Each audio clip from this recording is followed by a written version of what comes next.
Hello everyone and welcome back to Ships Worldwide. We've kind of reached our anniversary, kind of. It's been a year. Yeah. And to celebrate, we have, if you're on YouTube, you'll see a new background with a new logo. Very impressive Who looking. designed the new logo? What's their name? Logos Lab. on Logos Twitter. Lab. Yes, they did a really good job with Very, that. very good, easy to work with. Yeah, and we also have our first guest. Would you like to introduce yourself, sir? Do I chime in now? Oh, yeah, okay. Hi, I'm Fuad. You can find me on Twitter at Henshin and Nogo. It's pretty much what I'm doing right now. Voiceover guy, that's about it. So you might, if you've been on my channel for a long time, you might remember Fuad from many videos from long ago. Just when we were in school together, you know, we would meet up, and that was roughly 7 years ago. I don't want to think about how long ago that was. I don't like that. But we decided to bring him on because we thought it's a new sort of anniversary, and we wanted to kind of make. We were talking about it for a while. Bit special. We've been thinking about it, and we have a couple in mind that I'm going to try and get in contact with. But what better than to start off with a throwback to the days of old? Sweet. Thank you so much. Yeah, for sure. So, Cool. shall we just get right in? Get right into the podcast? Sure. Get right into... That's what we're here for, right? Yeah, right? Okay. Our lives. What's going on with you? What's going on with me? Well, yeah, we'll go in the order that we've established from the opening there. So for me, it's coming up to be the end of the school year, meaning that I've gone from stress to, oh man, now I'm just waiting for the year to end. Oh. This last week is just expensive babysitting, because it's like there's activities planned, but like during that time, there's not enough time to teach stuff. I mean, the report cards are already done. Like, I can't. What? Who? So Should have paced yourself more. well, no, that's not up to me. Okay. That's not up. This is not a choice up to me. This is a choice up to a bigger power. So, no, it's pretty much just waiting for that year to end, and then once summer is here, boy, I will have all the time in the world to play all of the video games that I've been missing. It's gonna be good. But then you're going to Japan. Then I'm going to Japan for a bit. Yes. Ooh. Yeah. So I'm going to Japan just for a bit, I guess. Just for a bit, yeah. No big It's deal. a little bit disappointing. I'd rather stay home and play video games. No, it's I'm really excited for that. A little, like, now that it's coming up, a little bit, I'm not gonna say freaked out, but like a little bit like, oh wow, yeah. I'm woo, getting those jitters, right? It's my like second trip on my own, but it's the first one where I'm not going to then meet people who I know. So it's like, oh, I'm going to be in another country with like no contact with anyone who I know there. So it's going to be, I mean, there's people I know there, but they're not like, they're going to probably all be busy, like not going to be able to meet up probably, but it's like, it's still pretty. Or at least you're on like a tour guide type deal. Well, I'm starting on the tour. Yeah. And then, so for the second half, then I'm on my own. Okay. At a hotel in Akihabara. Excellent. So right there in the middle of Nerd Central, and it's really fun describing it to my coworkers. It's like, oh, what are your plans when you go into Japan? I'm like, I'm honest with them. I'm like, everything nerdy, and they're like, what type of nerdy stuff can you do in Japan? And I'm like, whoo, you know, like everyone who's like above the age of 30 asks that question, and anyone under is like, oh, I know exactly what you're talking. But all the older ones are like, well, I don't know what that means, right? And even when I say like, I'm in Akihabara, Nerd Central, and I had someone ask, well, what makes it Nerd Central? And I'm like, Akihabara, like it's. I don't want to say the words maid cafe, but that's scheduled. That's scheduled already. I'm going. Be. No, a good friend of mine once said something everyone should do in their lives at least once is travel alone. Yeah. And I mean, you're going to Japan. You're going to a place you know you're going to enjoy. Oh, I'm going to a place where I've played enough games set in Shibuya and like Tokyo that like I've looked at maps and I'm like the hotel I'm staying at, I'm like, I've literally passed that in a video game. I'm like, I recognize this building. You're going to hit X to look at the logo and be like, where's the subtitles? Right? What's going on here? Where's my subtitle button? Actually, we have that now. It's called Google Translate. True. It's like you just hold your phone up and people speak and it works. It's like, that's scary. Yeah, I've wanted to travel, just in general, like somewhere by myself for a while, but money. So that's the thing. True It's like the combination of time, money, and guts. Like it's you have to have all three, right? Like there was even a bit where I was like, I have the time and I have the money. It's like, do I have the internal fortitude to be able to go to a country where I don't speak the language, unlike what some people think. They're they're like Speaks fluent right. Japanese. They're like, my coworkers see me eating Japanese food all the time. I'm like, oh, you speak perfect Japanese, right? I'm like, what? Someone messaged me on Discord and like, hi. I need a professional translator for this ROM hack. Would you be willing? And I'm like, Oh no. I'm like, I only know words they say in anime, bud. Like, and even then, not really, So, I don't speak the language. So it was a bit of like, do I have the fortitude to? And so I decided, no, I'm going to do it, But it is that combination of getting the 3 there. Like that, like the third one, the guts wasn't a factor when I went to London, right? Because it's like, well, it's London. I can just ask someone and they will say with a funny little accent where to go, right? But it's going to be good. But as of right now, it's just preparing for that. Okay. Me? Your turn. All right. I've been working the Pizza Hut still. Doing the grind. Still in the grind. Stressed me the hell out. But you know what? Gets the money. Mm-hmm. Gets the money. Gets that, shall we say, dough. But I'm in the middle of applying to student loans. Those are more complicated than I thought. I never had to deal with them, and I'm very happy. I'm so jealous. Wow. Like, because, well, for me, it was just every summer I picked up a hard summer job, one like working at a tree farm. Like, geez, that was tough. Working at like doing housing maintenance. Okay. Like those are tough jobs, right? So then I worked like full hours the whole summer, and I got enough to pay for my whole tuition. It's like that was nice, but sometimes I'm like, maybe I should just do that, but it's like that's a Working, devotion. Working 6 days a week, getting that 9 to 5, 6 days a week to get that money. It was tough, but you know what? The fact that, oh man, that debt free is so nice. Oh, it's nice. I'm not looking forward to it. I know. I shouldn't brag about it because I know it's not possible for everyone. But No. it was. On the other side of the same coin, I guess you did earn it. Like, Yeah. Oh yeah, for sure. Yeah, like I had some people accuse me of like, oh, it's your parents paid for it. It's like, well, they paid for my very first one, and even then only half. The rest was myself. So no, but My parents did the first year too, but now it's all on me. So yeah, but yeah, that's that's about it for life. yeah. My life's much more boring than Tanner's. So hey man, it's important. Fuad, what's up with you? How's it been going?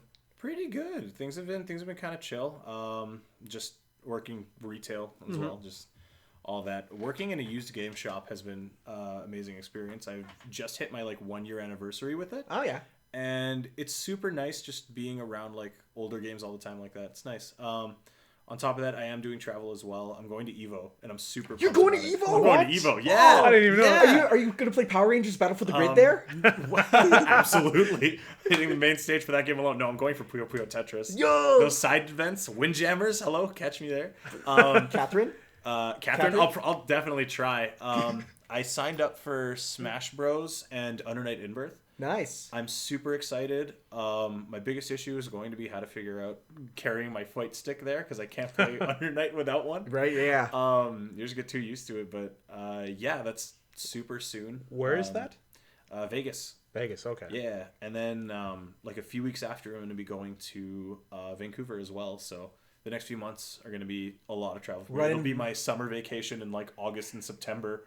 So Running the fighting game circuit? that's the one. That's fun. Aw, that's great. That's one thing about being a teacher. No time for fighting games. I'm so like, sorry. No time for fighting games. It's like any game I play has to be one that I can just kind of pick up and play mindlessly after a long day, right? It's like summer is 2 months where I could play whatever, as a gamer, but then the rest is just dabble in stuff, right? Fighting games are hard for that too because you have some fighting games that are just insanely technical. You need to pour hundreds of hours to get into it, and then you start understanding how to make combos work and stuff. I don't know if you know who the player Laugh is. Laugh's Theory. Have you ever heard that? No. So he's a pro player, and he says there's 3 types of people who play fighting games. People who play with their heart, they get very emotionally attached to a game. So if they feel like they're about to win, they get that anime second win theme song plays in their head, and then they pull a comeback. There's brainy people who play with their brain. They're like, oh, I understand that. They think of it like a chess game, right? Exactly. Yeah. This person did A. The answer to that is B. And then there's people who just play purely on instinct. They just understand the game in and out. So play on muscle. Right? Exactly. Yeah. I like that. I like that. ever since I heard that, I've kind of looked at people while I play fighting games with them, see, and like, you can totally read into people. what type they are. Yeah, I'm 110% a brain player, but I'm a bad brain player. So I have to tell myself, like, I have to learn combos, get into muscle memory. I have to hit the lab for like 800 hours before I even attempt fighting like a friend who's button mashing. So I think, just thinking about me, like, I'd say I probably fall more into the category of the muscle, the instinct, right? Because if it's a day one of a game, I will probably start beating people right away. Because for me, I just, like, when I see a move for the first time, I look at it and I go, I see how that works, and I'm going to learn to react with it, right? Like, learn the reactions with it, but not in a way of chess pieces, but in a way of, I'm gonna try things till they work, right? And so that's kind of how I view myself. You wake up super. Oh, every time you get knocked down. Every time. It's like, burn that meter. I'm gonna, if the game has a tech, I will tech it, or I will wake up super every time. Yeah, for sure. I think for me, it's I'm more emotional because when I play a fighting game, it's like I want to. I'm more invested into like the characters and all that, way more than like, because like the way you play fighting games, it's way more like you go easy on me sometimes. I do absolutely, yeah. But like, I want you to learn. Like, I'm trying to help you. Yeah, learn. Like, it's not out of mercy. It's I want you to learn and get better. Usually, I don't have the mental patience for it, for a fighting game. It's a commitment. It's a commitment. If you want to get good, it's a commitment for sure. And that's why it's people like Smash, because it's so easy to pick up and That's play. why right? I like Smash. Yeah. Fair. Yeah. All right.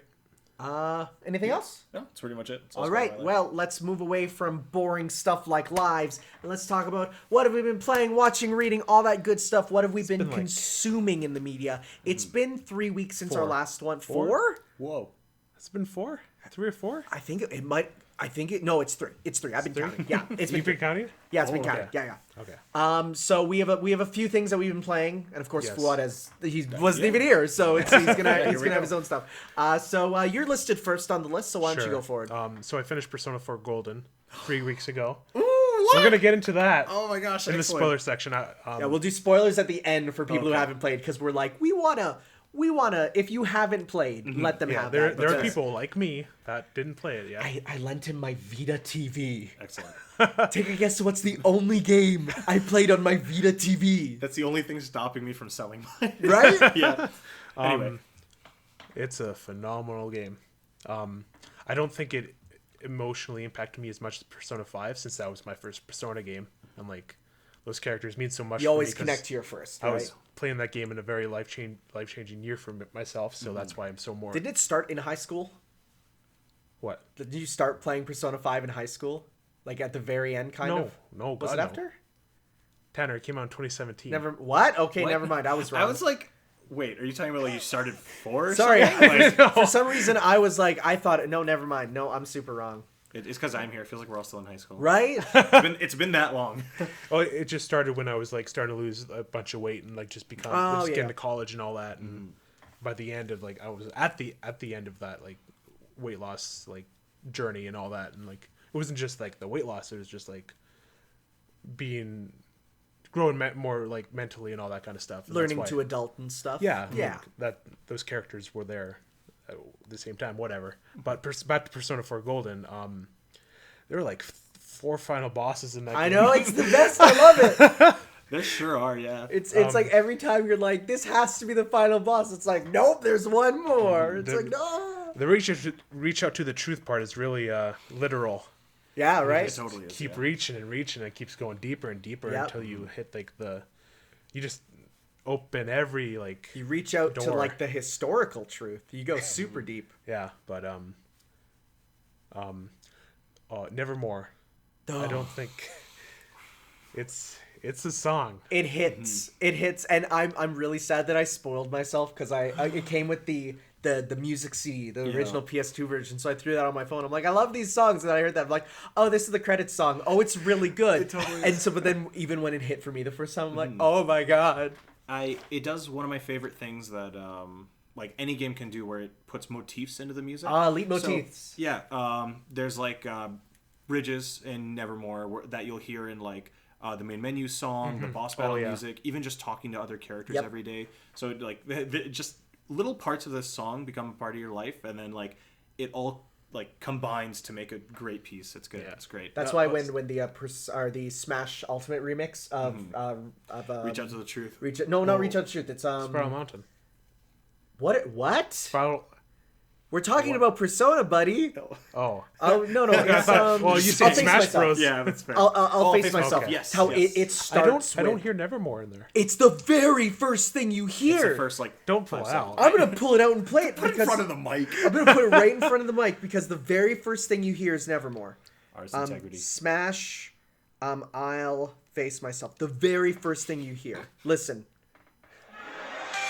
Okay. The very first thing. Yeah, there it is. Okay. Yeah. So that's why as soon as I heard that remix, I'm like, I was worried because I'm like, oh, it's a remix. I don't know if it'll be as I don't know if it'll be as good as because the original has emotions tied to "I'll Face Myself," right?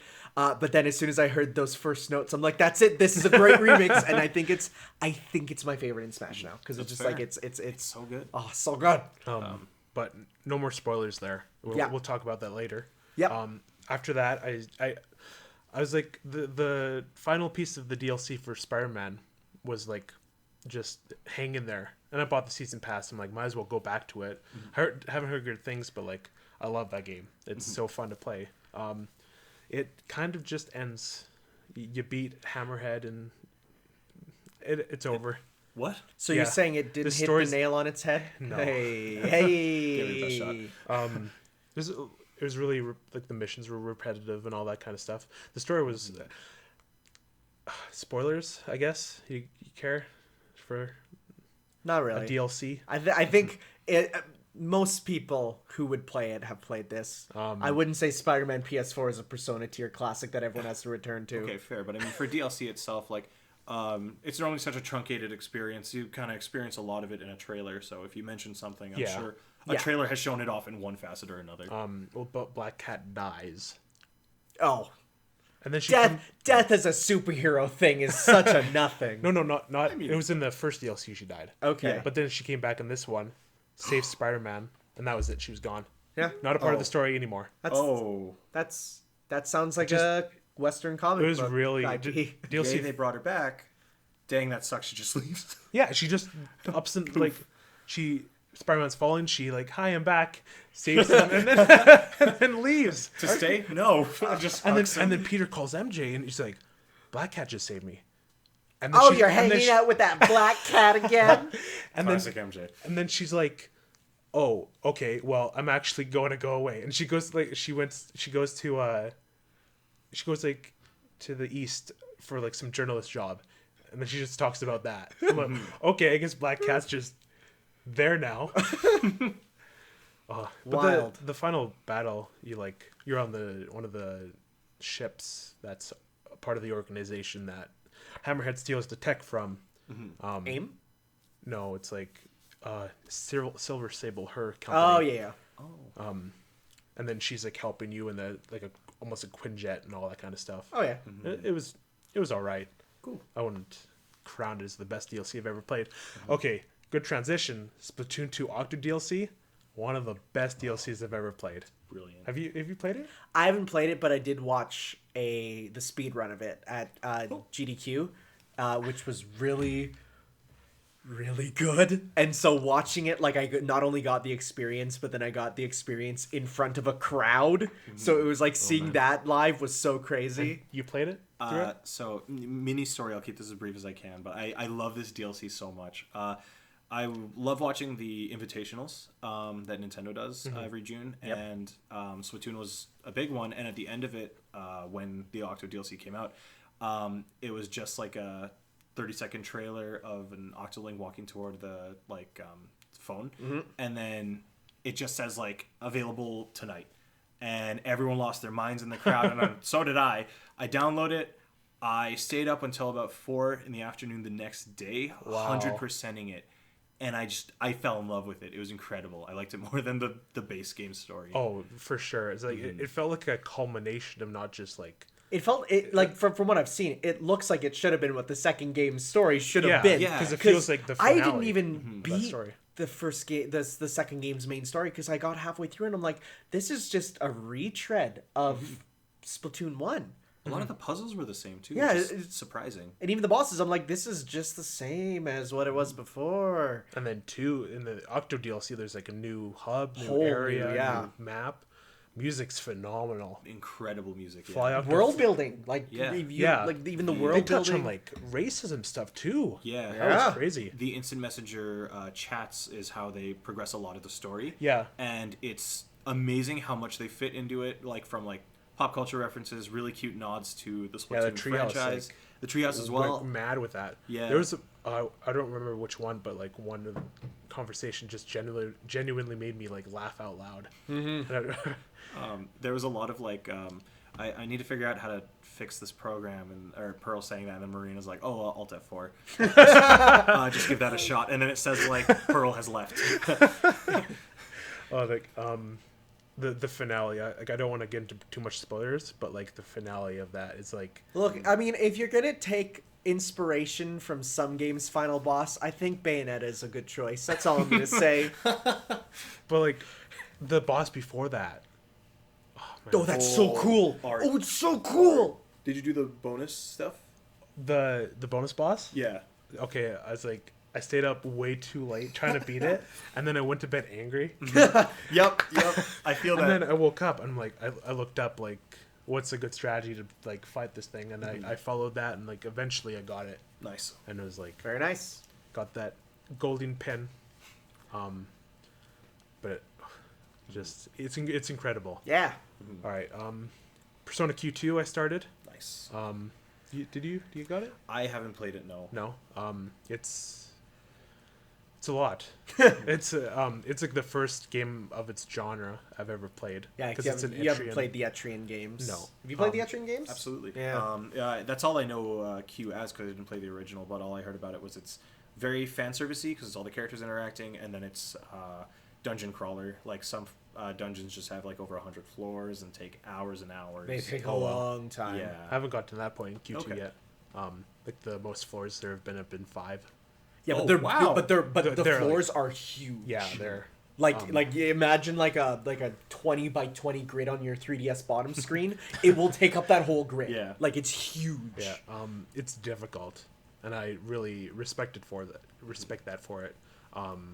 Yeah, the character interactions are like they're their characters. One thing I've heard is that Q1 went a little too far with kind of playing up their personality Yeah, that's traits. what I heard too. Where Q2 is a lot more grounded. In, okay, this is what they would actually be like. Like you wouldn't have, Chie running up to Akihiko going, strike, strike, strike, strike, strike, and then Akihiko's like, protein, protein, protein. Where in the second one, they're more like, they might bring it up, but They're it's in not situations just, where there's they can bring it situations up. where they Yeah. will, but they won't always. It's not their whole personality, which is like, that's nice, but at the same time, I do like the idea of just like a kind of parody style Persona game where they're all just like Teddy's there and everyone hates him, right? Or like, there's like Koromaru's there and all he is a cute dog. Okay, but like Teddy cries at everything in this game. Like That sounds awful. you're like, there's just a regular conversation. I wasn't prepared for this. And there's like the animation where he falls on his back and the tears Just come out. rolls, yeah. The battle system, it just goes to show how much I love the system. Did you know this dude didn't play turn-based JRPGs until I gave him Persona 5? No way. No. Really? So like Okay. this is relatively new for him. It gets rid of the when you do a weak attack on someone, you get the second chance, but in this game it's the boost, and then you get the powered up attacks, which I don't think I like it as much as Persona 5's system with the boost stuff, but like I still really like. I'm like, oh, I can get a free. I think it's a difference move. from Q1 to Q1 had just pretty much the regular you knock an One enemy down, more. you get one. Yeah, the one Yeah. more system. Yeah, that's not in. Oh, Q2. interesting. Nice. Yeah, I'm on the third movie because they're Yeah. movies. Side quests are really, really fun. They add a lot of like just character interactions, the stuff I love. There's one that involves like someone steals Teddy's suit and body checks Marie, and they gotta find out who did it. That's And fine. it involves popcorn. Okay, that's good. Anything involving physical harm to Marie makes me happy. Whoa. I told that to Beaton. He's like, oh, I gotta get to this mission. What the hell? Yeah, one of our Discord friends hates Marie. I think you mentioned this before. You when we talked were to him talking. on Twitter. Oh, there we go. Yeah. I remember this. Yeah, that's beat there. Hilarious. After that, it started Crash Team Racing on the Switch. Yeah, Crash Team Race. Did you play it? I played a bit of it. Kart racers are just my jam. I don't know why, but It's so fun. I played this as a kid. And the only part I remember is like the World 1 hub. But like, it's so fun to play. It feels weird to play Crash on a Switch because I got it on the Switch because I wanted to play with my friends and just have it on the go, easy to play. It's like, well, the base control system is like the A to accelerate, or it was the B, and then A to use item, That's weird. and then L to do boost. That's weird. But I did alternate, and it's R2 to drive and all that, and it's a Nice. bit better. Why don't they just put in Mario Kart style? Just do Mario Kart style. It's also a very difficult game. Like it's on the hard, yeah. third race, it's like brutal to come in first place, and you got to do everything. But now I'm kind of learned the boost system where you need to like boost, you got to hit, boost, you got to hit type thing. Not far into it yet, but it's good. Okay, so we got Mario Kart, we got Sonic Team Racing, we got Crash Team Racing. When Diddy Kong Racing 2? I thought you were going to say Little Big Planet karting. I was No. gonna say Garfield. Gotta get the OG up in here. Even though it came after Mario Kart, shut up. That might happen. It's not. Oh, well, actually, Yeah. it might now. It's possible now. Garfield is a really hot IP right now. Oh, can you imagine if we just get like kart racing all stars with like Mario, Crash, Sonic, Sackboy. You know, then we got Diddy. It's like we get them all in there. I'd love it. That'd never happen. It would never happen. And then I saw Godzilla King of the Monsters. Tell me how that was. Yeah, I haven't seen it yet. Okay, so the action, incredible. Nice. That's okay. Incredible action. I'm in. That's all I need. Characters are really shallow, but Yeah, but how's that action?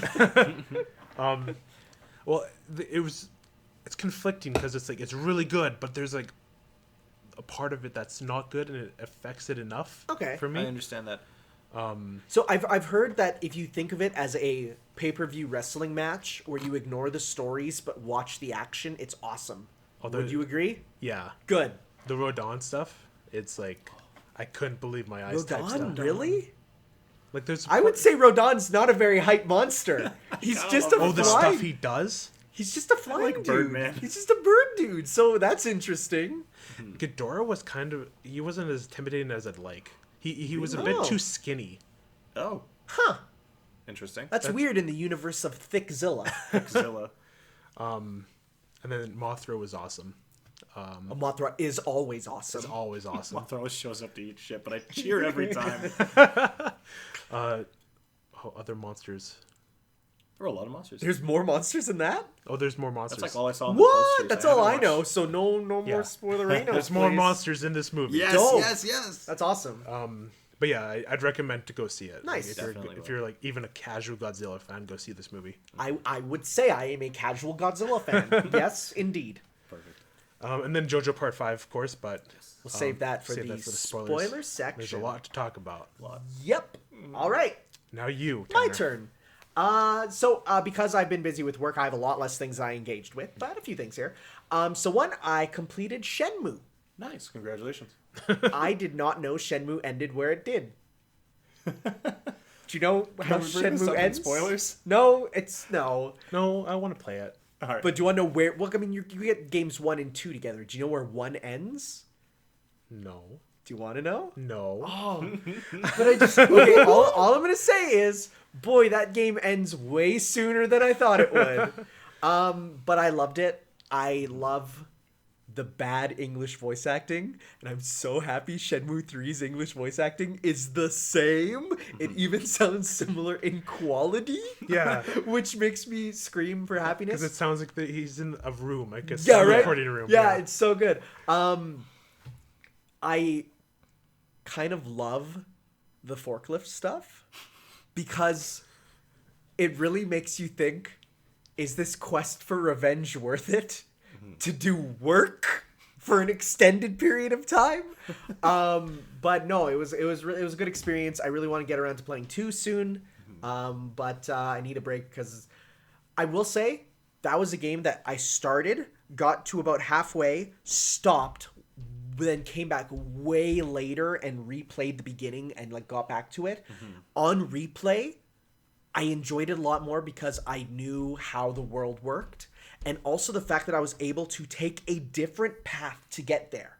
Because it's like you need to ask people for how to, like, can you tell me where there are some sailors? And so then they do that, and then depending on who you talk to, they'll either say, oh, come back here at night, or they'll say, oh, go talk to Ide-san, she knows where it is. So then by going different paths, you can get wildly different stories, right? So I think that's really interesting how it's so open-ended enough that you can replay it and be like, I'm going a whole different way to get here. So I thought that was really cool there. The other thing I started was Sakura Wars So Long My Love for the PS2. Okay, so real talk. Ever since there was the trailer for the new one, which, that's why I got this. Okay, I was about to say, like, I've just seen nothing but like a very sudden passion of Sakura Wars from you. What happened with that? Okay, so I saw the thing for Sakura Wars, and I saw them reveal it live on stage. And I'm like, okay, that's cool. And then I saw the one update they did. There's like the one Sega Days update, Sega Fest, right? So I watched the update, and then they played the theme song on stage, and I'm like, that theme song to me hits my ear. It hits a nostalgic bone. And I don't know how, because I most certainly did not play Sakura Wars as a kid. So then what I did was then I'm like, okay, let's go watch like the original Sega Saturn opening of the first one. And again, I listened to that opening and I'm like, did I just have love at first sight for a video game? Like, just way to put it. The fact that it's like you're listening to this like military idol song, the fact that it shows all these characters of every anime trope ever, and then they bring out the mechs, and you're like, oh, how has this been something I've always wanted but never engaged with? So then from that, I just was like, I'm going in. So the first thing I did was then what happened was then I was on eBay and found the first game for $5. So I'm like, well, I'm getting that complete with the posters and everything that it came with. So I'm like, that's pretty cool. But then I decided, you know what? I really want to try out Sakura Wars. Right now, the only English version is So Long My Love, which is 5. But there is a English localization of the first one coming out, like a fan translation. Right. But no, so I decided to get that. And oh my god, this game does my favorite thing ever. It is Japan's view of America. Oh boy. Oh my god. It is literally like stuff like your main character's walking out and he's like, wow, look at all the different skin tones of the people in New York City. It's so different from Japan where everyone looks the same, and you're like, whoo! There's sections of there's like one where it's like this character's sad. It's like, what will you do? Like, talk to this person, ignore them, or pat their head. And like, so I'm like, I'm gonna pick the pat their head option. And this is like a grown woman, right? So you go over and pat that. It's like, there, yosh, yosh. And then she backs away and she's like, excuse me, in America, that is sexual harassment. And she goes into like, you do not touch women without their consent here. I don't know what it's like in that backwater country you come from. And it goes in, and he's like, America is scary. It's wild. You get characters with names like Cherry Cocker, and she's like this blonde-haired like waitress, and she's like hitting on him, and it's like, oh, it's so wild. It's so wild. I'm loving it. And all it took was finding a sealed inbox $100 copy of the special edition somehow in 2019. How? But no, it's so worth it. It's ridiculous, and I can't wait for Shin Sakura Wars. It's gonna be so good. And then I bit the bullet, and I took drugs in the form of Final Fantasy XIV. Oh my god, are you okay? Do you need help? So I was like, so what got me to play this was the Nier raid that's coming, right? The fact they're like, oh, by the way, we're adding content from Nier, and I'm like, oh, it's pretty cool. It's canon. Oh god! Now I have to. Now I have to. and I have to buy Shadowbringers, which is the latest expansion. Yeah. It's gonna take me ages to get there though. But I got it, and I started playing, and I realized, oh, this is Xenoblade. Huh. It's very Xenoblade combat. Have you played an MMO before? No. Really? I've never played an MMO. This is my first MMO, and not even for the combat, but just how it's like, oh, there's a person with a quest. Click, click, click, click, click. Got your quest. Okay, moving on next one. Click, click, click. Got your quest. And like getting like a list of like 50 quests that you walk out. It's like you're going to the open area, and there's like 50 quest markers. Like, well, those are all things I can do, right? Yeah. And you just see your level going up. You're getting items and equipment. And so I'm like, I set it up on my PC. I put up a little YouTube video on my phone, and I'm like, this is just nice RPG soul food. I'm not doing any of the social elements of the game. Like, aside from doing a multiplayer mission here and there. And then even then I was like, oh, it's just like Monster Hunter kind of, where it's like, get with a party. They need certain people. Hop in, do the mission, bye, thanks, we all got the rewards, peace out, right? But no, I'm playing, I'm like, this is just nice and comfy. I'm not... Some people are like, oh, one of the best stories of any Final Fantasy game. I'm not like that level. I'm like, it's pretty basic so far. But no, it's just enjoyable. It is fun walking around, and it's like, oh, it's the Cactuar Fest. So you're like walking through a city, and like the Golden Saucer theme is playing. You're like, oh, I get it. There's like lots of fun references and stuff. It's crazy how like huge that game is, and how like buying houses actually takes up physical space within the world. Yeah, and I think it's the second biggest MMO right now behind WoW still. Somehow. I mean, even then, comparing to WoW at all is huge. Yeah, for sure.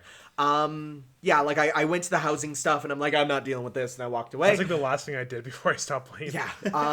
But no, it's just something, and I did buy the complete version just because I didn't know there was a 30-day trial where you can like play for free, and I'm like, oh well. But the good news is, that means I don't have any locked quests, like I can do anything. Yeah. So I'm like, oh yeah, that's a lot more fun.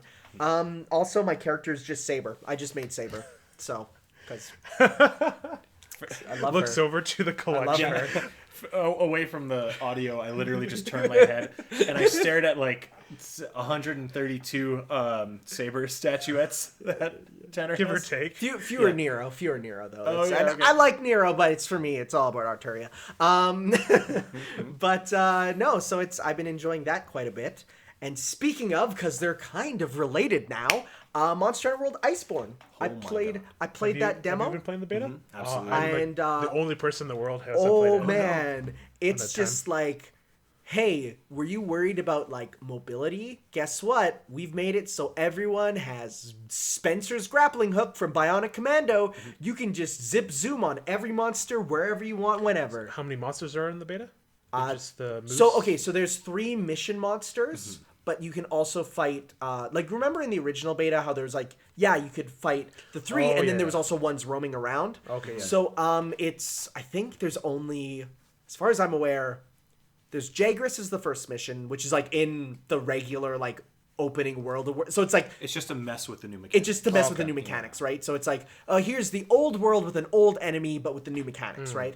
Then you go and fight the big horned guy. And you can also find roaming around the swimming shark dude, the not Zamtrios looking dude, and then you do get to fight Tigrex. Is that the crawly one? That's the crawly one. Okay, so he's the one that like immersion drifts whenever. Oh yeah, he drifts. Okay, yeah, he drifts. He's like my favorite monster. So he's a lot of people's favorites. I saw people like going mad. That, yeah, a lot of people love him. Nargacuga. Anyway, so playing it, I was just like, okay, like I know what Monster Hunter is. I put many hours into World, so it's like I feel like we'll see how it feels and if it's an improvement. And I was like, oh my god, this is such an improvement. Just even like, in what ways? Okay, so the weapons are rebalanced. It's sort of like a balance patch on a fighting game. It's like you just feel like the motions feel better. Attacks hit better, certain things. There's like a couple new attacks, but like the better things are just they all flow better. There is new UI, and the UI is like just refined to look nicer. There's like even small things like, in Mario Sunshine when you're behind just wait, stay with me. In Mario Sunshine when you're behind a box and like you see the silhouette of Mario. Oh yeah. That's for when monsters are in front of you. Well, that's cool. Like that's really good. Yeah. The HUD is totally customizable. You can turn off scout flies. Like, Really? you know when like your head whips around when you see a monster? You can turn all that off. So like quality of life cool. is through the roof. But then the big thing is the new clutch claw. So that's every weapon gets a claw. And this claw lets you one, use your slinger with your weapon out, which doesn't sound amazing. Oh, now you can shoot. But there's a new attack with it, which basically turns your slinger into a shotgun. So meaning instead of firing 1 rock, you'll fire 4, but it still only costs 1. Okay. And if normally firing a rock does 4 damage, this one will do 12 for every hit, meaning you will do about 80 damage worth, which is a good single hit, right? But the clutch claw basically means that you can, at any time, you see a monster, you can grapple onto it, and you're mounted. You can then do a mount attack. You can do a... So weapons will either cause special ammo to drop, or you will weaken the monster's area, meaning you'll do more damage to it. You can also like steer it. Yeah, so you can you can basically aim it in a direction, you shoot it in the head, and it will like run that direction. So if you run it into a wall, it'll get stunned. So like there's just all these like different mechanics. And okay, say a monster's fleeing, right? Oh well, I'm gonna just clip onto you, run you into a wall. Now you're stopped, right? So it's really just refinement of what was originally there. Is that Moose Monster in the base? Yes, yeah. Okay. Yeah, he's the intermediate tier one. Okay. He's a fun fight because he looks like a lot of fun. So he will break a tree. The tree will go across his trunk, his horns, and he will be like spinning it around. It's really cool. He's a fun fight. It's unique to Monster Hunter World especially because the biggest thing with World was when they were bringing in older monsters, it was monsters that would manipulate the surroundings or work with the surroundings. It was always very like minor ways, but with Iceborne, these monsters, it looks like they are actually going to alter entire battlefields, how you fight them, where you fight them. There was like, I was fighting Tigrex, and he like ran into a wall beside me. The wall crumbled. It caused the floor to go out, and I like went down an avalanche out of the battlefield. And I was like, whoa, that's kind of crazy. I had to crawl back up there because he didn't come down with me. But it's like, there was a lot of like, there's cliffs that break. There's like way more environmental stuff. I need to get back into this game. I can talk about like all of the things that change the environment in Monster Hunter World, like basic. I can talk about them off like my one hand. Yeah, it's really unique stuff, but it's like if you're in the ancient forest, you flush the monster from the top of the flush tree. The monster. Like that. It's literally just a few things like that, and then in this, it's like every room of this new feels world more dynamic. It's dynamic. It's crazy. So and it is only, they said there's only going to be like, that's going to be the one main new map, but it's bigger than any other map, and it will grow as you continue to play. Yeah, so it's one huge open ice map as opposed to kind of smaller ones there. Okay. So cool. The only other things with it are, it's just like, I don't even know what I was going to say. It's fun. It's great. It's awesome. You said you wanted to keep to continue with the world. I would definitely recommend it because this is basically difficulty-wise set right after you beat the main story. So you'll want to beat the final boss of World. Okay. Are they still bringing back the festivals and doing like the? Yeah, they're pretty much on just a seasonal timer at this point. So it's like is it going to be like a Splatoon thing where they end it at a point? I think what it's going to just be is eventually they'll just, like, when they're done the festivals, they'll just say, okay, now they're all in the game. Oh, okay. They do that every summer already. Like, the summer festival isn't just like, hey, here's a new, like, I don't know, butterfly costume. Yeah, it's like, here's every quest. Yeah, you can go back and do every event thing that's ever happened. Oh, okay, cool. Yeah. Cool. Like there are a few ones where it's like, oh, you can do this one special one, but like most of the seasonal events are, hey, we've unlocked every event that's ever happened, go play them, right? So, and I'm sure at a point it'll just be, we put them in the game, right? But, cool. Yeah, I mean, there's still one update for World left before Iceborne, the final arc-tempered monster, but like that's like super late, and like that's beyond where Iceborne will be difficulty-wise, right? So it's like if the end game of World is up here, Iceborne starts around the middle, right? Okay. So, but you still got to get through that. Cool. All I'm gonna say is I hate Behemoth. That is actually just the hardest monster I've ever fought. It's the most difficult monster in any video game. It's not okay. It's not okay. And part of the reason is everybody who's playing doesn't know how to get behind those rocks and stop from instantly dying For every context, time. have you seen the fight? No. Okay, so you know Behemoth from Final Fantasy, Yeah, right? yeah. So he roars down these like comets, right? The comets land on the battlefield. You know how Behemoth, its final attack is summoning meteor, which is Ecliptic meteor. like ecliptic meteor. It like huge destructive attack, right?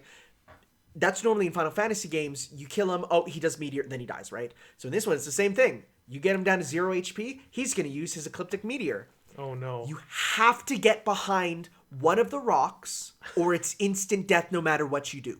I always see people flying to camp because, like, you know, you go into the tent, Oh, yeah. it's like it's fine. If you go back to camp, you die.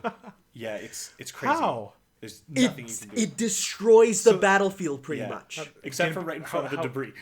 Yeah, how does that work? Shut up! It's a video game. They wanted to make the fight more like an MMO fight, which that's what okay. you do in MMOs. They like, even like some cool things are he has like a laser beam from his head to who he's targeting, has, showing like, aggro. showing who's aggroing him, right? Much like an MMO, like who's he targeting right now. Like it's cool. There are MMO mechanics in it, but it's at the same time, boy, Not an he's MMO. tough. It's not tough. But yeah, no, that's so. I would definitely try and at least beat the story mode for that. And if you need a hunter, I'm not always available, but I will be available for sometimes. Sure. I'll try to too. I love Monster Hunter. Sure. Sure. Okay, that's it for games. A few things that I've watched. I finished season 2 of Aggretusko. Nice. Do you know anything about Aggretusko? Never heard of it before. You've never heard of Don't it? go too deep into it. Okay, well, okay. What it is okay. Imagine literally Hello Kitty characters, just. But it's about one of them working in a Japanese office and just dealing with living as an adult, and it's the realest show ever. Like, it is the realest show ever. Like, it is, I need to pause and take a breath because I'm like, oh, this is too real. Okay. And they're these cute little characters. Yeah, it's a show that uses a lot of, like, you know, cute chibi designed characters, but they talk about, like, very real problems. It's very, like, it's surprisingly based in reality and minimally does the, you know, like, oh, they're all animals kind of thing. Like, Like it's like, oh, what, you're 27 and not married? Here's the mother character coming to talk about this, and like you need to sit through this lecture, and the character's like, and it's like, or getting a driver's license, or like working at a job where you have an employee who doesn't like you, or working Jeez. at a job with an employee who seems nice when you talk to them, but then online they are cruel to you and will send you messages saying stuff like, I found your demeanor at work today to be demeaning to me. And I think Oh, that no. I need a written response on how you can improve yourself so this doesn't happen again. And I was just like, I literally have a coworker who I feel kind of like this for. Like, this physically hurts me watching. okay, we make it sound like it's insanely real, and that's all the show is. It's super comedic, it's super fun. Oh yeah, it's like, it's funny. It's light and bouncy, but these real episodes, when they happen, they hit hard, and they're surprisingly relatable. Let me show Okay. you what it at least looks like. I think you might have seen it at least, because it's pretty. Are they like cats? Raccoon. Okay, yeah, I have. Oh, seen also this. she does screamo music To, like, when she's relax angry. herself, yeah. But like that's not even a thing that really Okay. happens in the second season much. Really? It's like it's used when it's used for purpose. It's not just randomly thrown in. Like it's used in good moments. There's one moment that made me like anime hype yell like, yeah, she's doing it. But no, it's really good. And shout outs to the English dub, because this dude right here, the dog. Haida, he is voiced by Ben Diskin, Yeah. and he is probably my favorite fictional character of all time. I have never cheered for a side character more. I care more about him than I do people in real life. Jesus. Like his performance is incredible. He is the most I want him to be my friend ever. Like, it's so good. So yeah, I watched the season 2 of that. It's like 10. It's only 10 half-length episodes. So it's like, you know, but really, if you cut it into like regular episodes, it's like 5 episodes normal time. But like I binged through it, and I'm like, I fully enjoyed it. It does get a little, I'm not gonna say jump the sharky at the end, but it does go way beyond what you think it should go to. Okay. But at the same time, it then comes back down to it in a good way. Like it doesn't shoot up and then continue to escalate to where you're like, okay, this is getting ridiculous. Yeah. It goes up there and then you're like, okay, that's where we're stopping, and now we're going back down to normal. So I was happy about that. Cool. But that was a really good pick. I was really happy that they continued season 2 of that. And then I started watching Neon Genesis Evangelion. For the first time? For the first time. For the first time? I never got around to it. Okay. And then they said, hey, Netflix is going to be on there. And I'm like, okay, that's when I'm going to watch it. And not just that, I'm actually watching it with my sister. So we're watching it kind of together. And there was all those posts on Twitter that were like, don't binge watch this show. And I'm like, whatever. But then I watched 2 episodes. And I'm like, no, I need to take a break and think about it. So I will come back later and, not, wow. This is... as soon as you watch the first episode, you can see, one, how formative this would have been in someone's life to have watched, like, when they're younger, right? Like, you see it and you're like, if you were, like, 10 to 16 watching this when it first aired, it would change you as a person. Like, it would be, Wow. yeah. There was also... You see shots and you're like, that shot, I've seen it parodied everywhere. Like, just certain shots. Like, wow, I didn't know that iconic shot came from this, right? Or that thing, that concept. And, like, I know the story, right? Like, I know the ending. I know what happens. I know the characters. I've had that ingrained in me from just, anime cultural osmosis. But seeing it happen is like, whoo, there's a lot to this. Yeah. And when you know anything about Hideaki Anno and his story and what it symbolizes, you're sitting watching this going, I am watching something that's beyond what some people think it is, right? It's sort of like, the best way I can describe it is, it's Fight Club. Okay. Where it's hugely popular and regarded as influential, but some people clearly look at it as being popular and influential for the wrong thing, right? People who are like, oh yeah, fighting, awesome. Or, oh yeah, giant robots, awesome. Like, no, that is not the point of it. In fact, those are bad things. Yeah. You are not supposed to like those. Those are things you're supposed to say, no, don't. I hate that meme now. What? Get in the damn robot, Shinji. Oh, I hate that meme now. Because I'm like, no, don't get in the robot. That's bad. So it's like, it's one of those things where I'm like, I'm 5 episodes in, and I'm like, this is redonkulous. And it's so good. It's always stuck out as a mecha show because people call it, like, people say it's in that genre, which, like, it's almost to the point where I wouldn't even consider it. I would not consider it happens to mecha. have giant robots here and there, but, like, it's one of the few mechas that actively motivates the protagonists to not use mechas or not get into them. Like, it's such a, like, they're at gunpoint kind of thing. Like, it's a have to do it kind of thing, and it's surprisingly refreshing. Is it like a heavy show? Like, I need some scuba gear because it goes real deep. Like, imagine the weight of all the sins in the world. It's about that. Oh man. It's like Adam and Eve levels? It is a cultural and, like, personal thing. Like, it is not just making messages on society. And I'm not saying that in like a, haha, we live in it. Like, no, like, actually the society of people who consume media. But it's also a personal tale from like, you need to know the story of the director to get the true meaning of it. And knowing it, you're watching this being like, this is autobiographical. It's really good. And I will just say, I am watching the new Netflix English dub. I actually think it's really good. Okay. I know translation-wise, there's some things that are questionable, some changes, but just by, the performances, everyone hits home. Okay. Casey Mongolo as Shinji is not Spike Spiegel, was it the original? I believe that's his name. Or Spike Spencer. Spike Spiegel. Yeah, I was going to say, no, isn't he Bebop? Yeah, no, Spike Spencer. I heard Spike and Nada, but yeah. So it goes from being the main character sounding like a nerdy 20-something loser into actually a child.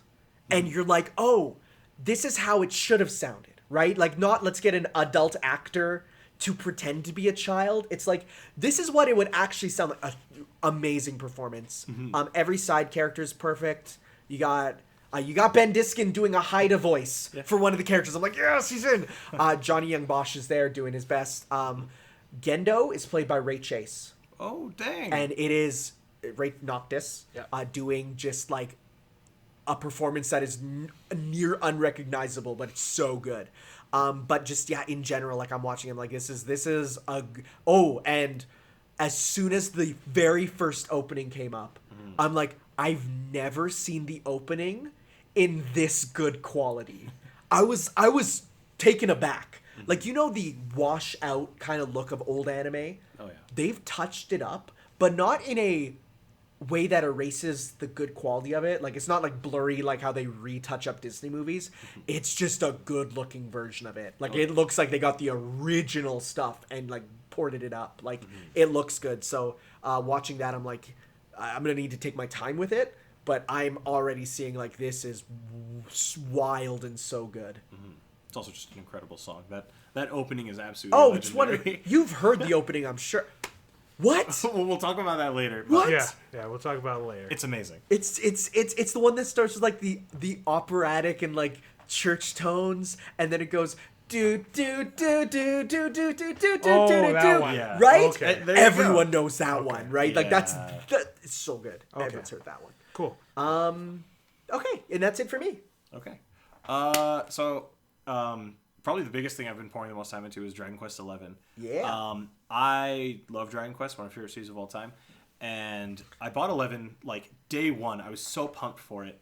And the day it launched in America, a Switch version was announced for Japan. And I was just like, maybe I'll wait, because they added a bunch of stuff the way they add like going from Persona 4 to Persona 4 Golden. Yeah. It's like that much content and more of an upgrade. Combine even the 3DS version in there. And Dragon Quest games are huge. Those games are insanely long. You can pour hundreds of hours into them. Yes. Oh yeah. And 100%, and then you 100% them. Like it's insane.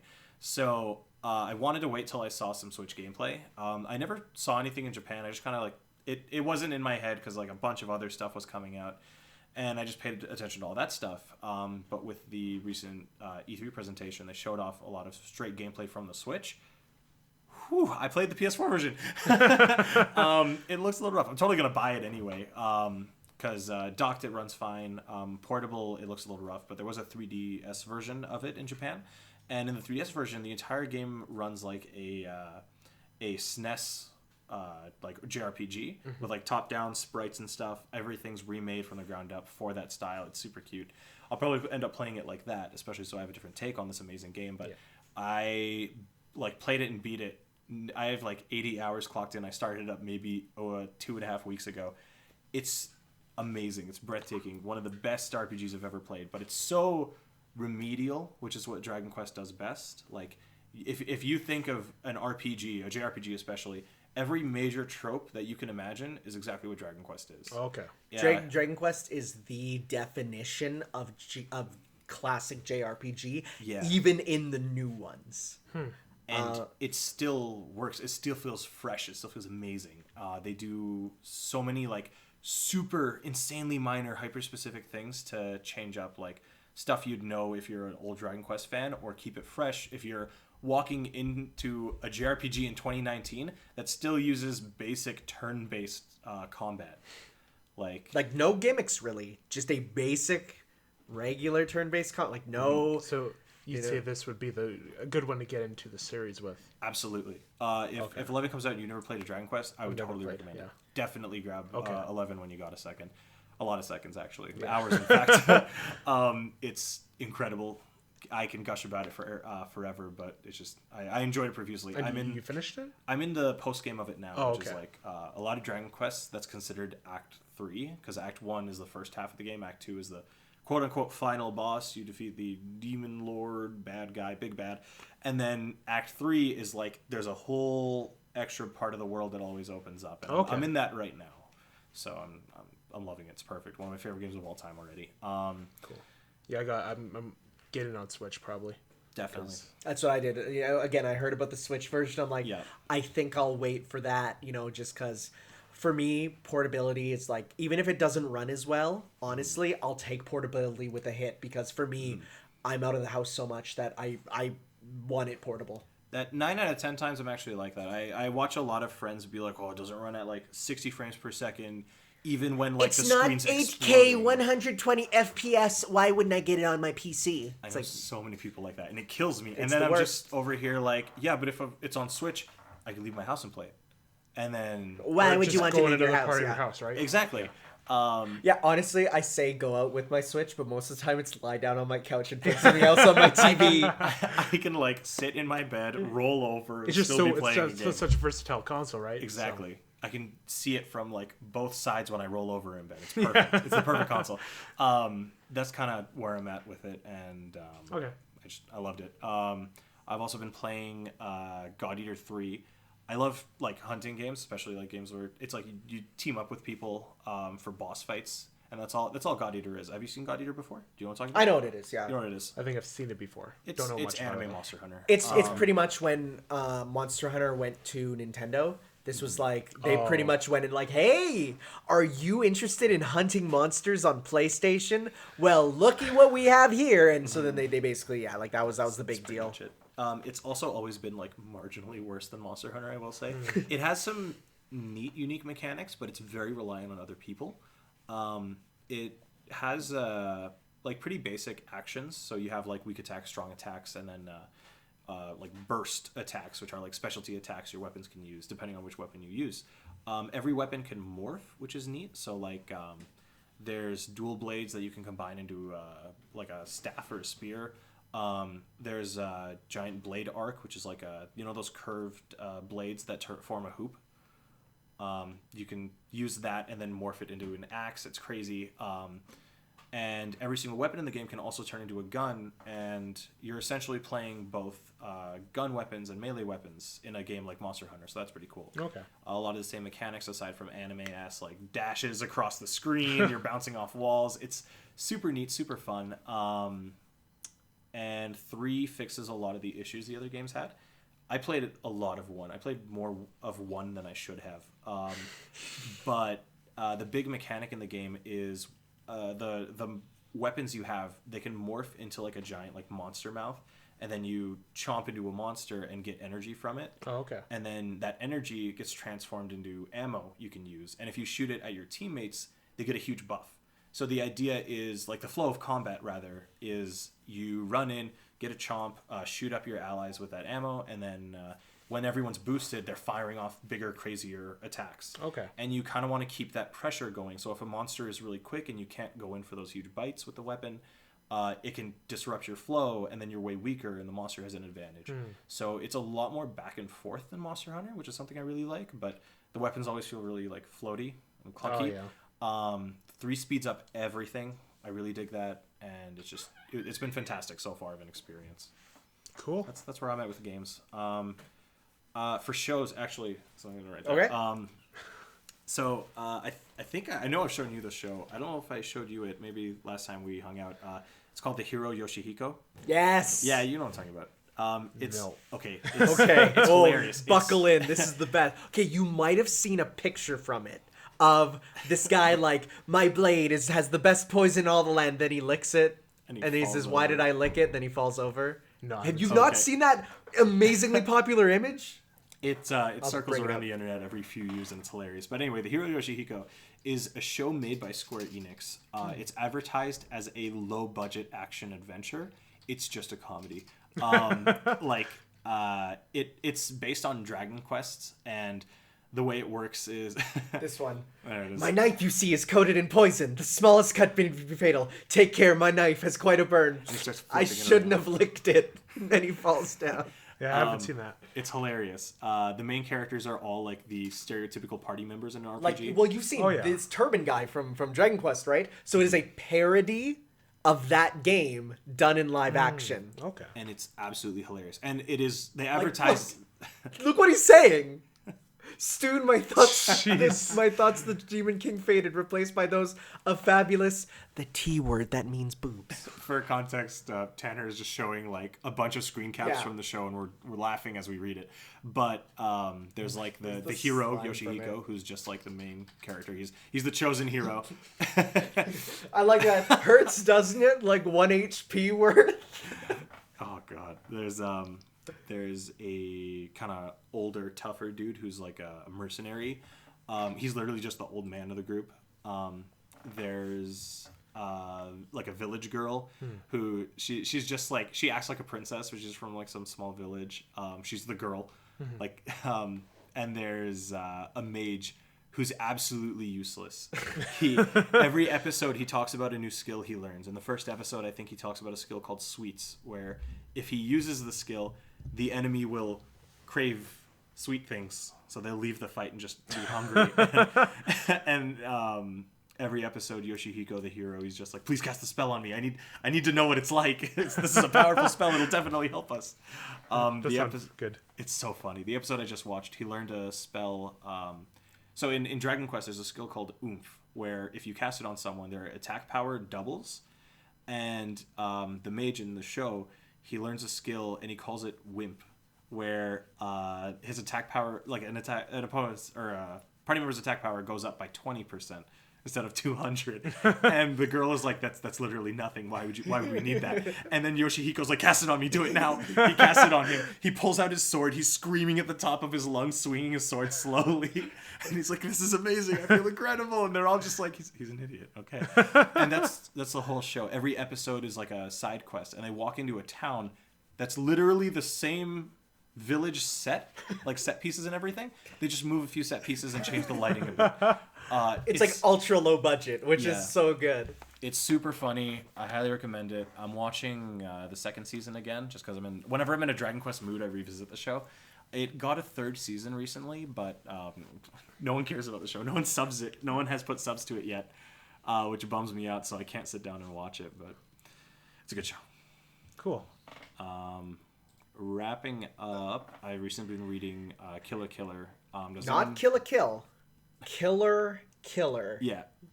And hilarious enough, it's about... I'm going to Google this. I don't remember what it looks like. Don't. Literally, if you do it, there's spoilers everywhere. Is there? Okay. Yeah. Okay, well, you saw spoilers. Did I? I didn't see anything. Okay, cool. Great. So it's about a killer, like an assassin, who kills other assassins. Okay. A killer. And it's insane. Some of the fights in it are really cool, especially how he figures out, like, who the killers are, how, like, you see how he functions, and it's really neat. I guess it showed right there, so I'll say it. This is kind of spoilers. It's like the first 4 chapters. Have either of you played Danganronpa? Yeah. You did. You played Cool. You played at Until least... you pulled the plug on me. Oh, dang. Wait, what? So, okay, so we do the exchange thing. So I let him download my digital copy of 1 and 2. Yeah, okay. Did you know that if you log in while someone else is playing a game, it quits their game on their end? Oh my gosh. So yeah, don't... This happened in the middle of a trial. Oh no! I'm so sorry. Yeah. You pulled the plug. I didn't know. And now we know. Don't log in while someone else is doing it. Regardless, it turns out it's a manga that takes place in the Danganronpa world. What? Outside of the schools. And the killer is the ultimate assassin. What? Or former high school level ultimate assassin. How have I never heard of this? Because it's called Killer. In the 4th chapter, they open doors to a big reveal, and then it's just like the giant like Team Danganronpa logo. You turn the page and it's more credits. You turn the page again and it says Danganronpa Killer. And it's magical. So when you when you Googled it, the first result was Danganronpa, Killer, and I was just like, okay, I'll talk about it. I didn't see that. That's so funny. But like, oh my god, what? I wasn't sure if I was... Now I'm gonna read it. Yeah, it's incredible. It's so good. And you meet like some random former ultimates and stuff. Is it in the same art style of... Kinda. It actually transforms after that chapter. Oh my it's god. Amazing. Oh my it's so god. good. It's worth a read. Don't read it unless you play 1 and 2. Tanner's World is like 3 needed? No. Good. Well, yeah. Well, you finished 3. I've completed 3. What an art piece. What an absolute Oh my god. piece.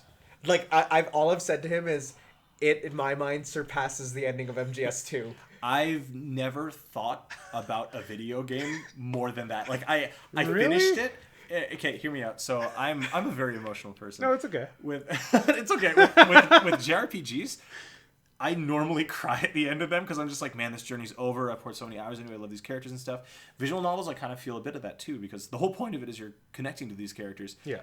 At the end of 3, that was the only like JRPG or visual novel even where I didn't like burst into tears from happiness or sadness. I just like put the controller down. I went to bed. I like brushed my teeth thinking about it.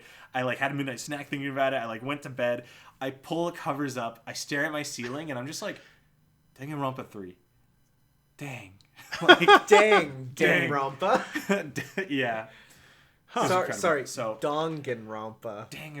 Dangling grandpa. So like I was really mad. That's one thing I'm just gonna say.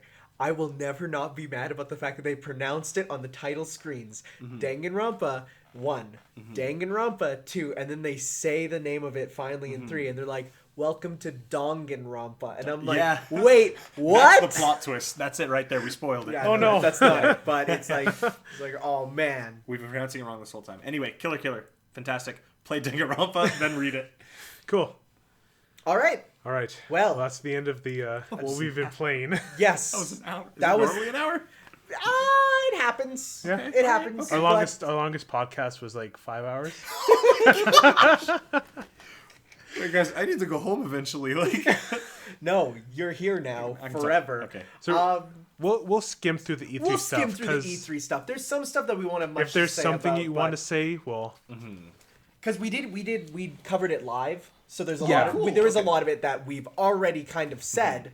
But then more info has come out and stuff. So if there's anything that we want to bring up or anything, so okay. So we'll pretty start with like-minded.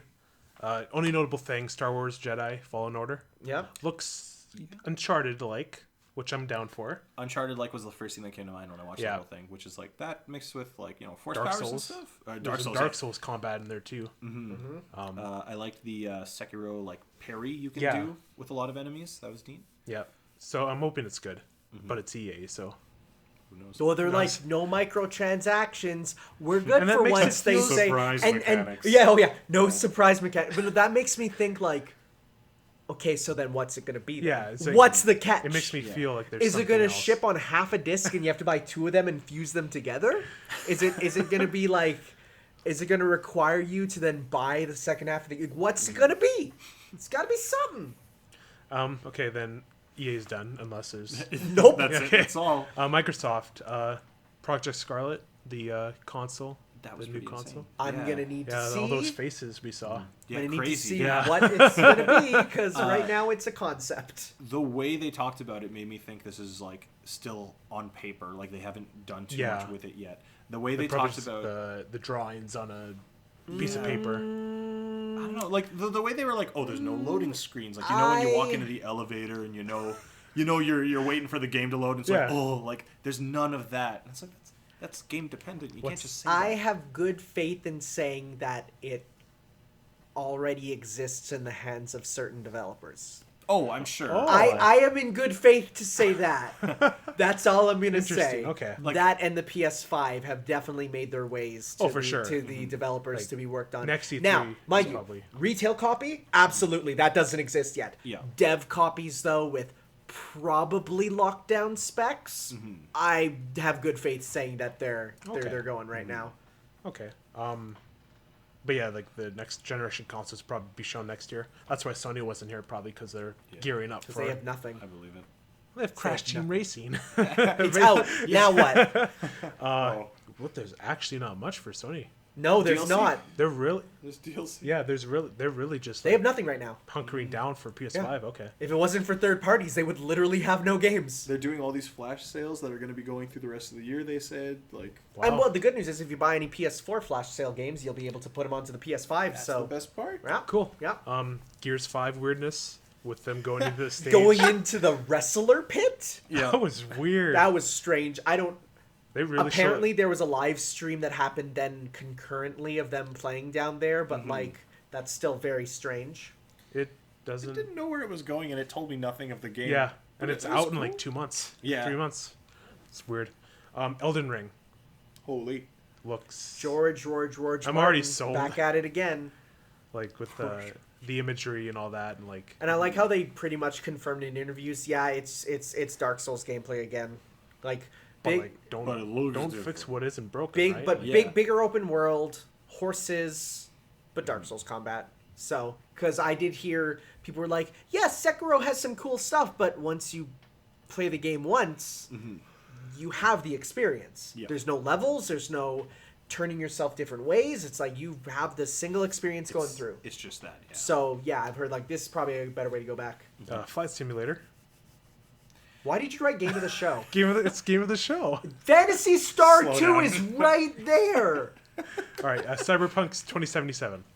My coworker is so hyped for this. What? He like this is my teaching coworker who came up to me. He's like, "So how excited are you for Cyberpunk?" And personally, I'm like not really excited, but I was like, "Oh yeah, it looks really good, right?" And no, he's like, so he's talking to me and he's like, "Yeah, they got Keanu up on." So he was like, it got to him, right? Like he was Yeah. excited about it. So this is one that definitely is looking to be pretty popular. What was your reaction to the Keanu stuff?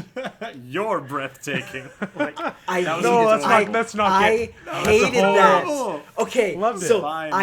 the Quick guy that did that Is getting a. is getting a free Yeah. copy of the game, but he apparently turned it down. But here's the thing: now you go onto his Twitter, and he's like, "I'm the guy Keanu Yeah. called breathtaking. Hashtag breathtaking." My whole channel starts with the clip of him saying, "I'm breathtaking." Oh, Like God. I'm like, "Oh my god!" And it just makes me feel, and it's just gonna convince nerds to scream more stuff out for free stuff. And as someone who deals with 20 gremlins who scream stuff out all the time, I don't like it when people talk out of turn. Raise your hand if you're going to say something in the C3 conference. Just imagine if he raised his hand and Keanu was like, "Yes, you, Right? you're Right? breathtaking," and he's like, "Oh, you're breathtaking. Thank you." Anyway, That would Yeah, have it been wouldn't, fine. wouldn't have been this hype. that is my big issue with that. It motivates people to scream, which happened at another conference. We'll get to that in a Yes, second, we I'm sure. will. But Cyberpunk, it still looks as freeform as it did before. It looks incredible. Everyone's saying it'll feel incredible. Like you'll feel all of the choices you make. It won't feel like quick times. It'll feel like you have 3,000 choices and you're picking one, which is an interesting way to put it. I haven't seen much gameplay of it, honestly. No one has. Well, there's It's a literally gameplay just- demo There's that a was little like bit, an but hour. yeah, but that's not finalized at all, Okay. right? Yeah. So it's very early, so no one's sort of seen what the final package will look like. March of next year. March, I think. Or, Yeah. I know next year. Oh, there's so Is much it coming March out of in next year? Because Next that's already Final Fantasy and Animal Crossing. That's packed. Yeah. Woo! March is gonna be crazy. Bleeding Edge. Anything on this? I feel nothing. Looks neat. Like from I actually- Senua's sacrifice to this, it's kind I- of a. Yeah, that's probably the I biggest thing. With don't love the character designs. I've seen some people be like, "Yeah, that's what," and I'm like, Reminds me of Borderlands almost. yeah, That's the first thing that came to mind. Yeah. but it feels like boneless Borderlands. Borderlands. Boneless. Because it doesn't have like the cell shading, and it doesn't like it just feels like a knockoff. Yeah. I feel like it needed more of an individual style. It's like saying the words like boneless pizza. Like you don't have pizza boneless, but when you put that word in front Yeah, of it, you know what I there's mean. this hollow feeling Yeah, of something right. that you never asked for. Minecraft Dungeons. It looks better than what I thought. but I Boneless still pizza. don't care. No. I'm probably not gonna play it. I'm probably fine with Minecraft Basic. I think I like the idea of spin-offs that still use the original mechanics of a game in a creative way. So I applaud this game's existence. What I'm other not game touching series it. does that? Well, like for example, like Pokemon Mystery Dungeon, right? Okay. Like it uses the mechanics, the types, the characters, moves. but it's recontextualized, Okay. right? Or even the Final Fantasy VII remake, where it's like, yeah, it's the same thing, but from a different angle. You Okay. get to see it in a different manner. So I do like that for game ideas. Battletoads. I'm one of the few people who love how this Yeah. game looks. Yeah, I was super excited seeing it, and I remember reading a bunch of hate. I have no idea where that comes from. I think it's because people wanted him to look designs. like the Killer Instinct Rash. Like they wanted it to be like this this gritty, this hyper-realistic. hyper-realistic, like 90s edge. And I'm like, I kind of like people are like, it looks like the new Ninja Turtles cartoon. And I'm like, that's why it's awesome. That cartoon is a Studio Trigger show. Yeah. It is so good. And like you're looking at this footage and like I will say the enemies don't look too great, but the characters themselves look amazing in their attacks. So I'm like, yeah, no, I'm down. Cool. Double Fine joins Microsoft. That was hilarious. How And so? it was like, and they were having the conversation on stage. Yeah, we can make the next Halo if you want. Oh, we're already. Like, don't worry about that. And he's like, oh, thank God.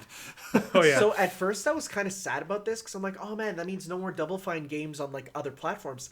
And then I took a deep introspective look and realized I don't think I like any Double Fine games. Psychonauts is the only thing that Like, comes to like mind. I tried Psychonauts and I didn't love it. So I'm like, well, that's Yeah, their kind of really- magnum opus. So I think I'm good with it. It's Okay. fine by me. It's like a niche company almost. It's kind of I did. It's one of those that doesn't come up often. What was that other one that they did? The Halloween RPG. Oh, Candy. Some Oh, Like the Halloween one. the Halloween one where the kids What's become the it called? costumes and it's like an RPG. Costume You know- Quest. Costume boneless Quest. pizza. Yeah. Yeah. So, but it's like that was one where I'm like, again, like neat, but I don't care enough. Yeah. So I was like, yeah, it's like that's fine. Okay, Fantasy Star 2. Oh my god, it's happening. Screaming. This was. How many years have we waited? I couldn't tell you. I remember 2014, I think. I remember hearing like all the stuff happening with it, and a few years ago, I tried really hard to figure out how to change the language settings to English and like modding an online game. A lot of people made like different language options and stuff. People rewrote entire scripts just so people around the world can play this game. Like Fantasy Star is a great series when it took its like multiplayer aspects, like put that in the spotlight. Fantasy Star 2 is like, or Fantasy Star Online 2 is like the pinnacle of that. Okay. So Is it's gonna it be great. is it multi-platform? So okay, so there's been a bit of like talk with this. So we know for sure Xbox One and PC is getting it for sure, 100% confirmed. But then in recent interviews, Phil Spencer has said, "Yeah, we're pretty much the ones who funded this, but we do hope it'll arrive on all consoles eventually." So it's like we don't know how long that will be, but the big news is it's free. Yeah. Free. Free. Like, oh wow. That's good. The only thing is there was a Switch version, but it was Switch streaming. Oh, So it's not an actual like, so we might not get the Switch version, but Yeah. probably on PS4 there. But like day one, I'm gonna boot up my Xbox One and I'm gonna get on that because that's huge. And because you're starting with all the expansions, it's like there is so much content there. Like it's ridiculous. Yeah. Halo Infinite, final one. I like Halo, so hey, hit me up. That trailer was hype. It was That good. trailer was very, very well done. Master Chief is a cool dude, and I'm very happy they have not Nero'd him. I think this is a good place to bring this up. Very little gameplay this E3. Oh yeah. Oh yeah, of Like, course. It's, it'd be- Especially for Microsoft. Yeah, like okay, let's take a look. Which ones had gameplay? Elden Ring, no. Flight Simulator did. Cyberpunk, no. Bleeding Edge, no. Minecraft Dungeons, a little bit. They used gameplay in the Yeah. trailer. Battletoads had little gameplay in the bit. background. Double Fine, nothing. Fantasy Star 2, but, they like, didn't show gameplay for Psychonauts Fantasy. 2, there was a bit of gameplay. A little little bit. 5 in seconds. engine like shots type thing. Yeah. Yeah. Yeah, very little gameplay. But like the games that should have been showed off weren't showed off. Like Yep. Gears 5 wasn't. Sorry, just in hindsight. Fantasy Star Online 2, there was no gameplay of it. Nope. It was just a CG trailer. It gives whatever. Anyway, whatever. I mean, I think it's because they probably don't have like finalized localization on stuff, so they don't Yeah. want to show a trailer where a character says string 15926. Yeah. But yeah, Halo. Yeah. I really like Halo, so I'm like, yeah, sure, I like Halo. That's like where I'm at with it. I'll never say no to more. Yeah, right? Thing. I like Yeah. this was the point of the show where it's like this is the Smash stuff. It's like Yeah, we just gonna look outside in kept space and going you'll see we're the like, Smash logo. Smash. No. Oh, side note. How do we not talk about this? Someone said Miyamoto would be there. Oh my god. Oh, Someone yeah. mistook. It was a Keanu Reeves. French Yeah. gaming publisher, and they're like, yeah, there he is. There's Miyamoto, and it was Keanu Reeves. Sorry. Oh, it's so easy to get the two mixed up. They don't even have the same How did that even hair. happen? They don't look anything alike. They just saw a vague like person being like funneled through a Shuffled? hallway. Yeah. Probably. They're like, oh, it's probably My Miyamoto. only thought is like the black suit Yeah, with that's the what I black hair. That's it. That's it. That's it. hair's- And like, the hair's Keanu's, like- totally different. He's so like skinny. And he's got like thick glasses. It's and all. so weird. Anyway, All right, so Bethesda. Woo! screaming, This was Woo! screaming. like I rewatched this. Uh-huh. I watched Vinny Vinesauce's reaction to it, and when I was watching, it just felt my like night was ruined. It just felt so like manufactured and like unnatural. There were people who were like, "Nah, that's just they're excited." But then you rewatch it, and you're like, you can see the employees. Yeah. Like when they're like, and now new content for Fallout 76, and you see these people standing, Yeah. clapping, wooing, and crying for Fallout 76. and it's like that. Yeah. Like even the most diehard fans wouldn't cheer that No, much. like for the people, like when they're like, "Oh, we're bringing in NPCs." Like, if you're the most diehard fan, your reaction should be, "Oh, cool, finally." Not, "Oh my god, I'm getting on my knees and praying, Crying. Yeah. Like, no one should have a Maximilian Final Fantasy VII moment for Fallout 76. Speaking of, it got a battle royale mode. Finally, am I Finally. right, fellas? That's what we've been waiting for. We saw obviously. a leak before, and it's like they mentioned like Fallout 76 gets a battle royale mode because like they're so desperate for players now, and it's like This is the game that okay, you can Going buy into this. you can buy an Xbox One for $300 or an Xbox One with 2 copies of Fallout 76, one digital code and one boxed copy. This is true for $250. They No. are paying you to get it. To get it and give a copy to someone else. Yikes. Doom Eternal. Doom Eternal, I can't wait. so It's gonna be so good. good. It looks incredible. It looks more of the same, but it looks like it builds upon it so Yeah. much, and like Those dashes. Then Doom looks and like zoom. such a fun The- game that I wish I didn't get a headache playing. Oh man, that sucks I for you. understand that a bit. First person games, it does me in. Something about them. I gotta like avoid even first person games, and that's like what all Western games Yeah, are. right? I was about to say, yeah. Especially one where like every time you do a melee, you like it kind of auto tracks to an enemy. Yeah. So like you just zip to something, rip Yeah, its that- head that off, could- and then like turn That around. could really give you. Something Yeah. it's just something about the way you kind of glide across the floor. Is it okay? I thought it would have been like the motion blur. No, How no, did you no. feel about I don't Metroid know. Prime back in the day? See, Metroid Prime 2. Was that fun? Like that one? No, I have a hard time playing it. There we go. Okay. Yeah, That's what I was so expecting. it's your Metroid Prime. I get a little like I can play it in short bursts, but it's like maybe a little bit.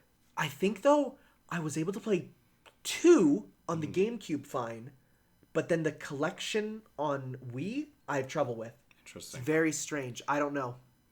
It's, But Doom Eternal, like, the angels like coming in, like why are they here? Like, did Doom guy like piss them off that Yeah. like you're interfering with, like, there's a theory I had, but I forget it. Like, that the angels,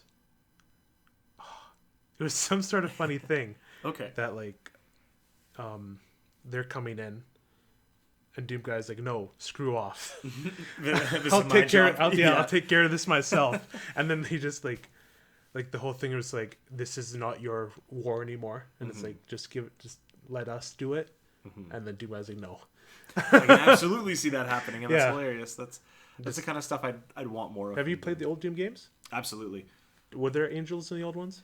All I played is like the original and Okay. then, like mods. In my multiplayer stuff. in my knowledge of Doom, which is a surprising amount, I don't think angels have ever appeared. Okay, that's It's cool. Then. not a yeah. Yeah. It's always been Have you either hell or aliens. Did you see? Have you seen the key art The key art? No. with the big angel with the wings that What? expands the entire thing? I'll show Oh you. man, I have it as my computer background. that's awesome. It's real good key art. Let's see it.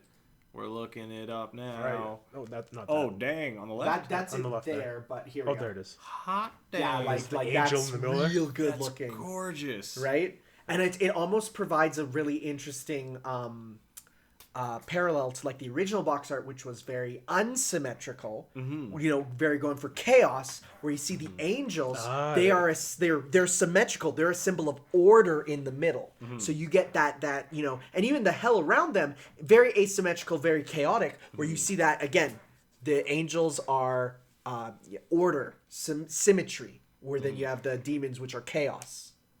Whenever I think of Doom, all I think of is like an insanely well polished mess.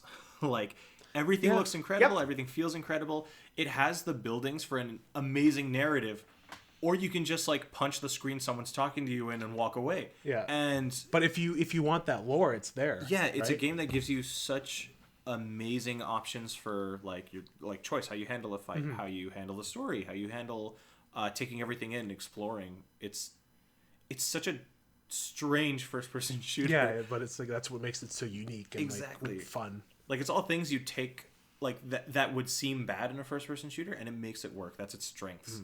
So you're gonna get the collector's edition with the helmet? I'm wearing the helmet to work every day. I don't know what you're expecting. Like it's gonna be amazing. Not listed here. Shinji Mikami and his protege. Oh, I yes. completely forgot to put that. Yeah, sorry. Ghostwire. Ghostwire. Yeah. It looks incredible, and my heart. Isn't she the best? It's spooky. It's just and I'm following her Twitter now, and it's just like and she's always like that. She calls that fan art her treasures. Yeah. And she has a folder on her phone Yeah, with yeah, I saw treasures, that. and it's like That's 3,000 images. She has a blog of her time at Bethesda that she does in comic form. And you get to see her be like, I came for a meeting one day and just felt dead on the inside. It's like her with like a bleeding nose and stuff. It's like, oh, she's the best. But the game itself it's intriguing. Well, from what we've seen, I mean, Like all we saw was a double CG Thanos. trailer. Yeah. But even with just the CG trailer, it's so well shot that you're like, I'm interested, right? Yeah. It's- that shot with the noodles. Everyone goes back to the noodles. It's like it's what they think about. It's so good. It's a strong concept too. Like you imagine being like a detective looking around this world where ghosts exist and they blend in perfectly, and you have to figure out what's paranormal and what's regular. Like okay, cool. Reminds me of Fatal Frame almost. I could see that a A little bit. Okay. Fail for anyway. Devolver. The only game I want to bring up is the one where you're the alien monster. Oh yeah. Oh yeah. That like That looks you're the- super Sprawl good. is it? Was that it? No, Something with a C. oh, I don't remember. I don't remember. Yeah, but it was looked either good. way. Its introduction was amazing. And They like, always it's like rock it. It's like an overarching story. Yeah. That's been going for like 3 years. You could put them all together and make a movie at this point. Probably. They released a soundtrack for literally what they call the Devolver Cinematic Universe, which is their soundtrack music. It's like, okay. And then there's that arcade machine, which is an actual arcade I machine. want House of the Gundead. I want one. It's 5,000 US, which is a little disappointing. it's about 6,500 Canadian. Not So including shipping. That's like super cheap for arcades, actually. Yeah. Though. Like that's something they can afford. So having a machine like that is that's super good on them. Mm-hmm. And also the fact that they made an arcade machine, like okay, Yeah. all right. They did the Terminator thing at the end, which makes me think there was a lot of Terminator at this conference. okay, There's a so lot of I Terminator. want to think, and I heard someone say this. They originally filmed a different ending and then saw how much Terminator there was, so they quickly shot like a Terminator joke for the Because end. they only need one person, right? Right, yeah. So then they quickly did it, right? To be like, oh, we got to jump on this. Because there was like the Gears 5 stuff. There's something later on. Well, A bunch of other. it's coming to Mortal Kombat. Yeah. It's like Terminator's in a lot of stuff for some. Oh, isn't it Dead by Daylight? It's like a horror thing, I think. I don't know. There's a lot. One of Dying them. Light. Maybe Dying. I don't know, but there's just like a lot of. Yeah. I love Devolver's presentations every time. They're always fantastic. We missed the first part because we like. We thought it was like a half hour later, and Oh, so no! then we jumped back in, and so we missed about the first 10 minutes or so. But it's Okay. like It was the recap. narrative part. the narrative. Yeah. But then we still got that it was a Nintendo Direct ripoff Yeah. with graphics included. That's pretty ballsy. Well, Andre from Game Explain asked them about it, about to Bill Trinan, and he was like, "Was it?" I was like, "I guess they didn't even know." Yeah, right. They Yeah. watch it. They would say that. Yeah. All right, Ubisoft. I didn't watch this. All right, so Watch Dogs Legion. Love the second Watch Dogs. Okay, Yeah. so we will talk more about that, Yeah. but I'm just gonna say, I'm watching this one now. Okay.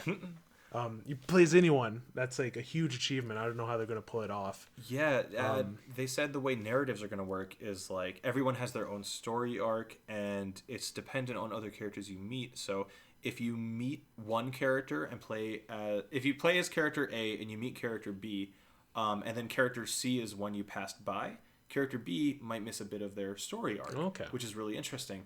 And they said their goal is to have that story arc filled up by another character, and then that character can go in a completely different direction. They are looking at such an insane narrative right now. Yeah, this is like Beyond Good and Evil 2 levels, like the stuff we've seen so far, but like not in terms of like game, but like in terms of like narrative and like ambition. It's really ambitious, that type of thing. But yeah, I'm really looking forward to it.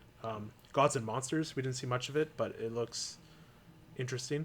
From what we heard, Breath of the Wild, Ubisoft type thing. Yeah, I'm definitely a little invested in it. There was like so much DLC garbage in this conference. There was Shane with the dog, John Berthenel. Thank you. Like, honestly, I really wish we got something. I'm the one person in the world with this right now.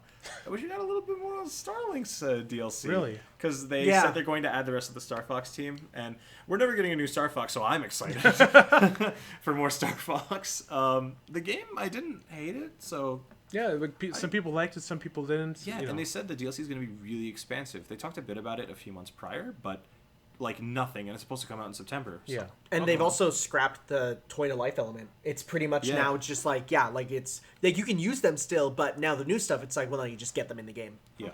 Okay. Roll of Champions looks fun. I saw a few glitchy videos of people trying it out on the show floor where it's like someone like goes up a ramp, falls down, they're like skating on their head, and like you're like, oh, still some kinks to work out. Yep. So one of the developers was talking in an interview, and they were saying how there was a glitch that players kept doing repeatedly where when they were in the air, like if you saw any gameplay of it, it's like a circle.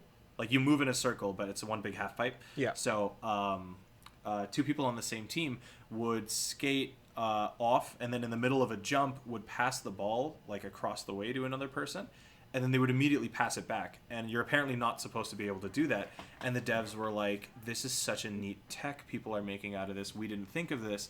And they, like, I think they said 30 people that were playing it. They've asked all of them to, like, help create some neat like mechanics and stuff, and they're going to keep working on the game with that in mind. That's cool. Yeah, so I'm super excited to see how they incorporate some stuff. I'm looking forward to this game. It's going to be a good no, we're gonna see how it goes. Discord game. Yeah, exactly. I can see that. Yeah. Square Enix. Woo!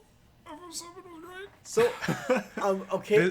I'm about to say something controversial. Conference of the year. Really? Oh no! I think Nintendo took it. We'll get to that. We'll get to that. But why Square Enix? It's entirely because of one game. I'm sorry. Okay, but I haven't played Final Fantasy. I've played a little bit. I played maybe an hour of it. But this game looks incredible. Okay, 100%. Last Runner Remastered. What? But FF7 Remake is my game of the show. Like, for me, out of everything there is the one that I look forward to. And people are like, yeah, but you're not going to get to the stuff in the first game. And I'm like, I do not care. Do you know how hype I am to explore Midgar? Like, that's like... in this engine. 20... Yeah. That's like 20 screens in the original FF7. Like you explore such a tiny fraction of it. And where they're like... oh yeah, we've hearing about all the stuff of the secret demos that were done for people, and they ran through the whole opening, and they're like, it is the entire opening of FF7 is faithfully recreated, but the fact that you can now explore everywhere means it seems so much bigger. The ladders are the same, everything's the same, but it's just so much bigger. And so that's when people are like, well, they got the original FF7 on 3 discs. How come they can't do it here right away? And it's like, you have no idea how big the scale of that is. Video game. Right? So with the original FF7, 90% of that game was JPEGs. They were images that would map stuff on, and they don't even need to make textures for the roads. There's no the overworld is, but the maps are painted pictures scanned into the game that then you walk on. Those are not 3D models. That is a picture. Wow. And 7 was ambitious. I would argue it's still the most ambitious of the Final Fantasies. It promised so much. Its story went to so many places. The world that everything takes place in is insane. And I always remember it as like 4 or 5 discs, and people were like, "Oh, it's 2 discs." I'm like, "Oh yeah, you're right." Like, I remember pouring thousands of hours into that game.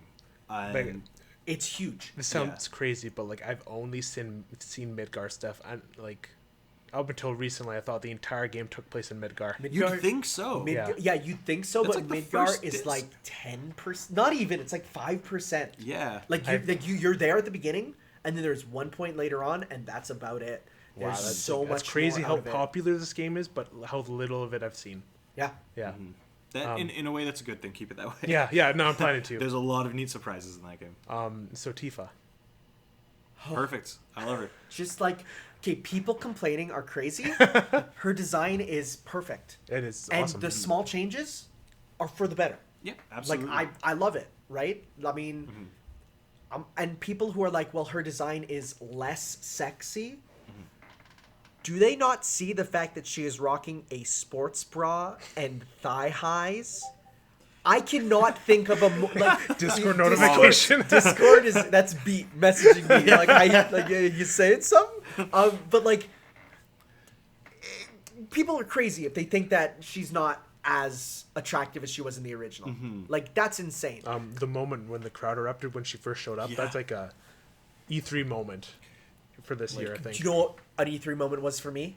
What? All right, guys, let's mosey. Let's mosey. Oh, so good. So that was I heard someone say that is the moment of going from we're going to bring up this stupid exec on the stage who you're not going to care about to let's bring up someone who you're going to cheer every time they're on stage because that is like he knows what we want, right? So this man was almost going to put down $560 for the I collector's almost edition. put down the $500 for the collector's edition, and then I looked at it and I'm like, because with shipping and everything, it came out to 550.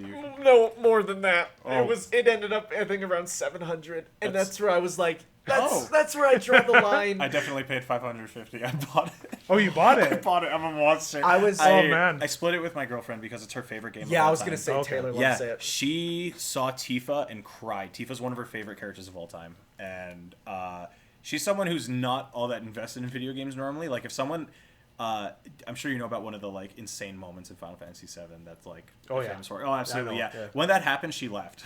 Like Wow. she doesn't care about getting emotionally attached to certain video games, but for whatever reason, Final Fantasy VII and everything around that moment is just like hits her that hard. So seeing that in other people as well as myself, because like I said, I cry at every JRPG I play. Like seeing the impact the game has and the impact it's going to create again, inevitably. Like, what a time to be alive. And like looking at hearing like so people were worried when they said it's an action game, right? People were like, oh, now it's like you're gonna ruin it. But then as soon as I saw the slowdown, I'm like, well, Looks so good. there it is. ATV. You've done what we thought was impossible, which was combine like Dragon Quest and Devil May Cry. Yeah. Right? The polar opposites for gameplay, you put them together, right? And then if you don't want to do that, then you have Kingdom Hearts style shortcuts. It's like perfect. You did it, right?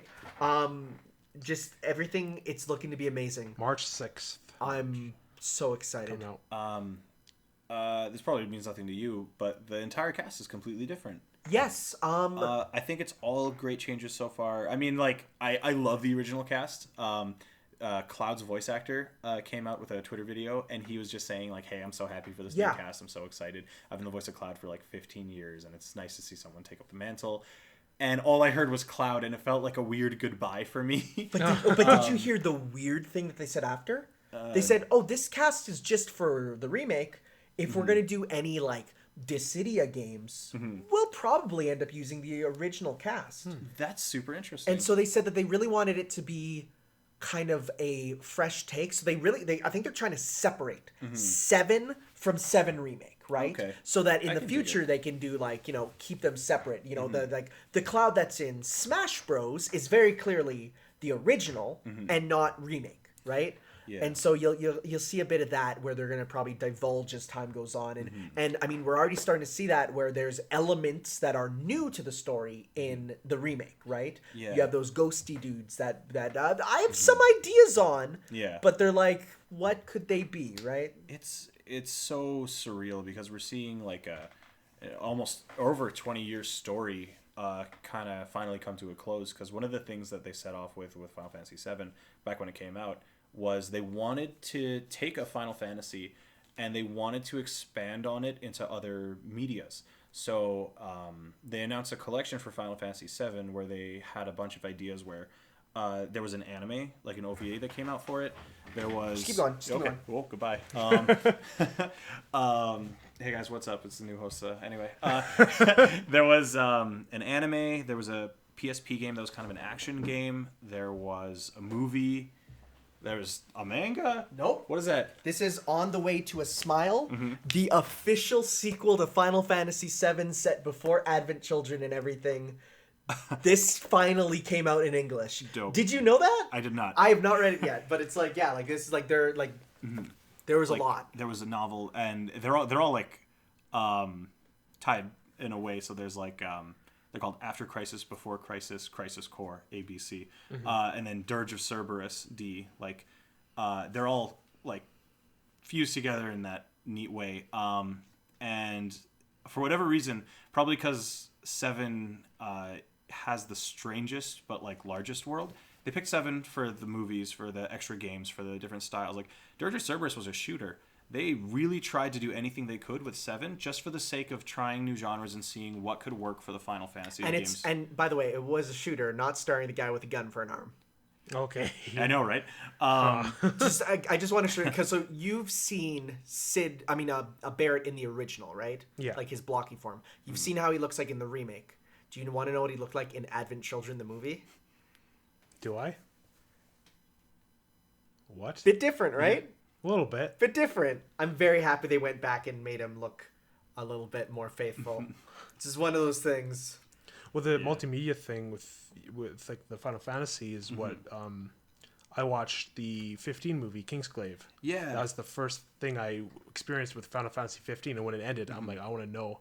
I want to go deeper into this world and see like what it's all about. That's something that I feel like it's definitely not a trend, because they didn't do that with every Final Fantasy, but 15 definitely was deserving of it because it had its amazing like big world. Yeah. And Seven's collection, as they called it, Compilation. Compilation Compilation of Final Fantasy VII. They said they wanted to wrap it up with a remake. And that remake we assumed was the tech demo from 2005 or 4 where they teased the PS3. They recreated a bit of the opening with like the Final Fantasy 13 engine, and it was like it blew everyone's minds. Then it was just a tech demo. And seeing it here and now, and it's like it's been this I'm 23. Like I definitely wasn't around the second the game launched, and like an avid fan ever since. But ever since I got into it, like as a kid, I'm still seeing Final Fantasy VII be relevant, and it's just about to wrap up. And like it's about to make the same impact it did 20 years ago. It's crazy to think Meteor about. impact. Meteor impact, absolutely. And like honestly, the story is more relevant now than ever. It's a little bit of the Metal Gear Solid 2 syndrome, where you look at the story and you're like, oh boy, as time goes on, this gets more and more. Oh, you mean they don't care about the environment so much they'll let it burn for money? Oh, I see. Eco-terrorists? We're siding with them? Anyways. Yeah, kind of. Yeah, we could talk about that forever. Outriders, anything to say on that? I don't remember anything about it. What was Outriders? Right? It was like a generic shooter game. Oh, okay. Square Enix. You don't remember it? No, I definitely remember looking at this and being like, what's Square doing with this over here? Like, and they want it to be a competitive shooter too. Huh. Tanner's like I don't remember it. If it wasn't a Final Fantasy thing, my mind was thinking of Final Fantasy during the conference. Tanner, here's the best part. It's from their secondary studios, the people working on Octopath and stuff like that. What? Exactly. Huh, I didn't even know that. That's redonkulous. And it's just like, what are they doing? Like, they're getting away from RPGs. This is an exciting thing. Even if, like, if I'm being honest with you, I don't know if I was too impressed with it, but I don't play a lot of shooters, and I don't play competitive ones. So I know a lot of people were talking about mechanics in it that they saw just with, like, the sizzle reel of just, like, different guns and stuff. And it's, like, all stuff that made sense to them. It was another language for me. But seeing Square kind of delve into other genres and not rely on the Final Fantasy brand. That's what I thought of when I saw that, too. That's an exciting thing. Back to Final Fantasy. Final Fantasy VIII Remastered. As the only fan in the world of 8. I was gonna say we brought in a good person, huh? Yeah, I legit think 8. There's a character in 8, and he's like a side character, but you experience his story alongside the main characters. And if it was about the side character, I think 8 would be the best Final Fantasy. I love that character. I love You're that. not wrong. I know who you're talking Yeah, about. I You're love not that wrong. world. It's something amazing, but the main characters also exist. It's a very clunky JRPG system. Imagine if you were playing like Persona 5, for example. You assign everyone a persona, and that persona defines what skills you learn, and level literally doesn't matter. If you stayed level 1, if you didn't grind, then every single other enemy in the game is also going to be level 1 with you, including bosses. But you have an ability where it's called draw. So let's say I'm using an ice persona, and then I see a fire enemy, and I use draw. I can get a fire skill from them for my ice character, and that will let me fight enemies with more of a like weapon triangle or Pokemon typing. Like it relies a lot more on not using numbers. Like you want to have the right skills for the right situation. That's the thing that people either love or absolutely hate about 8. I'm indifferent. I think it's okay. I'm there for the narrative because 7, 8, and 9 was when Final Fantasy had some of the most ambitious and weirdest stories. Yeah, you fight a hockey team in 8 on the ice. Yep. And they're just hockey players. The only place. That's the only place you fight. You go on the ice. You see the music theme starts, and you see 3 hockey players roll up, and you are fighting them with swords, and they're just hockey players. Interesting. 8's something special, and it's the only one that hasn't had its kind of remaster that the other ones have had. So you can buy 7 and 9 on Switch or even on mobile right now, and it has little like cheat codes in it where like you can speed up combat and like gameplay in general. You can just fill up your meters all the time. 7 has that, I think. 7 has that, yeah. 9 has all that stuff. 8 having the same treatment is going to make a very unplayable game a lot more playable for people. So even if you hated that whole junction system, like the whole thing I was explaining, you can just kind of keep clicking buttons and use your limit break skills that are in the game. And it also surprisingly has a Mario and Luigi style timed hit system. I love it. I love it so much. I was going to talk about that. Like there are some characters where like there's a guy whose weapon is literally just like a machine gun, and his limit break attack is he like a rope falls from the ceiling, and then he grabs it, throws a grenade, jumps, the explosion pushes him onto the rope, and then he starts firing, and you have to like he's swinging around the battlefield, and you have to like aim a reticle at the enemies, and then when it's done, it shows like from third person what it looked like and how often you hit them or miss. I love it so much. There's cool stuff in it, but it's like it was held down by some weird gameplay choices that some people didn't like. But did you see the side-by-side comparison for how it looked? Like, amazing, it looks so much better. When I first saw it, I'm like, yep, that's Final Fantasy VIII. And then I looked at the actual comparison, I'm like, oh no, it was a lot more than Final Fantasy VIII. Like, it looks good. They zoomed in on the faces, and it wasn't just a pixelated mess. You're the hottest guy here. I don't know if you've ever seen that. I've seen it. Yeah, that was the best. I'm done. Done? That's like... Crystal Chronicles Remastered? Finally! I'm so excited for this game that we don't have to pull out 4 Game Boy Advances, 4 Game Boy Advance link cables, a GameCube, a TV. So my friend, was it on DS? So the DS games were something different. Oh, okay. Like this is the original Crystal Chronicles. One of my friends got one for like $20. So those ones are more like an MMO on the DS. Okay. Yeah, it was like you logged into online and went through dungeons with people. Interesting. This one is like the best way to describe this is a local MMO.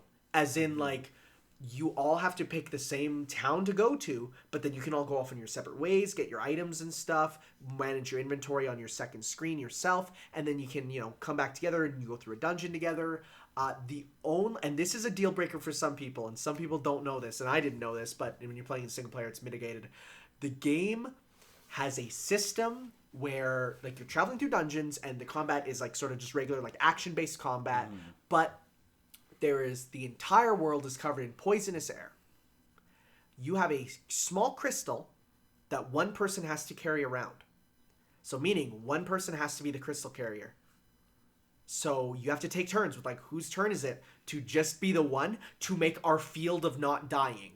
Really? So some people hate that.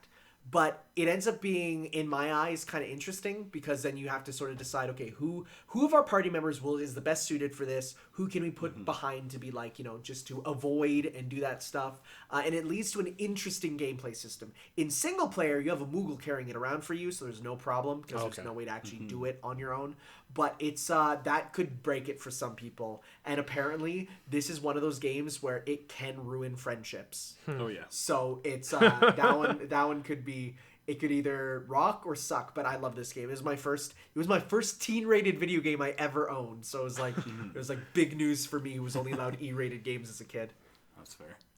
Avengers.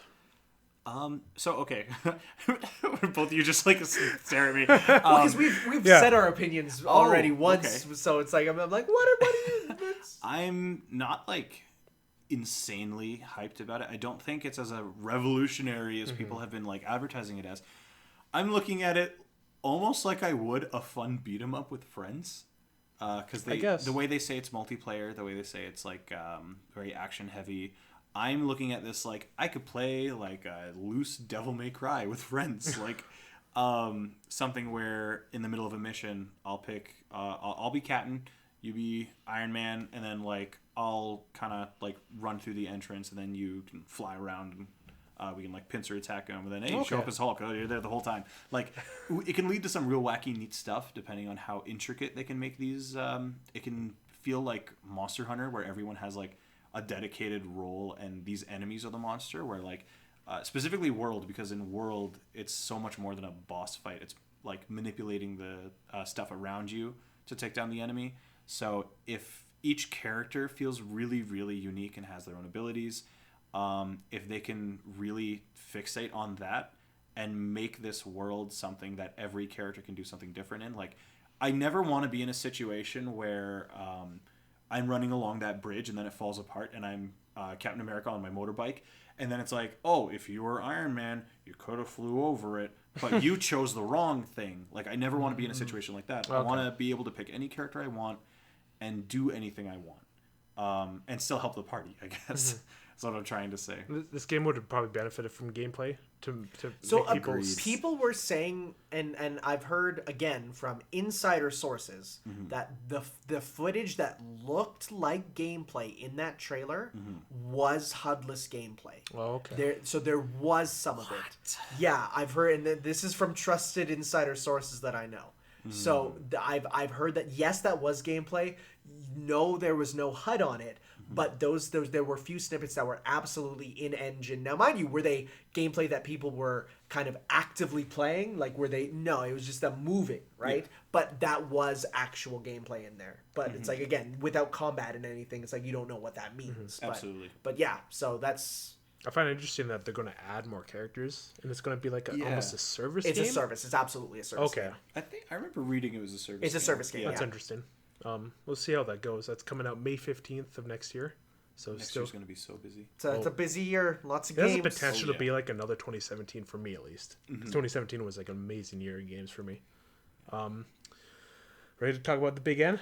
Absolutely. I'm always ready you getting to talk tired about yet? the Big N. Oh, no. I think I just hit my second win. I think we might have to cut out the other news and we'll move on. We can cover that later. Dang. Luigi's Mansion 3. Luigi's Mansion. I'm hearing people say this is like Game of the Year material. Whoa! Oh, that's a pretty big statement for Luigi's Mansion. Although, like 2 was very strong. I don't know if it was Game of the Year, but like if 3 is gonna be that amazing, and it sounds like it's gonna go to the Luigi's Mansion 1 style of like explore like the floors and like. That's honestly my dream. That's the one thing I hated about 2, because the whole thing with 1 was you kept like they would always put these big glowing doors in front of you that you can't open, and that anticipation of finally exploring to the point where you find the key for it. Like that's the satisfaction of the original game, and you took that away from 2. It was just the gameplay of like it felt like an arcade game almost. Yeah, it did. Where it was just the gameplay. And ironically, it was then later turned into an arcade game, which I hear is a fantastic arcade game. So like there you go, but. Yeah, if they return to those roots, I would love it, and the co-op in it is also something I'm actually pretty excited about. Just the sliming of the ghosts reminds me of the Avengers scene. Yeah, it's so good. No, weird that there's no release date yet for it. Yeah. Bill Trinan just came out and said it's because they don't want to put down a date until they feel like the game's polished enough that they're certain about it. Okay. Which, hey, I'll take it. Again, Yeah. a delayed game, it's better than a rushed bad one. He said his exact words were like, "We're waiting on Next Level Games to let us know it's done. For now, it's just bacon in the oven." Okay. So, It looks really good. It looks so much better than when we first saw it. Yeah. Like, It's still weird to me, the fact that there's, like, more Mario characters, though. I always felt like... why? Like when Mario I and think... No, Peach were in the first. Peach No, was in the she first was one? not. Mario was in the first one. Mario okay, was in Mario. it, but he was a MacGuffin. Okay. Mario was there as an item that you see, and he's there in the very final cutscene. Like, even the fact that it ends with Bowser, spoilers for Luigi's Mansion 1, I How guess. dare you? But it's like even that felt out of place, right? It Yeah. felt like in a game of ghosts that have these crazy non-Mario designs that now you have Bowser there. It's like, it felt a bit weird. Yeah, even we've all played the original, right, to completion. Original, yes, I've not Yeah. played the second. So in the original, you remember how you'd find Mario's items here and there? Yeah. Like they kept alluding to him. They made Mario a big deal, and the fact that you finally find him in that portrait, and then like he's like banging on it, Yeah. trying to get out, and then finally at the end seeing him after you save him is like, it was weird seeing Mario in that because you're so used to Luigi through the whole adventure, and they talk about Mario like he's this off distant thing you're never really gonna see. You find his hat, his glove, and those like reds in it, like his colors that change from Luigi. It seems so jarring and interesting, and it's so focused on Luigi. I mean, the fact that literally Peach and Toad are there as well, just for the sake of getting kidnapped again, is like it gives Luigi more motivation. All right, cute, whatever, but just like they're there through the whole thing, and you kind of see them get kidnapped. Like you're the way they advertise it, you're going to be watching this mansion kind of turn into, or the hotel turn into the spooky hotel, because they walk Yeah. into it like it's this like golden paradise. Every floor is gonna have its own theme and like it's distinct. It's a good. I like it. It's a good Yeah, way. Good way to get around it. I'm The excited. thing I like about the first one is like, I'm not sure if the third one's gonna have it or if this series is gonna have it ever again. But like, I remember entering the mansion in the first game, and it's just dead silent, and there's Yep. just dust and everything, and it's like it's legitimately like unnerving and I've heard. spooky. Yeah, I've heard some people say like, man, I want it to actually go back to being spooky. And then there's Yeah. other people saying, well, I never ever viewed Luigi's Mansion as being scary. And I'm like, well, you might not have been a child playing that game, because Luigi's Mansion as a kid is incredibly atmospheric and Yeah. spooky. Like, it's not scary, but it's spooky. It is spooky. Spooky. Spooky, yeah. It And sure is. portrait ghosts are back too. Thank God. Yeah. Yeah. I like having that motivation of figuring out a bit of their backstory to beat them. Like, the dad loved reading. You catch him off guard when he's reading. The baby has a huge tantrum, so you wait for him to throw a tantrum, and yeah, that's his weak point. Like, it gives these ghosts way more context than. I'm honestly struggling to think of a major ghost from 2 other than, like Boo's. Yeah, I don't remember any two ghosts. I didn't. I do remember the boss fight that was like the treehouse. That was insane. Do you guys know what I'm talking about? I didn't play. You didn't play it at all? I think No. I remember it a little bit. Okay, there's a boss. I remember the that's- spider boss. Oh, there was the spider boss. Yeah, the bosses in Luigi's Mansion 2 were absolutely insane. They felt like weird action movies. What? Okay. Interesting. Don't you like go in a Imagine- portal like a Yeah. thing and you're And there's like an it ice felt tunnel. Reminded me of like Bayonetta when you're. I was about to say Bayonetta. Yeah. I don't know why I was about to say Bayonetta. It feels like these E-rated Bayonettas, Yeah. because the bosses are giant monsters you have to fight in constantly evolving backgrounds. And you know when you're fighting. sorry, You're in Bayonetta 2, was it? You're in Yeah. like the spiral, like the wave. Yeah. yeah. It felt like that. Yeah. And you're on a sled with like a toad driving it, and you have to like suck up icicles and shoot them at this giant spider. This is wild. I've never heard of this. I'm dead serious. Yeah. Like after we're done recording, let's look up like a boss Yeah, fight or yeah. 2.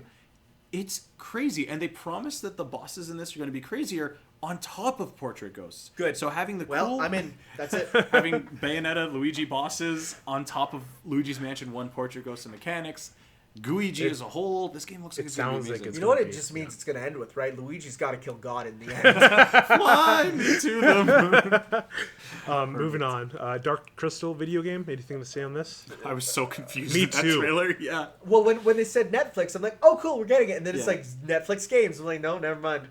Okay. Sure. Why not? Looks Fire Emblem-esque. Yeah. No, Yeah. Final Fantasy Tactics, more Oh, okay. specifically. Which It is looks like a tactical why? RPG. Like, But sure. Sure. People who like that IP, I guess. IP. It's not really an IP. that's how they It's one movie from the 80s. That's how Okay. they described it in the Treehouse when they were showing gameplay of it. The entire staff was like, "We are so excited to interact with this IP. Like, we know a lot of people are very like invested in it. They love it. I don't know if I would it's a call cult something classic to with them. one thing an IP. I mean, it is an an- intellectual yeah. property It is, that you yeah, create. Like, Wonderful 101 is an intellectual property. That's just one game. You're right. No, you're right. You're right. You're right. All right. Yeah. Link's Awakening Hoo-wee. looks great. September Looks 20th coming out. The amiibo looks great. Literally looks like Link from the game. Yeah. It reminds me of, this is a weird poll, it reminds me of Nintendo Land, how everything looks like a toy. Yeah, It actually And does. I like that aesthetic a lot, and I feel like with Nintendo Land, they had a neat engine they could have done more with. It looks like it's a bit of that engine, especially for the Animal Crossing minigame, where the toys have that shine. Yeah. The way yeah. lighting works and the way like grass looks and stuff, it's perfect. I love it. And the Dungeon Maker.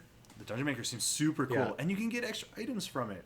Can you? Like in the Treehouse, when they were demoing the game, they made a dungeon and they got a bottle out of it. There's no bottles in Link's Awakening. Oh. So, like, that was a big deal. Like, Interesting. they're putting in Yeah. items that you normally can't get in the game through there. I've seen like a bunch of like theory video. I haven't watched them, but I've just seen them that like Theory videos? why is Dompe in Link's Awakening? What does this mean for the overall timeline? Like, Oh yikes! Oh. Timeline. Oh, I love it. The good news is, if they played Link's Awakening, they learned very quickly that that's not a problem. yeah, That game has Wart from Mario 2 in it. And Yoshi. And Yoshi. and Kirby. And Kirby, yeah. And, no, A chain chomp. anti-Kirby's. Anti-Kirby's. They're Almost. enemies. The dioramas they had at the E3 for looked awesome. Gorgeous. Oh, one change that I'm very happy about. Very first gameplay of this, they showed the Goombas, and they were just New Super Mario Bros. Models. But now they changed them to actually look like how the sprites looked, and I'm like, that's good, because I didn't like the fact that they were going to just the generic Mario model, because they didn't look like that. They looked off, right? Yeah. And I'm happy that they're changing it to look like that. Yeah, looking forward to it. Not much to say on it. It just looks awesome. Witcher 3 on Switch. More like the Switcher 3. That's What? an original joke. I like how you're probably like looking at that. I was waiting. yeah, I was waiting. Like running the numbers. There's like algebra across his head. Like, I know what I have to do. It's going to run at 530 like Frames pixels per second. Yeah, frames per second. Pixels on Switch like portable. Okay. And seeing gameplay on an HD screen, it looked hella rough. I'm sure on a smaller screen it's going to look fine.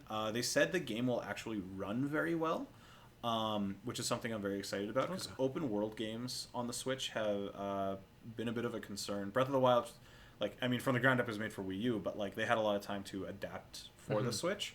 There's also a little bit of the frame rate drops in Korok Forest, that type of stuff. My biggest fear is I'm going to boot up Witcher 3, be in a fight with more than one monster. Oh, no. Use some magic, and then like the entire screen just explodes, and it's chugging hard.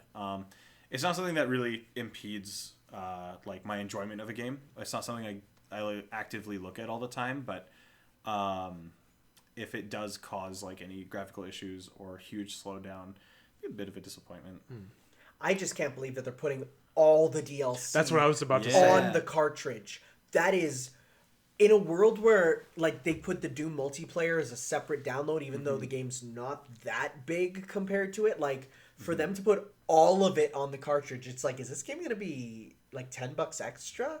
Because like the cost of the cartridge, like is the size usually, right? Like the bigger the cartridge, the more it costs the developers to make it. So like that's ridiculous. Like it has to be a specialty peripheral at that It point. has to Like, be, yeah. Resident Evil 5 and 6 on the Switch. Neat. I don't feel anything for it, really. The way they like introduced it was super weird too. Yeah. you could play Switch anywhere. Like, what a versatile console. What a like genuine, wholesome way to advertise your console. It feels like something like one of their kids came up with, and they're like, let's put that in just for little Jimmy. What if they're playing a scary video game, but they're in a haunted house? Like, thank you, Jimmy. Say that like Reggie. Yeah, what a great idea, Jimmy. I was thinking Reggie, and that's all the time I've got. Yeah, I know. I have to go now. I have to play Animal Crossing New Leaf on my Nintendo 3DS. Now it's Animal Crossing New Horizons on my Nintendo Switch. But I'm doing the meme. I know, but we need to evolve it. Anyway, low key, I love 6. I think I hear 6, people love. Some it's my people favorite like action movie. Like I don't view it as a horror game, Really? but like when I play it with a friend and we're frantically trying to like fight back some like alligator that's mutated into like something with those giant arms and legs, and I'm playing as a character who plays like Wesker, where he has like the butterfly kicks and the like crazy punches and warping, and then like that's where I'm at, where I'm just punching zombies, and then on the other side is like someone playing as a character who just ran out of ammo. All they have is a gun. They can't dodge roll or anything, and they're trying to like hack a computer. Like, they're these insanely weird co-op experiences. They're not made to be played alone. And there's the like mercenary modes where you're just in a zone fighting zombies. I think I played that at a friend's, and it was fun. Mm-hmm. I didn't get really into it, but I was like, yeah on the surface. If it's more than $30, I don't think I'll do it. But it's gonna be. That with the ports we've already have, right? Yeah. So I know Resident Evil 0, and 1 and 4 are all like $40. like $40 each, yeah. Yeah, that's DMC 1 only 20 though. I'm happy about that. When's 3? Well, here's the thing: you get 1 and 3, and if they're both $20, then it's $40, which is the price of the HD collection, and you don't have to own DMC 2. So That's really, a plus. it's a plus. I would pay the money to take 2 out. Right? Anyway. Contra, Rogue Corpse. This Yikes. one, Yikes! That's what yikes here. Yeah. In bracket. like, it's apparently made by the original creators, and Really? it's like, but you're looking at it and you're like, I never got this feeling from Contra. Y'all ever play the PS2 game? No. Good. That's what it looks like. And that's my concern. Jeez. The PS2 one was this weird top-down one where... This is a top-down one as well. It looks just like the PS2 game, and it might even be the same name. I don't remember anything about it. Hardcore? I don't know. Either way, it wasn't that good. It was kind of fun with some friends, but I mean, anything is. I was more hyped about the Contra collection. Yeah. That's Came out the super same cool. day. Yeah. Yep. And also, Nintendo did a lot of that with the collections. The Mana collection came out as well. Like, Oh that yeah, was I really forgot cool. to put that here. Yeah. Oh, okay. I saw some people being like, how come the Mana collection's full price? And I'm like... You know how hard it is to get those licenses? So here's the thing. No, I was like, that is a brand new translated Super Nintendo game on there. I will pay premium for companies to go through their old catalog and bring over games that we've been wanting forever. Like, how many fan translations of Seiken no Densetsu 3 have there been, right? Yeah. Like, tons. And the fact that now we're getting it, and we're like, we finally have one of those games that was like the unobtainable, like, secret of Mana sequel, right? We have it now, and there's a remake. It's Yeah. like, that's awesome. It's crazy. It's so cool, and the fact that people are like, well, a Game Boy game, a Super Nintendo game, and another Super Nintendo game, that shouldn't be $40. It's like, shut your face. What? Gamers are entitled? They're so What? entitled. What are you talking about? Panzer Dragoon remake. This was wild. I didn't expect to see this. I was alone when I was watching the direct, but I could feel that if people were around me, I was the only one jumping up being like, woo! Yeah. All right. I've watched so many, like, streamers react to the direct, and nobody knows what Panzer Dragoon is, and I'm like, that is rough. It's rough. I hope it'll give the series a little bit of like a boost. I feel that Star Fox Void almost. Exactly. So, and they actually, like, the company making this confirmed they're doing remakes of 1 and 2. So it's like... Really? Yeah, so it's like, I don't know if they're going to probably not release together, but like, oh man, that's dope. I mean, Panzer Dragoon is a short game. Like, it's not a huge experience. It's like... It's a beautiful one. What was It's a a Saturn. Beautiful, Saturn, yeah, yeah. Sega Saturn game. It's very replayable, not as much as 2 with the dragon mutations and stuff. But in 1, it's like, it's a good, solid adventure you can pick up and play through. And it's like, 3 hours maybe, but it's like a good solid one. There are different options on replay. You can just play it as what's that game? Space Harrier. Space You Harrier. can just fly it around with your little dude flying around instead. So it's like it's really cool, and I really hope that they put all that back in to make it the full experience. It looks good. No More Heroes 3.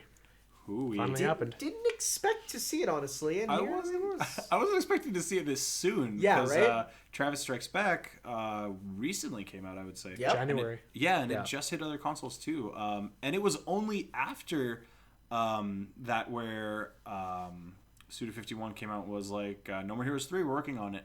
Like, it was way after the game came out, like March or something. And we confirmed it. he Hinted at it. he hinted at it. But this was the true confirmation of it. Okay.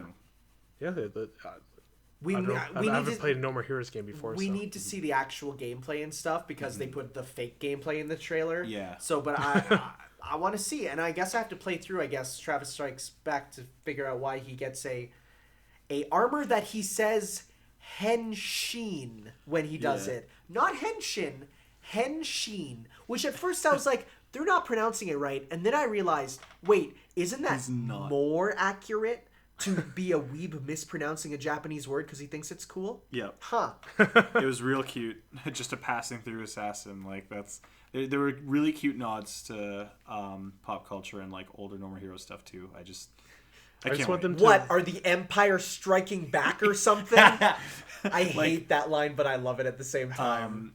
Or is it the 4th of July? Like, that's literally what No More Heroes is about. Just these super weird references and callbacks. I want them to bring, like, 1 and 2 to the Switch so I can play them. They're hard to get. The remake's actually awful on PS3. It was remade? Kinda. It was just an HD port. The first one got an HD port, but it was also neutered because like there was an open world aspect to the Wii one that was completely gotten rid of. And it's like, well, yeah, the Wii version is probably the best way to play both them. Okay. Yeah. Anyway. All right, let's get into the big hitters here. Animal Crossing New Horizons. Oh my gosh. So I called If you it. looked at my reaction, I was like this. I called it on the podcast. Do you remember what I said? I wanted an Animal Crossing where you build from scratch. There you go. You got your. I got my back to Wish. nature, except it's on an island. And guess what my favorite setting for video games is? Tropical ones. Okay, here we are. Like, everything about it seems neat. Did you guys watch the Treehouse? A little bit, not all of it. Everything they showed off was like something that felt like a brand new change for Animal Crossing. Something that I feel Animal Crossing could have always used. Yeah. All of this crafting from the ground up, the way you get recipes, it's like text from Nook on your phone. The way the phone works, how you can call people in for drop in, drop out gameplay. Also, Nogami being back for it. Yeah, so He has a because I believe he was just a supervisor for New Leaf and City Folk.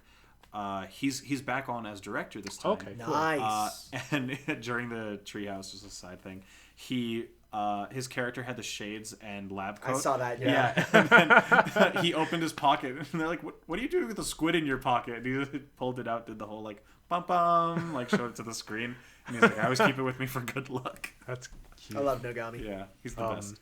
But back to the crafting aspect, it's like with that in the system now, it's going to feel so much more rewarding now when your town is built up, and you can see all the hard work you put into everything. I can't wait. I love how you can put anything anywhere. Yeah, you can create tiles now. You don't have to have the design in your pocket. That was the worst. I remember spending like hours doing that. Yeah, and then a neighbor moves like right where you put the like key piece of it. They also confirmed that when someone's moving in, they'll show you the spot that they want to move. God. And if you say yes, they'll move there. And if you say no, they'll say, "Oh, well, why don't you show me where you would like me to move?" Yes. Yeah, finally. Perfect. Like they're listening. And I think for me, the thing that makes me kind of excited is there's people I remember them saying like, "Oh, who's going to feel sad to say goodbye to their New Leaf towns?" I'm like, well, you don't have to. This game is so different. You could play them absolutely concurrently if you really wanted because they're different experiences. Yes, and there's similar. The different levels are back from City Folk. Yeah. Oh, I forgot. I just have one thing that I want back. I want my villagers to actually be mean They're not again. going to be. I It's want confirmed them not to be actual only have- mean people. There's no additional personalities. Well, no. I'm not even talking about personalities. Like, anyone in the original Animal Crossing could be really mean to you. 2019. They Yeah. hated you at the beginning, where they're like, you walk up to them and like, who's this ugly mug in the neighborhood? And you're like, that's me. I miss that, but oh well. The delay is a bit disappointing, but like again, if this game is going to, But when you hear what the delay is for, then Yeah, you're like, exactly. oh, it's so that they don't have horrible crunch conditions, which Japan is known for. In a world where the only thing we hear about the video game industry, like working inside of it, is those crunch hours, and again, especially from Japan, like we see how Sakura works. Japan already Yeah. has a crunch culture for everything else from games. Yeah. So when you think about the crunch culture in games, it's like, oh, in Japan it's really bad. So when you hear that, you're like, that's good. And to the people who say that that's not worth it, shut your face, you entitled babies. Breath of the Wild 2 happened. Unexpected. Happened. That's all you got to say. I was like, what is this? And then like, So when you hear that, they're been just just- like, we had so many ideas for DLC that were so huge that like we just It's a- threw them all into the sequel. it's a And I'm Mario like, Galaxy situation. perfect. Absolutely, yeah. So that makes me look at that old concept art for Breath of the Wild 1, and it's like, oh, so we're going to get aliens, time travel, Yeah. bike. Oh, there was I a bike hope in the the last war. one. The war. I want the war. They say this is going to be darker than Majora's Mask. That's super exciting too, Yeah. because I feel like Zelda lends itself well to that kind of aesthetic, that kind of storytelling. I want them to like go into the lore and to like uncover stuff that shouldn't be uncovered. Yeah. Like exactly what they come across Ganondorf's corpse there. Yeah. That's like, If that is Ganon, like, I mean, it's pretty heavy-handed. I but hate those who like knows? fan theories. Like Ganondorf's on your side and like Ganon's Yeah. a separate thing. and, Hydrated like, Ganon, he's Yeah. your best bud. It's just Like, this hot dude. I It's hope like I'm like, have you seen what he looks like in Ocarina of Time? That is not a hot dude. That is a gremlin. It's a long-nosed, gremlin. green-skinned guy who's like, Yikes. I hate all those long-eared Hylians. wow! Ganon, you can't just say that stuff.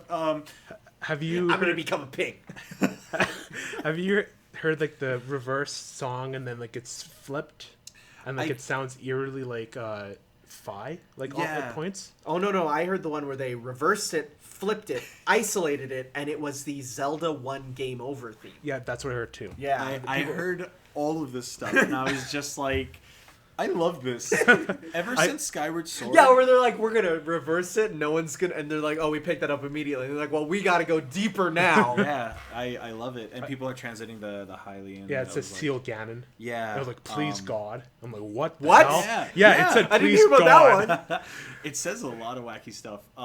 But whatever it is, I'm excited, especially because okay, so a bit of preface. I'm also one of those people that like you talk about the Zelda timeline and how important it is to the storytelling of Zelda. I'm immediately shut off. I like. Oh, really? I I'm will, the I will opposite Oh side. really? I Yeah. like close that video and I'm just like whatever. Like they think of it in the moment because that's what they're working on at the moment. Like And then they find a place to fit it in. They're like, yeah, that like, looks fair. you know what? Sure, right here. No, why I not? love the timeline. I love that. Like I'm glad for Connecting things and like yeah, I'm glad for fans like you because this is going to give you so much more to Oh, I work can't with, wait. and it's kind of turning me onto that stuff where I'm starting to think like that now, and I never did before. Mm-hmm. I always looked at fan theories and like I'll confirm it when I 'Cause- like. Well, look the at nice thing game. is we know where it takes place in the timeline.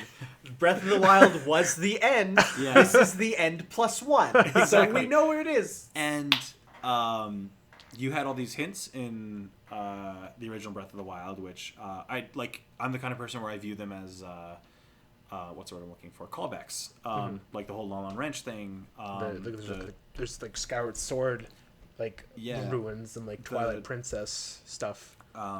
like the whale corpse, and people are calling it the windfish. Like, there's a lot of neat stuff like that. And in 2, if they can capitalize on some of that stuff, if they can bring in time travel and give these theorists way more to work with, like, this game is going to do a lot for the people who got invested with Breath of the Wild 1 and for people who have been long-time Zelda fans. I feel like just going back to my theorizing. It's like you pull back Ganon, you have Ganondorf. You pull back Ganondorf, you have Demise, and like with that silhouette on the wall, that looked really like Demise with the mane. And like Pull back Demise, you have Eiji Aonuma. Tingle. Hello, everyone. Oh God. They would. They would. Oh, what if they put Tingle in the sequel? No. Finally.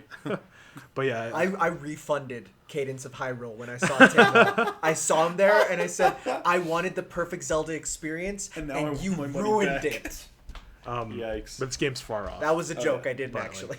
Oh, absolutely. I'm not expecting it for another. Me neither, but like year or two. just 2 the fact years. that 2 it's years. Oh, yeah. 2 years easily. Maybe we'll see some more. Now, mind you, potentially. the fact that they have the engine and the overworld already, It's not gonna be a makes Breath it of the go Wild faster, situation but where, like- Yeah. it's gonna be still take time. But yeah, finally, Banjos and Smash. But first, the hero. Yeah. You must must have freaked out there Let me too. get it out of my system, and then we'll move on to the one we're all excited about Yeah. now. I was losing my mind because I'm like, to me, Dragon Quest is so iconic, and it deserves the like. Every single video on Dragon Quest, if you look up Dragon Quest review, every single video will open with Dragon Quest is legendary in Japan. It invented the JRPG, and like, it deserves that. It's not repetitive because that needs to be said. Like, I love this series, and I can't believe it's taken this long. And I told friends like a long time ago too, like if they ever included Dragon Quest person, it would have to be someone other than the hero, because if they include the hero, the other costumes have to be other heroes. Like, they're all the same. They're all built from the ground up to be like Sword and Shield, like Main Magoo. And, Aside from the one guy who has the staff. yeah, but he can use like Sword and Shield in remake stuff, and it's just a staple. So seeing the trailer, the Luminary, the character from 11, comes in, and I lost my mind. The theme played, and that was the moment where I was like dying of happiness. If they released like a music DLC pack for Smash and Dragon Quest music was in there, I'd be satisfied. I wouldn't care if they included a character. That's all I'd need. And then they showed all the other heroes, especially 8, because 8's a huge one. 8 is what really brought Dragon Quest to the West.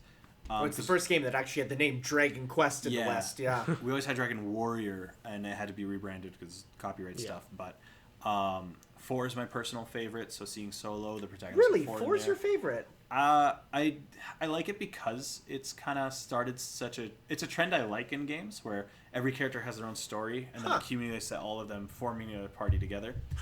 I mean, 11's probably my favorite now. 8 to me is just the best one. Not my favorite, but absolutely the best. And then Erdrick, the most legendary hero. Like, Go on himself. All those pictures of like the thumbs up, the one vandalism. with Munchie as in the picture. I cannot look at that without cracking up. I'll grab it and show It's you, but it's the funniest. And the best part is because like here every time they do it. Like, Oh, yeah. you can see him. Yeah, oh yeah, I've seen And then, those. but then you see Munchie down there. I didn't see that. Yeah, it's That cute. gives me such a hilarious reaction. It's so good. The characters from the ground up feel amazing, and this is like I love Smash with all my heart. It's one of my favorite games of all time. Like, literally, I can't think of a more perfect game, but my only issue with it is literally a subjective one where characters show their age, where like older characters, like Donkey Kong has giant fists, so he uses a lot of punches. Okay, yeah. But like Joker from Persona 5 has so many spells from Persona. He uses a Persona meter. Like, he's all these added mechanics. Newer, even like King K. Rool and the Belmonts, they have so much to their kit, and older characters have these super basic kits. You go back to like what, Captain Falcon? Yeah. It's just- What does he not do much, from his game? Not Like, much, but like Yeah, and which better to be example fair, would be like Mario even. Yeah, Mario right? punches, jumps, fireballs. That's about it. Because I hope like we would like there'd be like a cappy mechanic. Like, or yeah, something. nowadays you'd think there'd be a hammer, the cappy. I mean, Flood exists, but Flood sucks. Yeah. like I will always like play as Sonic because I love Sonic and his franchise. But to me, he's the biggest example of this, where like they just kind of made a moveset for him. Yeah. And I will meanwhile- say the callbacks to Sonic the Fighters, I'll take those. I'll take those. That down throw, man. But either way, the characters show their age, and seeing the level of detail in Hero is insane. That MP bar, what's it gonna do? How does he cast like over 20 spells that Yeah. they showed? And some of them were like fired off immediately, while others had him thinking with the little bar. Like, I don't know how any of that's gonna work, but I'm so excited to see how they pull it off. Because knowing, like, seeing Joker, seeing the other ones, like, it's just something amazing. Even Banjo looks great. in every single facet. Before I get to Banjo, what do you think of the stage? The I Crest need to stage? see what it does. If it lands around, oh boy. If it just floats in the air, a little disappointing, honestly.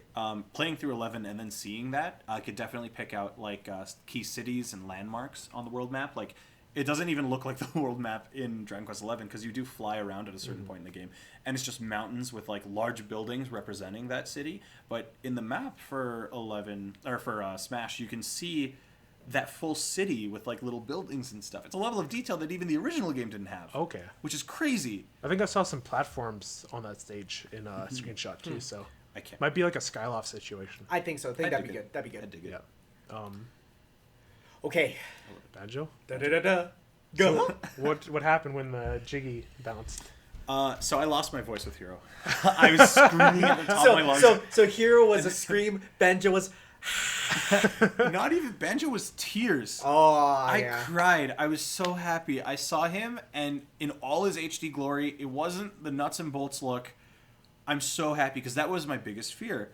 I think I believed in Sakurai enough with Pac-Man. Yeah. Right. Like, I had enough faith. Oh man, it was a scary thought, but it looked great. Grant Kirkhope doing the remix and him doing the whole Star Wars bit, like Banjo Kazooie, we're home. Like that was cute. I'm tearing up thinking about it, man. Like it was amazing. His moves look great. His mechanics look great. He.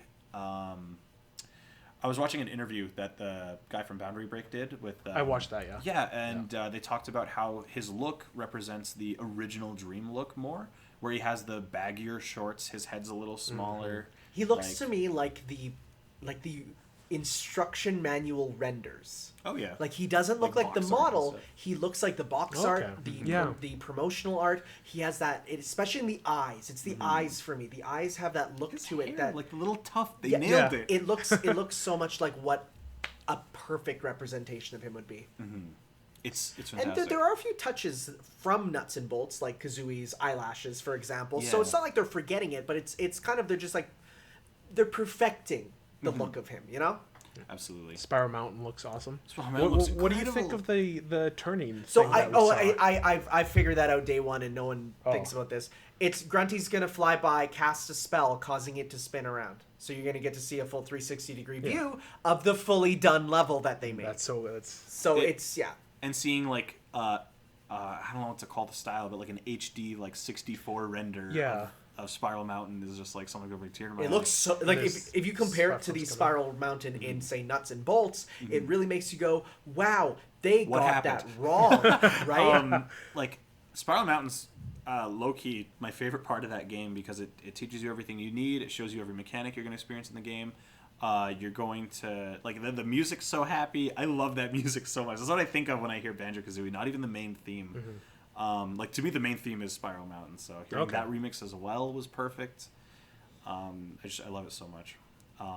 When do you think Hero's coming out? This summer, but like, if you could pin it somewhere.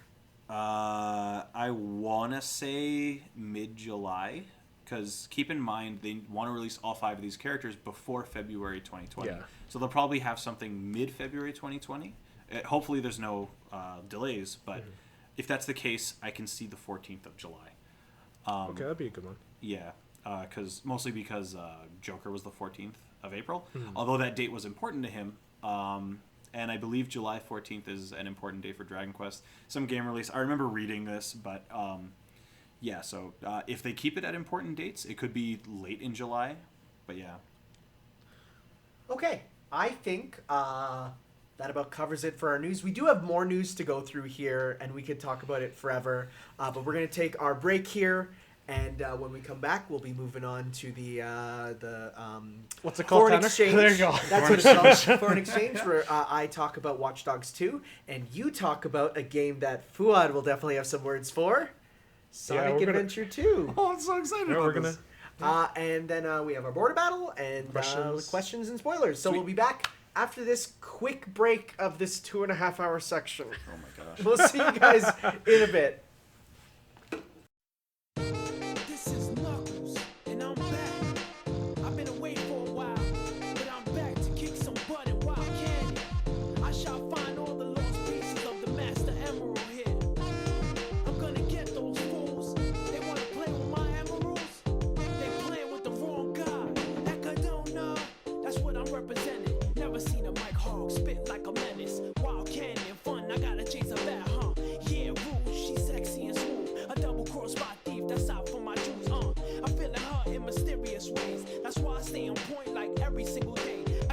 protect this place. I do it for my race. Yeah, you know what it is.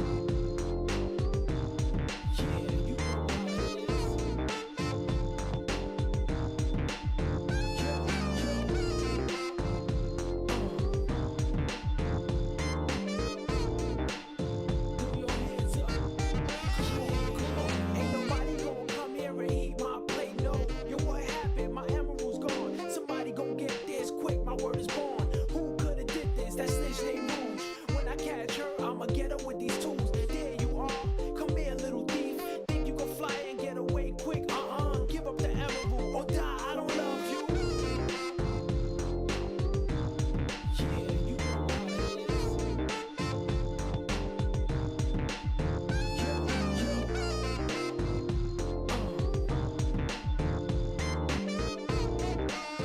Throw your hands up. Come on.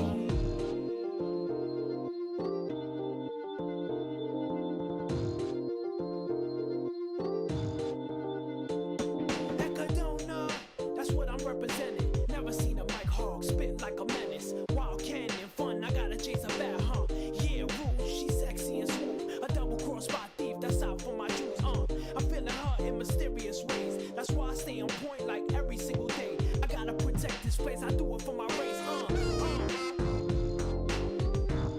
Yeah, you know what it is.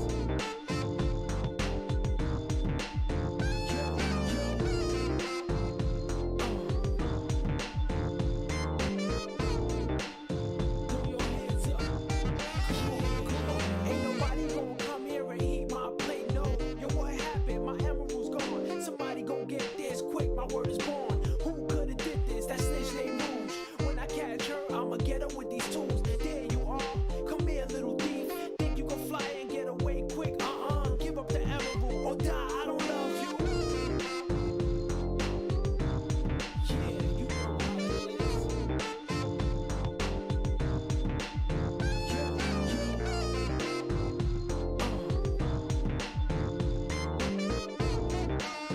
Throw your hands up. Come on.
Hello, we're back. Before we get into our next section, I think Fuad remembered a story he had to tell about the banjo and the hero and all that. Yeah? So the story doesn't actually relate to, well, kind of them specifically, but it was more about the whole thing with the hype. If you saw the East versus West reactions, how everyone in America's East versus West, you say?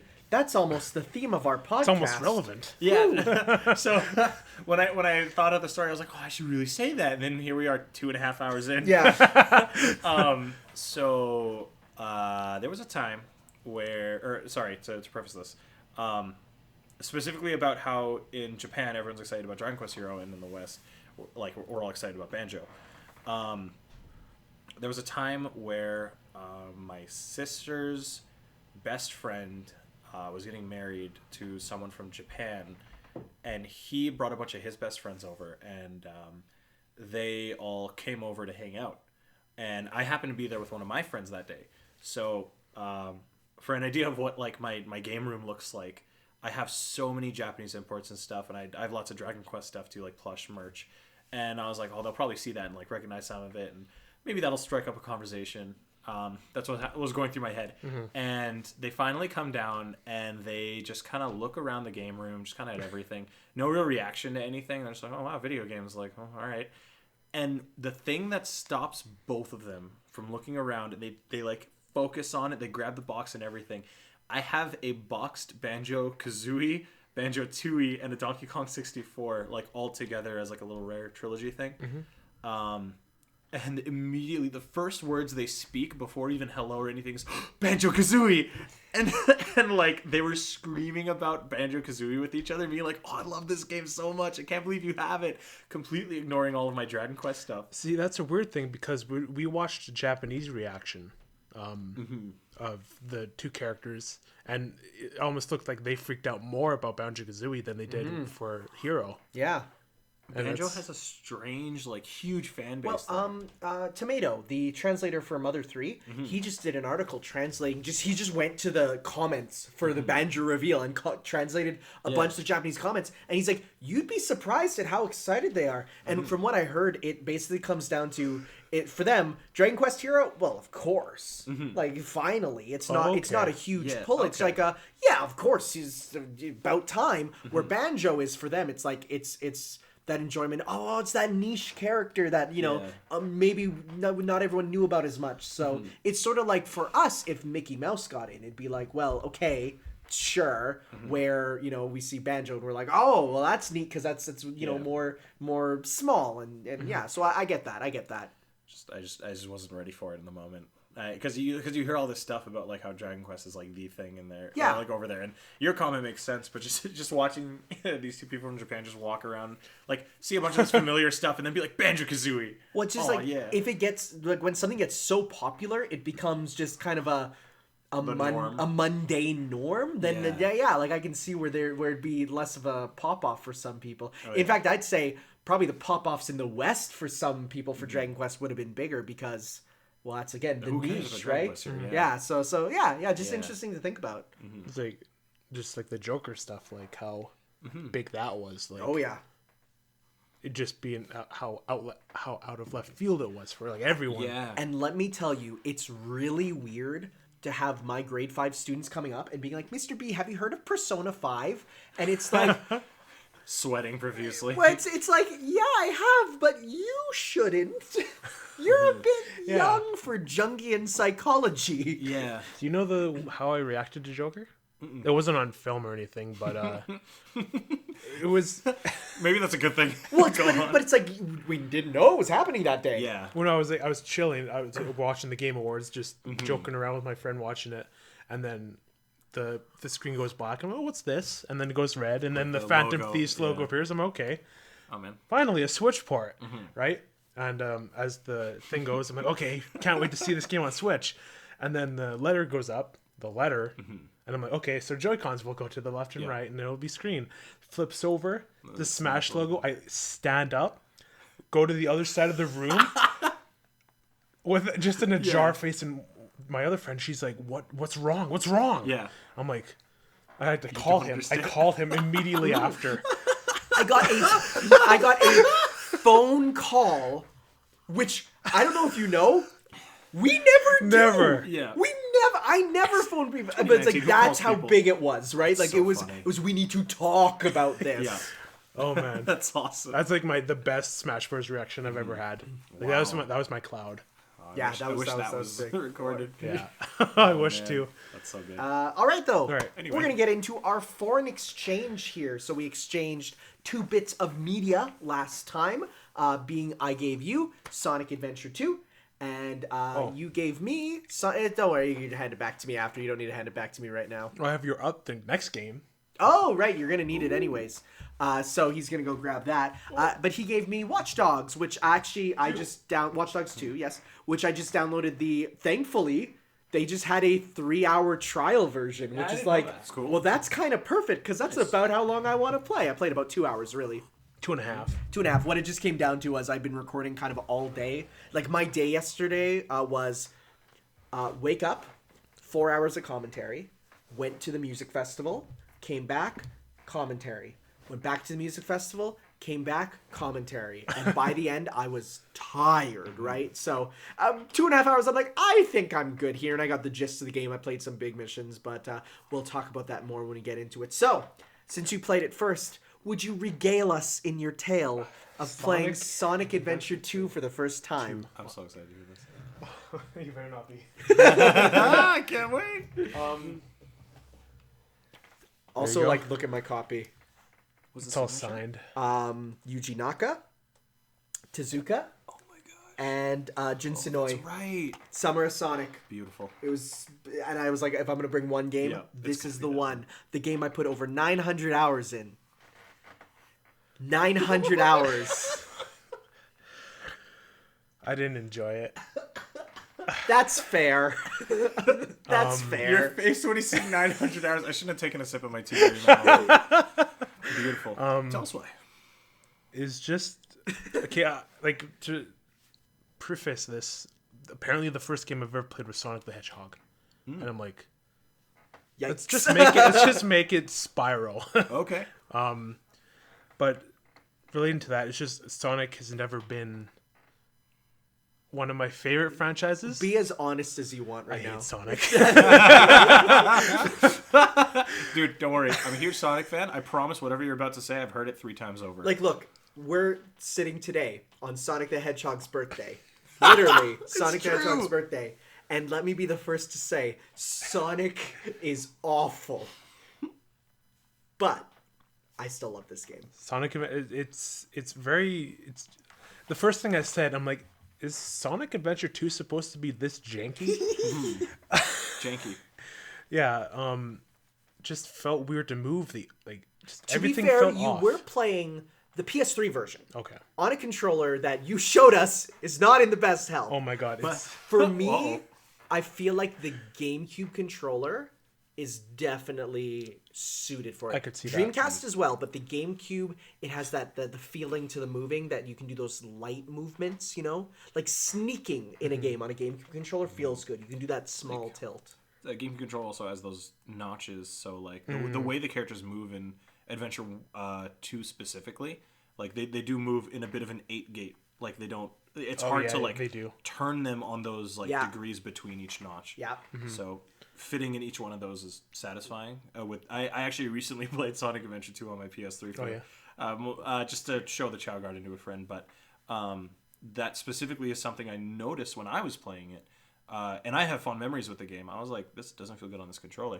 So on top of that, And- it's aged like fine milk. So and well, with my controller, like the left stick, it sticks to like the top left. So I'm playing the game, no. going that direction. I take it off, and he's still going. just thinking of all the right turns in that game.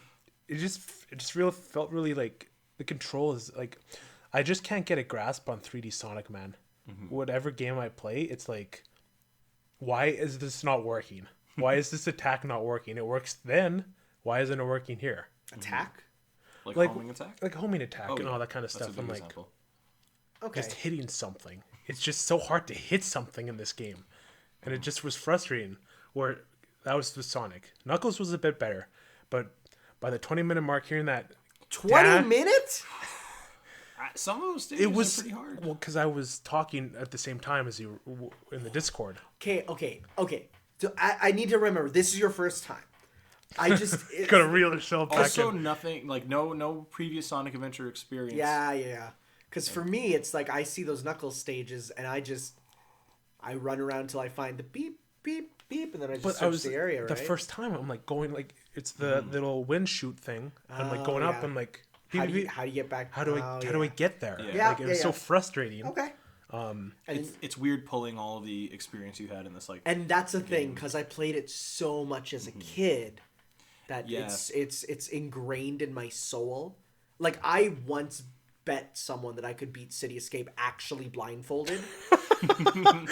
I couldn't. That was a cool level. I couldn't, but I got most of the way through. The game peaks in the first stage. That's a true fact. It absolutely peaks in the first. Well, Radical Highway's up Radical there too. Highway's pretty dope. That's up there too. And the last one I played was Middle Harbor.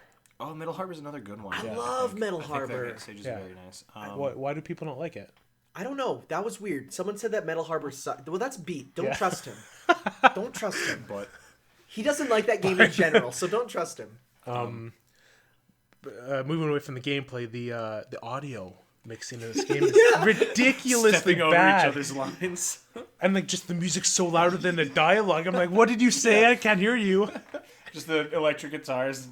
You're So- not even good enough to be my. I'll make you eat those words. So that's Yeah. something that I never noticed as a kid. But nowadays, I'm like, how did I not notice? It's bad, right? But astonishing. I feel Yeah. for me it adds to the charm in my eyes. I could see it, but, like, We've also grown up in like I know you also just love like classic anime where they really had issues fitting lines into specific lip flaps. yes.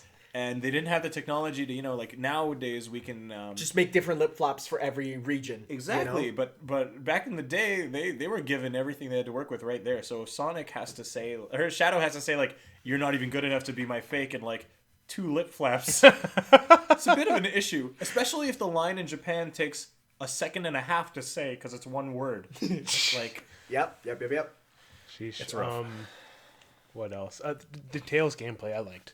Yeah. He felt good to control. That was a good controlling character. Yeah, for sure. No, I really like the mecha combat. So on the villain side, then the counterparts are Shadow, Rouge, and Eggman. So you'd have them in the same style as Sonic, Knuckles, and Tails, respectively. That's where I ended it with in the middle of the Shadow boss. Because for some reason, I just fell off the stage. And I'm like, okay, I'm done with this game.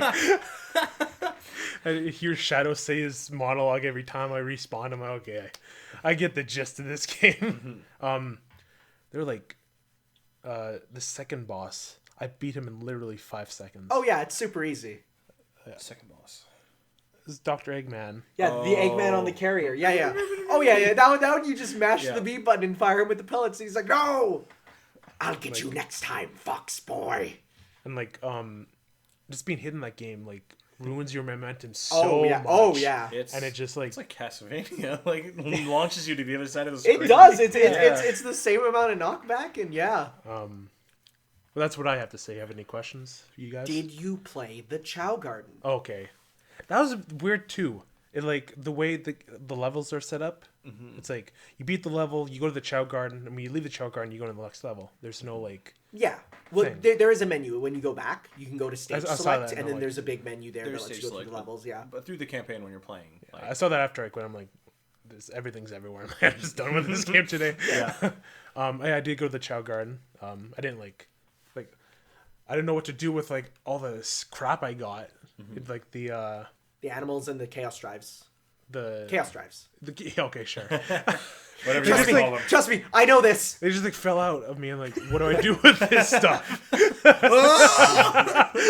So what you're supposed to do is then you have the chow, and then you hatch them. You can either coddle them to wake them up, or violently throw them at the wall what I did to an egg. get Oh them my out God. quicker No, I than threw- normal. No, I picked up an egg and then I threw it in the water. And then because I was told a chow hatched. I'm like, where is it? Is it this egg? It's not hatched. So I just threw it into the my water and looked for it.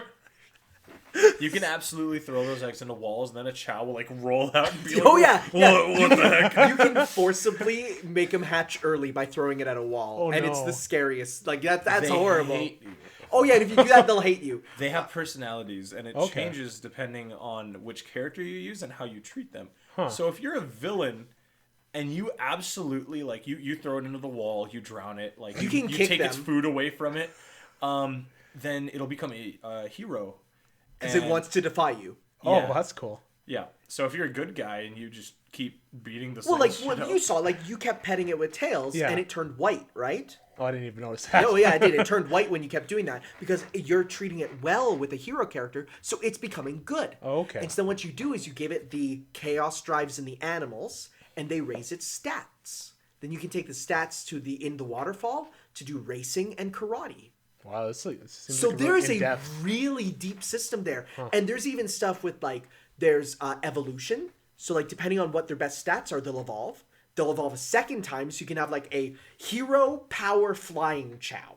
And if they love you, like if you take good enough care of them, they'll be reborn, and then their stats, like some of their stats, will kind of carry over. Okay. And you can create. Have you ever seen Chaos in Sonic Adventure 1? Like the blue water. Dude. Yeah. He's a There's there's Chow that look like that. So And, those are the oh. chaos chow, which are like the because chaos is a mutated chow. surprise. I didn't know Yeah, that. surprise. Never explained. It's brought up in like manuals and that's it. Huh. But no, it's so there's like a whole system with like kind of like the legendary Pokemon are the Chaos Chow, which you're trying to work towards. And like back in high school, I had a friend who was like, we're gonna raise Chow and we're gonna race them. You're gonna bring your GameCube memory card over and we're gonna race them. This was in high school. This was years after. But for me, the reason that I come back to this game is that Chow raising. It's like the game itself is, don't get me wrong, like I have fond memories with it, but it's probably 60 hours. The other 930 I put in was for the Chow. It is in hindsight, it's pretty time consuming. Wow. I'm slowly realizing I never accomplished anything I like actually wanted to do in it in those 1,000 hours because there's so much you can do with them. There's multiple gardens, like you can teach them skills, Chow karate, Chow racing, and taking them to friends' houses. There's also one other big feature that you wouldn't get a chance to play on your own, which is where a lot of the time came from, which is the multiplayer. It's true.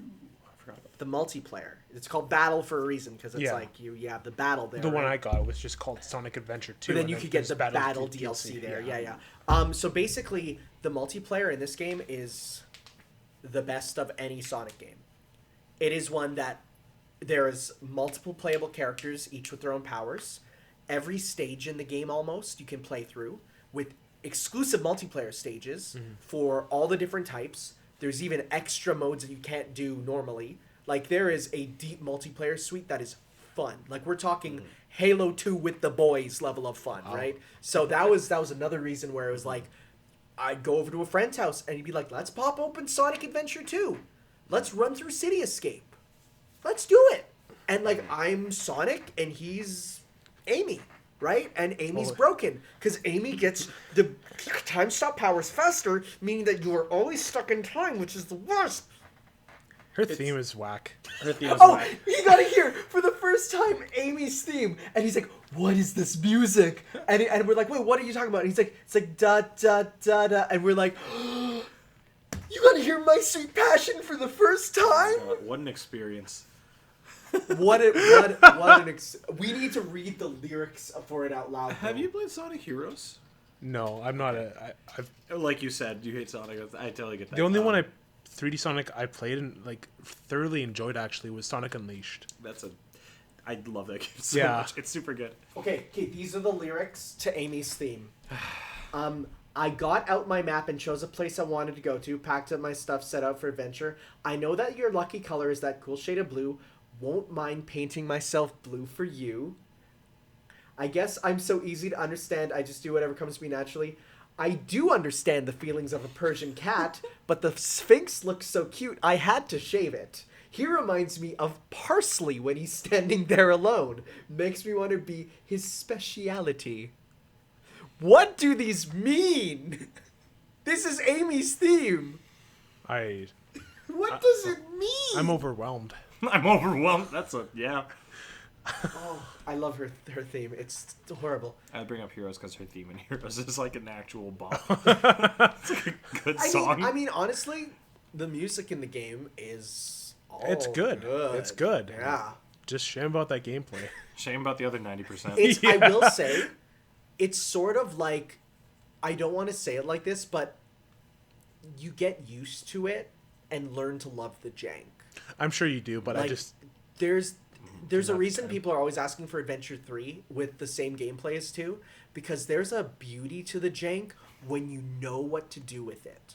Like when you know how to, say, spin dash and then jump over everything and then run across a wall that you're not supposed to, and it's like you can abuse it in beautiful ways if you know what you're doing, but it does take that time and I think the childhood to help with that. for sure it's probably it. So would you not recommend this to people who haven't played it? No, I wouldn't.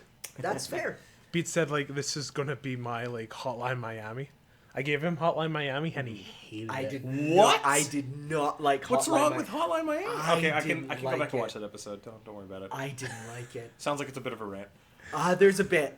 You should watch the stream of it. Yeah, and Like, puts on face cam. I used Facecam for it too. For that one Because he was so specifically. angry. There was that one was a fun one. Amazing. Okay. Well, I think we're going to now move on to my game, which was Watch Dogs 2. Now, I'm going to be very honest. I didn't have high hopes for this one. Like, I knew you wouldn't. Ubisoft, open world, Watch Dogs 1. Watch Dogs Watch 1. Dogs 1, yeah. I knew that's going in, and I knew. Immediately, as soon as I touched it, I did my circle test. I put the control stick in a circle. How does it feel to move? Probably the best for any Western game I've played in a long time. It feels good to move in, especially from Ubisoft, because I played Assassin's Creed 2 and I moved and I'm like, I hate this immediately. It feels like I'm guiding something that's moving on its own. Like I'm not actually controlling it. It feels like I'm making invisible bumpers for him to not move into. Where this felt like I move him and like, oh no, this feels good. Mind you, the lack of a jump button felt very weird because You get the parkour. you get the parkour, but like for example, if I just want to jump, which I like to do in games, you can't do it, right? But as soon as I move, I'm like, no, this feels good. And what I came out feeling from Watch Dogs 2 was, this is fun. And I way preferred it to my time than in Grand Theft Auto. That's what I was going to ask. It- Because I gave him GTA 5 last time. Okay. And I wanted So, to... like, what it comes down to is, the one thing I will say is, I felt way less comfortable jacking cars in Watch Dogs. Something about the fact that you're just kind of a better individual. I didn't want to do it as much. In Watch Dogs 2? In Watch Dogs, yeah. Okay, yeah. Like, you feel like a better person, so you shouldn't be doing it. Because where- you stun guns and all that, right? You're at the end of the day a pretty good guy as opposed to an actual psychopath. So as such, I was like, I don't want to take the vehicles as much. If I see a bike that's out there no one's using, okay, that's fine. But I didn't want to jack vehicles, right? But just moving around, the world itself. I mean, it's just San Francisco, but it felt more realistically alive. Yeah. Grand Theft Auto always has this thing of you see people walking around and like they'll bump into each other and then pull out guns and kill each other, or like you'll just be walking by a cop and the cop will just arrest you. Yeah. And it's just like, why? So I But- did feel just from playing this that it's like, okay, one, the phone and the hacking is a great evolution on the open world, just open worldness, right? You can do so much more.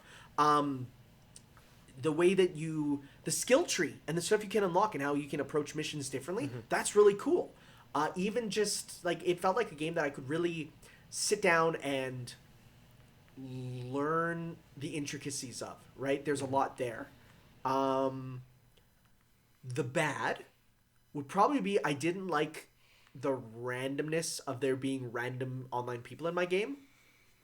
Yeah, that's the thing that just comes and goes. Because like I was like, what's like? There's this big monster truck coming towards me. I'm like, wait, what's that happened happening? in the stream? Oh yes. Oh, I must have And missed then that. I'm like, Oh, I'm like man. watching this dude like destroy stuff. What's he do? He runs me over himself, and I'm like, thanks, You can turn that bud. off. Oh, I didn't know about that. I Right? would have told you, but... Yeah. There was. What do you think about all the memes? That's right. Okay, boy, there's lots. But I'm of the mind that here's the thing. Yes, memes are cringy. And also I hate that word. But I don't know if you've talked to people in this year. Like that's how I think I have. That's how people well no, but I'm talking more to the audience, right? Yeah. But like that's how people are. There are people like that. There are people who are just referencing stuff all the time. It's realistic. Now, mind you, do I like those people in real life? Not so much. I think they should kind of get their own material. But to say that it's not realistic for being like that is, no, there are people like that, right? But I will say, you know what? If I went to a hackerspace, absolutely, there would probably be memes put up on the wall. yeah. Mind you, ironically, but there would absolutely be, right? So that didn't bother me. I don't have stuff like that bother me too much. I did glitch into walls We need to twice. show you the highlight reel after. yeah. Twice I glitched into walls where it was the one time I rode up to the hackerspace on my bike and I like got off my bike while going forward through the door. Whoa. And then I glitched into the sidewall and I saw the world outside deloading and the world inside loading alternately flashing. And I was like, help me, help. I'm stuck in the wall. Help! Because Arm on head and hip as you like visibly slide into the building. I'm stuck there, right? Yeah, like yeah, that's horrible. And I hilarious. tried to get out naturally, and I couldn't. So then I had to just fast It travel was out. impressive how much you broke the game. Well, Grand Theft Auto 5 also broke. Nice. Because it's once you're a tester, you're always a tester. The other time was I had my little jumpy little vehicle dude. Oh yeah. And so like I was just crouching down in a corner. I set him out, and then instead of spawning, on the ground in front of me, he spawned in the wall beside me, and I got to go through the inside of a building. Yeah. And I'm like, well, guess that's what happened. Did you do anything with the 3D printed guns at all? I made the ones that they made me to, but I didn't do anything okay. else with them. Did you play it? I didn't play much of it. I played through a bit of it with a friend. Oh, okay. That's kind of where my experience with this is going. But Because I could recognize that you knew some stuff of it. yeah, So. I actually really like the game, and I spent time with a friend who also grew up around California, and like just going through like Silicon Valley. Me and him were like, man, like these buildings were there. This is exactly where this was. cool. The attention to detail of the map is something that really impressed me. So I'm Yeah. kind of like interested in the thoughts. Did That's you go neat, to that's neat. Silicon Valley? No. No, it's like I was looking everywhere Best for an part of anime cosplay store. I was like, I swore there was a cosplay store. Half this chat was like, "There's a cosplay store. It's in the south do of the it, go map." do it. And I was looking, I'm like, I don't see it. I did well. give him my hat, which made me happy. Okay. Yeah, it was like $1,000, and I'm like, It was like $14,000 sure, in that game, it's worth it. just like in real life, right? Yeah. But let's see what else. I did the cool cyber driver mission. Yeah, That's like my that one favorite was mission. awesome. It was so good. Like the escalation of it was really good, and it made me happy. There are other missions in there. Like you control a giant mech. What? What? Yeah, Hello. like a spider mech, like a literal spider I mech. gotta Dope. pop that game back Okay. on. So no, I honestly, I really enjoyed my time, and I was very pleasantly surprised with how it felt, how the world was, and this is one that I was like, you know what? Yeah, this is a game that I could have seen myself playing at the time. Am I gonna go and buy the full game right now? Probably not. Wait But for I it, like- am excited to see what happens with Legion. And to see if that's gonna be another evolution on this. If they're gonna keep what they have that's good, throw away what's bad, and just do more of it, right? You know. But I do wonder how it's gonna work with that story, as we talked Yeah, about for sure. with how they're doing the different characters and all that. So if it's because I actually did find the characters endearing. I actually thought the characters were Yeah, on the surface they seem really like bland, douchey. but you know what? As you talk with them, you're like, and even the stuff of like, oh man, new trailer. Okay, shut up. We gotta watch the trailer, right? I'm like, yeah, that's accurate. I like that. It's a shame So, you couldn't like listen to the music while playing because like I I know, feel like this is that's one of sure- the few games that I'm sure the soundtrack is really good, but like even what I just put up got me 4 copyright notices. So it's like, Wild. yeah, let's not do that. it's like one of the few games that like really adds to the music adds to the I'm gameplay. sure. So Yeah. because he has like a whole animation of him putting and taking Yeah, out right. his Yeah. earphones, right? Yeah. So no, that was in general, I'd say this is probably one of the best games you gave me. I enjoyed it. I enjoyed it a lot. Because I knew you go in it with low expectations. Yep. It's all because of the first Watch Dogs. Exactly. Yeah. The first, well, also just like Ubisoft open world games in general, because after I tried Assassin's Creed, I'm like, nah, this ain't for me, man. But now, like, if you go to Origins and like Odyssey, it's like we'll see. I heard they're like it's a natural evolution. I True, hear they're true. fantastic. Yeah. Is that it? I think that's about it. Cool. Cool. That was fascinating. All right. So Next, right? I forgot. this week's or this period's, let's use that word, thing for what we're gonna be exchanging. So obviously, because you brought your bag here, I think yours is a physical thing. Yeah. Okay. To preface this, like, I just remembered I had to give you something this morning because I was so busy. Okay. But it's. Am I just gonna go first? Yeah. Well, okay. So first off, what is it? Is it a movie or a video game. It's a video game. Okay. What system is it for? PS3 and PS4. PS3 and PS4. Which version is it? It's the PS4 version. Good. Okay. So that makes my life easier because I like that controller better. Let's see. Is it from a Sony first party studio franchise? Yes. Yes. Okay. Is it Little Big Planet? No, that's Eastern. That's in. What? That's made in England. not England, but in the UK. Yeah, but that's, I would say that would be West. It's not Little Big mentality. Yeah, I would argue. guess. I would argue that's That's Western what you're trying to mentality. say. Yeah. But you've played Little Big Planet. Yes, I have a would lot. give it Yeah. to you. Uncharted. You're close. Ooh, I'm close. Close. Yeah. I've done my part. So, I bet a lot of people just realized what it was. Tomb Raider. Nope. It's not. It's not Yeah. close in this way you think.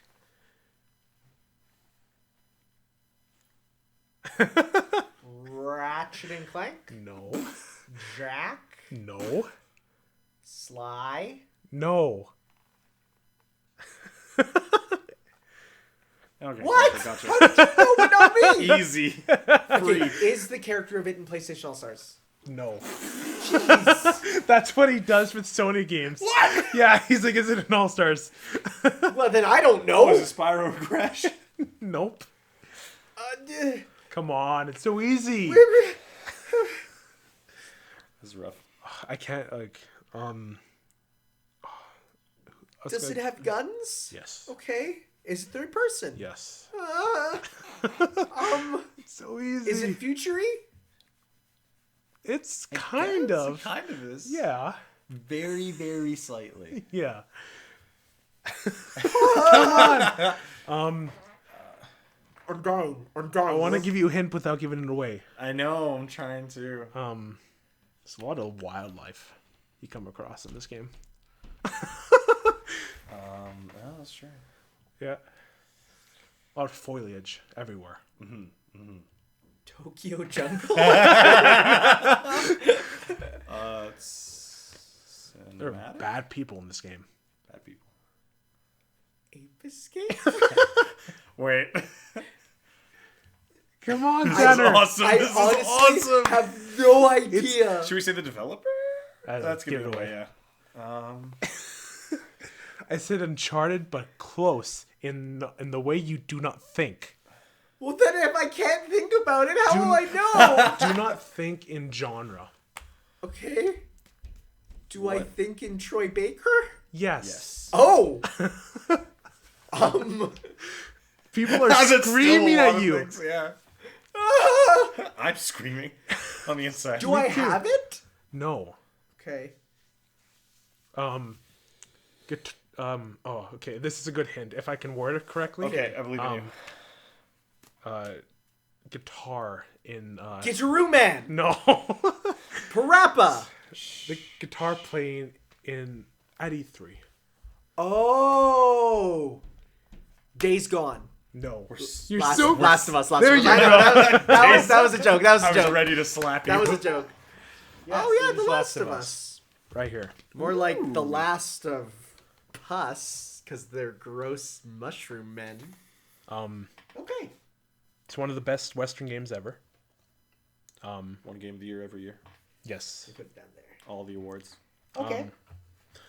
Any recommendations? I want to say played on a notch over normal. Played on hard. Do you trust my gunplay that much? How did you do in Uncharted? If you ever played it. I have not. Oh, okay. I'm gonna go normal. Okay. Okay. You did you see my aiming in that stream? He put on aim assist in Watch Dogs. I put on aim assist on Max and I was missing. You put on aim assist. Whew. Yeah. Well, why I say that is because there's a mode in this game that's like super hardcore, no HUD, very limited ammo, Realistic mode and Realistic. Yeah. That's and pretty cool. it's the best way to play the game. Oh, I don't know if I could do that on my first attempt. Yeah, but like, it's incredible. Like once you get the rush every time, every kill. Yeah. Okay. You earn Yeah, it. I get So, the appeal of it, interesting. but Yeah. okay. Mine for you, I cannot present to you physically. Oh. It will be given to you through a streaming service. Oh. Is it through Crunchyroll? It is not through Crunchyroll. Okay. I will say it is Japanese, of course, because all my stuff. Oh, comes are you from giving Japan. me I think we have to pay at this point. Eva? I'm not giving you Eva. Okay.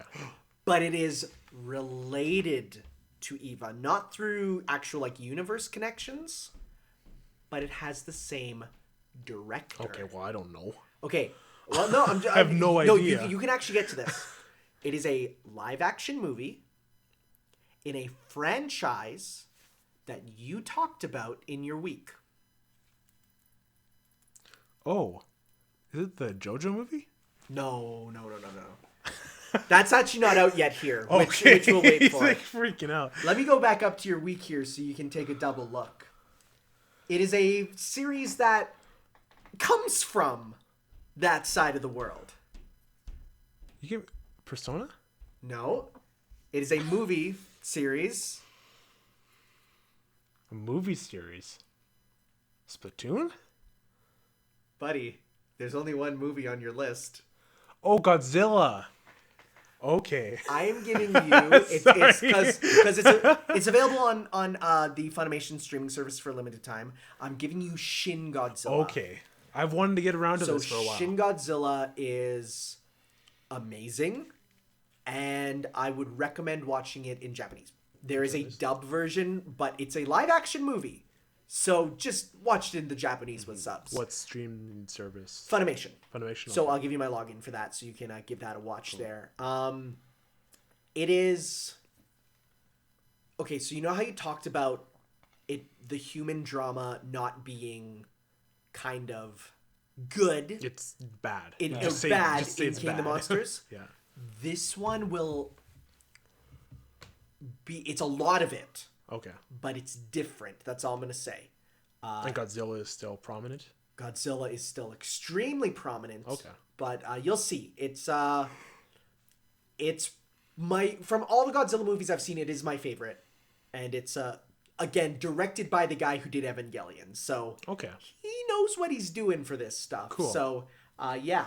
Sure. We will talk next week then about our experience between. These have similarities because they're both apocalyptic. Yes, that's true. That's Yes. true, and they both deal with. Well, no, that's it. It's apocalyptic. Yeah, that's about it. What was our like? Dealing with the apocalypse, yes. Yeah. What was our last like? We had like completely different. Like they couldn't be farther What apart. it was? Wasn't it Your Name in Grand Theft Auto? Yeah. Wowie kazowie. Yeah, that was about as far as you can go, right? What an adventure. Your name, dude.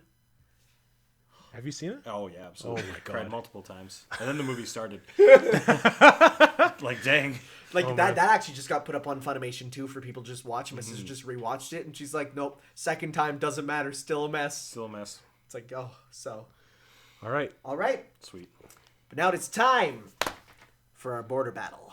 Yes. So once again, for people who don't know, our border battle is a game of super fight where Adrian will draw 5 cards from the the east, and I'll draw 5 cards from No. 5 cards from the west. I draw 5 cards from the east, and then we have a fight to see who would have a cooler and better victory. And we have a judge this We time. do have a judge this time, but we will still put up a poll Yes. for you guys to help decide as well on which you believe is the better combatant. So, I will present to you your deck of 5 cards. Please draw the top 5. You shuffle them. I did shuffle them. So he gets to pick one. And of course, you can take a look at his cards Oh, if you'd like. absolutely. And I will draw I'm my digging that 5. Easy. Free. Pretty much.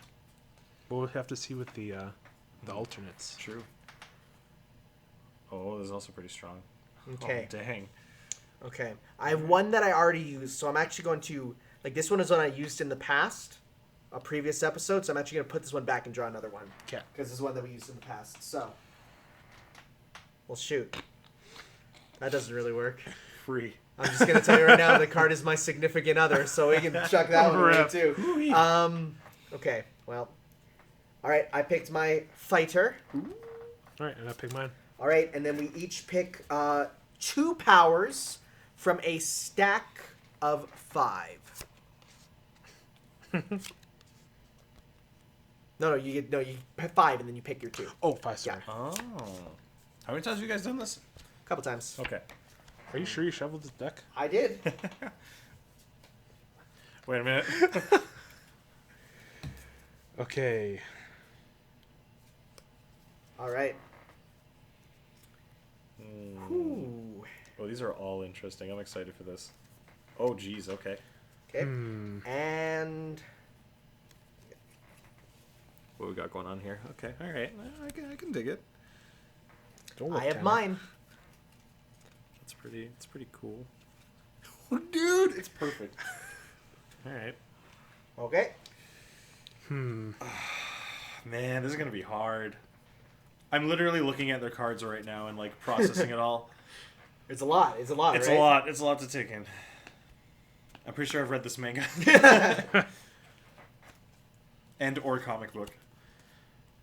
One time I got a Titan, and I brought in the knowledge from Spider-Man versus Attack on Titan, and I'm Oh like, my I'm gonna use gosh. that. Perfect. Okay. All right. Who's going So, first? I'll go first because I'm gonna play a card. Actually, no, you go first because I have to know what yours are to do. Wait a minute. Okay, let's see. Go.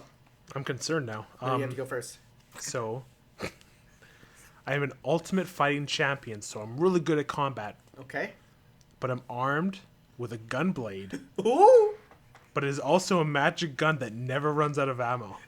So It's so good. so a gunblade. Okay. Well, That never runs out of ammo. I'm a street fighter, so generic street fighter. Okay. Let's say just someone who uses the same moveset as Ryu, Okay. for all intents and Sure. purposes, with regenerating limbs. But I can also steal one of your attributes. You can keep your gun blade, but I will take your gun that never runs out of ammo. Which one is it? Is it this one? So, So now I have a gun, a magic gun that never runs out of ammo. All right. So the stage is New York City. again? It's Again? always. That's what they say. Okay. The stage, New York City. There's no civilians nearby. We are on an empty New York island. Oh yeah. And we are ready to fight in the middle of Times Square like Jump Force. So both of us are proficient in both close quarters combat and mid-range, I'd say. I have some bad news for you. Do you know how the gunblade works in Final Fantasy? Fuad, my expert friend in Final Fantasy no. VIII, does the gunblade actually shoot? I mean, when you stab someone.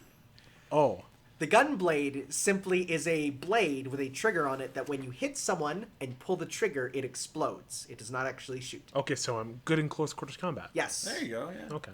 So you probably know how to use that thing, and you're trained. Yeah. martial arts, so. All right. So I begin by shooting you. Oh jeez. I go inside. You go inside a building? I always end up going inside. in Okay, this all right. scenario. Well, I don't just run at you. I actually heavy Tatsumaki towards you, which makes me projectile invincible as I move towards Wait a you. minute. Okay. I dodge. You dodge? Okay. I dodge. Wait, and you're in a building? Yeah. Okay, this is what is this like Ashura's Wrath like final boss fight? Yeah. Okay. All right, so I'm firing at you with my gun that never runs out of ammo, which probably also means I don't have to reload it. So I'm an ultimate fighting champion. I'm extremely athletic, so I can probably dodge enough times to get close enough to you to stab you with my gunblade. Oh no, you stabbed me. It's a shame that I'm regenerating my limbs where you stabbed me. I stab you in the heart and pull the trigger. Ooh, that's an explosion. Yeah, well, I parry it because I'm a street fighter. Shink. Yeah, I do that parry, and then I quarter circle, punch, punch. So that means I get to do my super art, which means that I... Shin Shoryuken I could also you. just block it, because the rules of Street Fighter don't apply to me. Ooh, okay, I see. Ooh, I see. that's spicy. That's true. It's true. Yeah. I also have to walk on a 2D plane. Yes. You play this up like an Ashura's So I could Wrath just fight, beat you so- by Yeah, going. you move slightly on the Z-axis. Yeah. Oh no! 3D game now. I could actually do that. Smash is a 3D game. Anyway. So That's crazy. all right. Well, I point my gun at the floor at an angle to ricochet the bullet so that it goes to hit you. But does Ryu know that? Hang on. I'm not Ryu. I'm a Street Fighter. I'm just a. But I'm are just you a smart martial enough arts to do that master calculation? In the style There of is Ryu. no precedent for you knowing that. in One part of calculation. learning the Shut up. Antetsuken fighting style is mental preparation right, and okay. knowing But how to fight. mathematical mental preparation? Even that, what material inside this building is making a bullet bounce? Exactly. Marble floors. No, it's marble no. It's like wooden shacks. Okay. What? We're in the shanty town of New York? Yes. I said know, we're in Jump Times Force. Square. There's no... Dude, this is Jump Force Times Okay, Square. so I guess we're in, like, the hobo village Yes. then, I guess. Okay. Of New Well, then, York. I fire my gun through the cardboard walls of the hobo Cardboard. village. You said it's a shanty town. Like wooden. Like Labo. Then I like, fired... yeah. Labo. I fired my gun through the wooden panels. But I'm like, why would you do that? I'm right next to you. But guess what? I have unlimited bullets, so I can just keep firing over and over. Eventually, I'll win. while he's shooting the ground. What if I just cut your arm off with the gun in your hand? Then I regenerate my limb. That's my card. What if I just like struck a match on the wood and burned and solderized the arm? And just keep doing that until you're a husk. You're just like an armless, Do you know how legless. long it takes to solderize an arm? How long does it take you to Hold regenerate still. the arm? Yeah. What are the rules in that? Okay. Hold still. All right. So let me give an explanation because this comes from the anime pack. Let's assume Piccolo rules. Okay, well, So then I have to, and then it kind of splurts right out immediately. okay, but as you're doing that, I'll cut another limb off. So then and then kind of But push them another both one. out at both ends, like a good poop. Okay, from both ends. but as you're doing that, as you're extending your arms, I just stab you in the heart again. Can you regenerate your heart? No. The heart is clearly a limb. No, it's not. I have several questions. Okay, well then I put my gun in my mouth. Well, not like in so that I shoot myself, but in so that I can use my tongue. Okay, I'm done. No, I put it in my mouth like Zorro from One Piece, sideways, so that I can use my tongue to pull the trigger and fire at you, even with no limbs. Yeah, kill your head off. Well, my head's a limb too. Tongue is a very strong muscle. It is. To be fair. Can pull. I don't care about knockback. There's no knockback. Your neck flops. If you're regenerating, you have to again. you have to like summon the power, and you have to like be vulnerable. You're literally vulnerable when you do that. I'm always vulnerable. I cry in my pillow at night. Oh my god. Piccolo did get shot when he was regenerating. Completely ignoring your pillow comment. All right. So I feel like your gun is useless if I cut it off. How's my gun useless? I close quarters, I cut it off. It's a I'm a close quarters person. I put it in my toes. I cut all your limbs off. So now I'm a stump. Yes, you literally can't do anything. I stab you in the heart. Game over. I win. This is just a flesh wound. Grabs gun from any part of the I, as a stumpy street fighter, Are you like a Dead Space roll enemy? around. Well, if I can regenerate limbs, obviously it doesn't hurt that much. So I'm just gonna roll around till I can find a safe spot in this I can shanty, homeless I'm New York athletic. village. I can just He keep dodged up with you. gunfire, and you think he's gonna be like too slow to catch you No, rolling. I'm small now. I can hide. He's small now. He can hide. I find a nearby hobo box. But like I already stabbed you in the heart multiple times, and you're Who's dead. the idiot now? All right, I think we've about covered where our fight goes. This was the most heated one yet. As a judge, I go home. That was a little much for me. It's up to the audience at home. Fair enough. We'll leave it up to them if that's All the right. case. What were your other cards? My Let's other see, cards, let's I see. got some kind of boring ones this time. Me too. I got robot, disembodied head, werewolf, my significant other, and the K-pop star. I got Nigerian prince, sloth, giraffe, and witch. The other ones I got were armed with a cattle prod, made of guacamole, and shoots lightning as my powers. You did big shoots, Mine had armed with Excalibur, Oh my god, you could have my been God. Saber, dude! nose shadow clone jutsu. That's a strong one too. I didn't know what that was, so I didn't. That's where Oh, that's Naruto fair. does his like Shadow Clone Jutsu, and then like a ton of Narutos come out. I could have. And they all take a hit, and it's no like damage against him. Okay. Yeah. Know that for next time. Yeah, good enough. And then the final one was does 100 push-ups, 100 sit-ups, 100 squats, and runs 10 kilometers Woo! every day. I don't know if you know what that one is. No. That's how One Punch Man became One Punch Man. Oh. I know, right?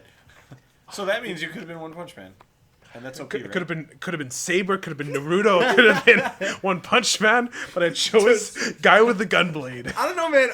I looked at his cards and I saw Gunblade and then Gun with unlimited ammo, and I was just like, He's the perfect gunslinger. He's in Final Fantasy 16. We're good. Yeah, right. All right. All right. You want to take the Put cards? those back. That was beautiful. Make sure the cards go where Good work, they belong. gentlemen.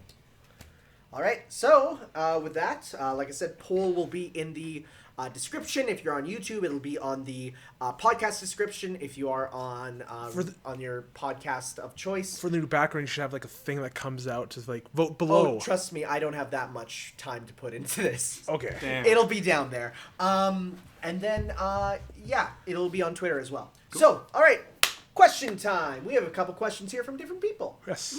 So this time, we have one here from Roxas Crow. I didn't have a question until I was talking to my friend yesterday, and this popped up.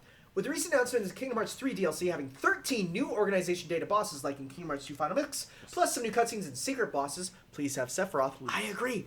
This got me thinking, what were some DLC that you played that are super amazing, and why nothing from Smash, please? And they give the example of Bioshock 2, Minerva's Den. So you just talked about this earlier. Splatoon The 2 Splatoon Octo. 2, yeah. Like some of the best DLC. Absolutely incredible. You guys go. I'll Plague Knight. Okay. Plague Knight's campaign, Plague in Knight. my eyes, is I would rather play Plague Knights 3 times over than Shovel Knights at this point. I love his campaign. I feel exactly that way about Spectre Knight. See, and I enjoyed Spectre Knight, but for me, Plague Knight is, and what it comes down to is even like for the story of just one nerdy little dude on his quest for love. Like, I feel that. The ending made me have so many good feelings about the little dance. Oh, so good! Yeah. Beautiful. It's not like the best DLC ever, but the second DLC from Breath of the Wild. I didn't even play that one. I should actually With get the around to that. Extra cutscenes and the one-hit weapon. Yeah, like, that boss. yeah. Was That was amazing. The incredible. music's amazing. I wish it got Smash. Yep. That was awesome. Like, Dang, that's a good pull. yeah, I love that DLC with the motorcycle and. Some of the episodes from Final Fantasy 15 were really good there. That was mine I was going to bring up. I didn't play Arden. I haven't played honest- Arden yet. Have you What? played- You didn't play Arden? I need to. It's like one of my favorite villains. Yeah, that's why I'm Like, surprised. Yeah, I just haven't gotten around to it. I'm sorry, Arden's easily my favorite. I love all the DLC in 15. That was like something I was ready for immediately. The second they said you get the other party members to play as, like, it adds just enough to the story because when you're playing through the game, there's some parts where the party members are like, "All right, I'm out. I'll see Yeah. you guys later," Yeah. and you know like exactly what they're doing and where Yeah. they're doing it. But seeing them do it and playing as them while they're doing it is an amazing thing. Which one is your favorite out of the three? Like the party members, Yeah. to play as or in general. Like the DLC, like their Oh, the stories. DLCs. Yeah.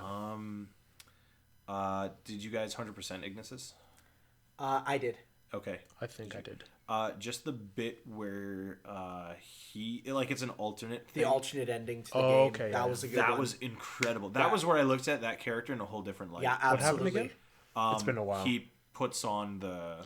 Oh, and then right, yeah. Yeah, Okay. that was amazing. That was really, really good, yeah. And it showed like either way his fate was kind of sealed with the whole Hmm. that thing. Yeah, I'm motioning to avoid spoilers because I genuinely think it's good how they did it, and I'm not Okay. ruin that. Are we counting like special editions as like add-on content? Sure. Devil May Cry 3 special edition. I can see that. Have you played Devil May Cry? No. Okay, in the older ones, there's a character named Virgil, and he's like one of my favorite characters of all time. He made me love the whole like samurai character and stuff, where like they pull the Yeah, katana. Jitsu there where they do Yeah. a slash and then they put it They do away a and shake then on the it, slash yeah. happens. Best. Like having that kind of character in Devil May Cry, because the combat is normally so like free form, and it's literally just Dante like whipping around a sword and being like, "Wahoo, pizza!" Like here we go. And having Virgil, who's like the other end of the spectrum, he has a concentration meter. So like if you walk around slowly, you taunt enemies, you dodge, and then you like attack, it builds up concentration and he becomes stronger. But if you get hit, if you start running, like if you play as the character, because his whole deal is he reacts to other people. So like his playstyle is great. He's great. I love everything about him. They added him in 4 as a special edition thing. Okay. And that's like the reason I bought 4 again. 'Cause I don't like that game that much, but playing through it with Virgil, absolutely, any day of the week. Other than that, the 15 DLC and then Spectre Knight for me. I like literally everything you said about Plague Knight applies to Spectre Knight. DLC in general, where they give you another character, I'm honestly always down with. Yep. If I can play through the same game with like an unlockable character, I'm in. Especially if it's like someone who's built up to be your rival through the game. That's just I'm someone who grew up with a lot of Hideki Kamiya titles. Yes. He's someone from Yeah. Capcom where like he creates a lot of arcadey experiences. So he'll give you alternate characters to play as where they kind of do the same thing, but they're slightly different. There's something different about them, and you play through the same game with them, but they're like this amazing unlockable that changes how you play. Yeah. You can unlock in the original Bayonetta just a little flying skeleton to play as Yeah. through the whole game, right? Like it's there's. But you have to do some. Oh yeah, crazy no, stuff. it's tough to get him. Yeah. Like even Yeah. getting Jean in Bayonetta 1 was tough, right? So, but yeah, and even in Bayonetta 2, there's the secret characters there where it's like they're That tough. was so cool. Do expansions that act as their own game count as DLC? I feel like absolutely. Yeah. Uncharted: The Lost Legacy, Lost Oh, yeah. Legacy. Okay. the one where he plays Chloe. It's like it's basically open world Uncharted, and it's like Ooh, I can dig it. yeah, there's like this big map you go around, and there's like these like points where you have to go on the map. Be like, there's this like Uncharted like, it's really like dense in those parts that you actually feel like you're playing an actual Uncharted level, but it's just part of the open world. And then eventually you open a whole another area, and it becomes even larger, and it's like it's really good. That's so Like, cool. and it's like what that character was doing in the events of or like during the same time as the Uncharted 4 to see like what that character was doing and all that was really cool. Okay. Yeah, and it really proved that like you can have Uncharted without Nathan Drake. Yeah, that's the biggest thing I feel like they were trying to prove, and I feel like it worked. Yeah, Kind of bringing this full circle. The trailer for Kingdom Hearts 3's DLC, it showed like the HUD and everything was showing like you were playing as Riku and other characters during key scenes. That's like what I want more DLC of, like playing as other characters. And literally I think all of us brought up playing the same game but with different characters, like having a different spin on it and choice. I love that, Yeah, absolutely. especially in action games. Anyway, All right, cool. perfect. Thanks, Roxas. Hey, Roxas. Hey, it's fitting. Yeah. So this one comes from our pal Nino. So how do you guys feel about games that remove mechanics or features from their predecessors? I'm thinking of cases like Pokemon, where one gen might have Z moves, and one might have Mega Evos, and the latest one will have Dynamax without the previous two. Do you fall into they give each game their own unique flavor? The game should have everything or something different. Like what sort of category do they fall into? Another example would be fighting game removing one special mechanic for another, like removing some Street Fighter 4 mechanics in exchange of trigger and V-trigger in Skills in 5. So how do we feel about this? that's a super good question. I think, especially bringing in examples of like Pokemon and fighting games in general, because with fighting games, I feel like it's super important there. If you're playing fighting games competitively and like you love this certain character in Street Fighter 3, and they're not even included in Street Fighter 4, it's like, well, okay, I guess I'm picking someone new. I guess I have to learn someone from the ground up. Like that's kind of a huge blow, because whatever the latest game is normally what everyone's playing. And I mean, you want to play new things. Like it's fun to revisit stuff, but it's more fun to experience old things in a new setting. So Exactly. For example, Devil May Cry, when you could play as Virgil in 3 Special Edition, and then the character's just like not even mentioned in 4 because a bunch of stuff happens. It's like, I want to play as Virgil. What happened there? And then they let you eventually. Eventually, there's a Special Edition. Yeah, so I think for me, the best way to go about this is actually what we just talked about, where, okay, a game comes out and it's good, and then they come out with another one, and I actually like it when the next one is unique and different. I like when games try to be, okay, this game's flavor is this, and so that you can go and play any game in the series and go back and be like, oh, so let's see how this one works, right? Like, if I said, let's play Street Fighter Alpha 2, like, you'd be like, okay, because that has its own unique mechanics, right? It is a different game from Alpha 1. It's a different game from Alpha 3. It's different. It's not 100% growing in a way that, well, this game means that the last one is completely null and void, right? It still lets you experience something different while having elements that are the same. I like that, right? It prevents things from getting stale. It does. But at the same time, for when there are things that you are like, man, I wish this comes back, then I do like that after a while, they're like, all right, so you played with the new stuff for a bit. Now let's bring in the old stuff to put them together. So, like, I mean, the example with the Pokemon, they say that Z moves are gone and Mega Evolution is gone. I fully believe that's just for this game. I'm expecting in the future a big thing for Pokemon Gun, because that's what's coming after Sword and Shield. I mean, what else is there after Sword and Shield? They're gonna be like, hey, Lance. well, fine, Dude, I'm so down. I'm so down for this. Oh my gosh, I didn't even think about it. whatever. Halberd, Axe, I don't care. Axe. Okay, but I'm fully expecting them to be like, for the first time again, relive Mega Evolution. Because right now it's like they want to do something different. And after a while, they'll let it simmer, let it boil, see how it goes. And then eventually they'll be like, okay, let's bring back the old stuff and see how it meshes with the old stuff, right? It's like, you learn to make curry, you learn to make rice. And once you perfected both of them, then you put them together and see how they go, right? You got to try the individual flavors and then see what works, see what doesn't. Do you scrap it? Do you keep it? Before you can make the final recipe. And some games are not fully cooked yet. They're still cooking. I mean, I would argue right now with Sword and Shield, they're cooking still. They're still getting there. And They then literally are. eventually- They're not released Yeah, yet. they're not released yet. But then, I mean, I fully believe that. Even this is still a mid-step, right? A mid-step game. Like, Let's Go was one. This is another Well, mid-step game. And I completely see Sword Me too. Sword and Shield in the light of what we saw with X and Y. It's a early-ish in the consoles, early-ish in the console life cycle. But once we get late and once we get to the Sun and Moon absolutely of this, it's going to look amazing. Or even compare Gen 4 and Gen 5.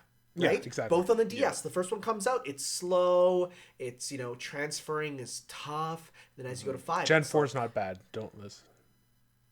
Gen 4 is pretty bad. No, it's not. Gen 4's the best one. Don't listen. Yes. Okay, but honestly, as time goes on, I appreciate Gen 4 more. Okay. I do like Gen 4. I'm learning to say that about Gen 5. If that helps. Gen 5's awesome too.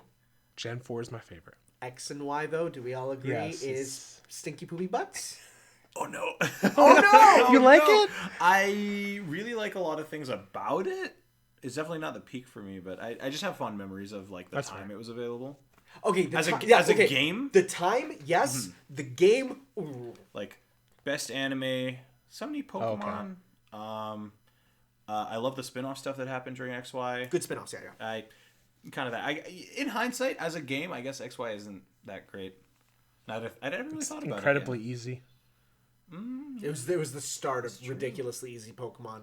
That's a true fact. But anyway, the whole thing I was thinking about this is a more casual example, like Smash Bros. Like each one has their own definitive thing in it. Say Melee has the adventure mode, Brawl has the subspace emissary, which is a cinematic adventure. Smash 4 has Smash Run. Or Smash Tour. what? Who? What? No, it has Smash Run. That's it. And then Ultimate. Well, but then I guess Master Fortress too. Yeah, that kind of stuff. It really focused on this single player stuff almost, didn't it? Yeah. Yeah. Maybe that wasn't so true. Like the Master Orders, all that kind of stuff. Yeah. And then Ultimate has the Spirits mode and all the spirits. And they got rid of trophies and all that, right? So I think I don't miss trophies. I don't think I know while they don't have the descriptions for each spirit, I like looking at them and you can go from looking at Goro Akechi from Persona 5 to Mario. Yeah, that's true. So weird. That's a true fact. Like before the new spirits came out for Link's Awakening, you just Goro Akechi, Mario. It's like what? That's awesome. That's what but how each Smash has their own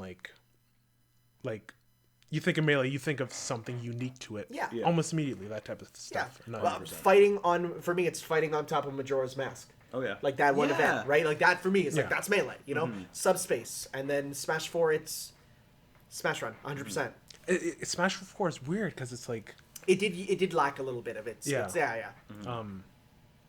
I forgot. But they brought back Stage Builder. We didn't have it for a bit, but they brought back Yeah. that sort of Had its situation unique too. flavor, and then they said, okay, what's good? Let's put it back in. And we might even get home run contest back. It's still in the game data. It's still there. The stuff is there for it. So that's my comment on it. All right. Well, yeah, I think we covered that well. Thank you, Nino. All right. This one comes from Samuel. Yo, Tanner, Adrian, and guest. That's me. Finally caught some time for another email. So before my question, several episodes late, but Dragalia lost is good, and Adrian, you're just wrong. Dako's music is the best. What did I miss with this? Okay, so I played him some songs from Dragalia. Okay. And he's like, this is awful. The lyrics... No, it was good until they started singing. Yeah. I'm like, stop singing. No, the singing is the best. Yikes! Did you hear the Fire Emblem event? The Fire Emblem Yeah, I rap heard that one. remix. Yeah, I heard that. So Something good. special. I love her singing. It's the best. Do you not like the game as well, or just the music's bad? I don't think he's never gonna touch I've it. never touched the game. He's no. afraid of gacha. I don't blame you. But yeah, it says even though it's sacrilegious, you can switch the songs to instrumental. Okay, that's good. But why would you do Because that? the music's better without the singing. No, it's not. There's nothing more hype than like this 30 seconds, because the boss fights are fast in it, but you have 30 seconds, and then all of a sudden you get the lyrical drop, and you're halfway through the But boss. the singing doesn't fit the Yes, the it music. does! No, it doesn't. You're a big dumb butt. Question. head. Man, that reminds me of. Okay, sorry. No, go ahead. Ever play Xenoblade Chronicles X? Yeah, Oh, I yeah. love it. You know when you have the full minute of battle theme, and then the second you kill something, all you hear is we're still gonna do.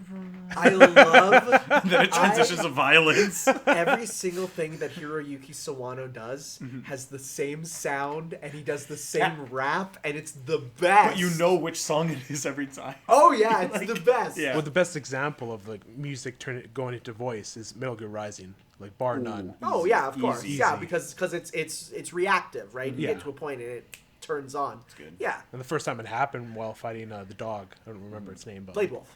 Blade Wolf is whew, Yeah, this was no, amazing. it's good. It's Wish it good. didn't die 15 times after it. Right. The effect kind of ruined Right, itself. yeah.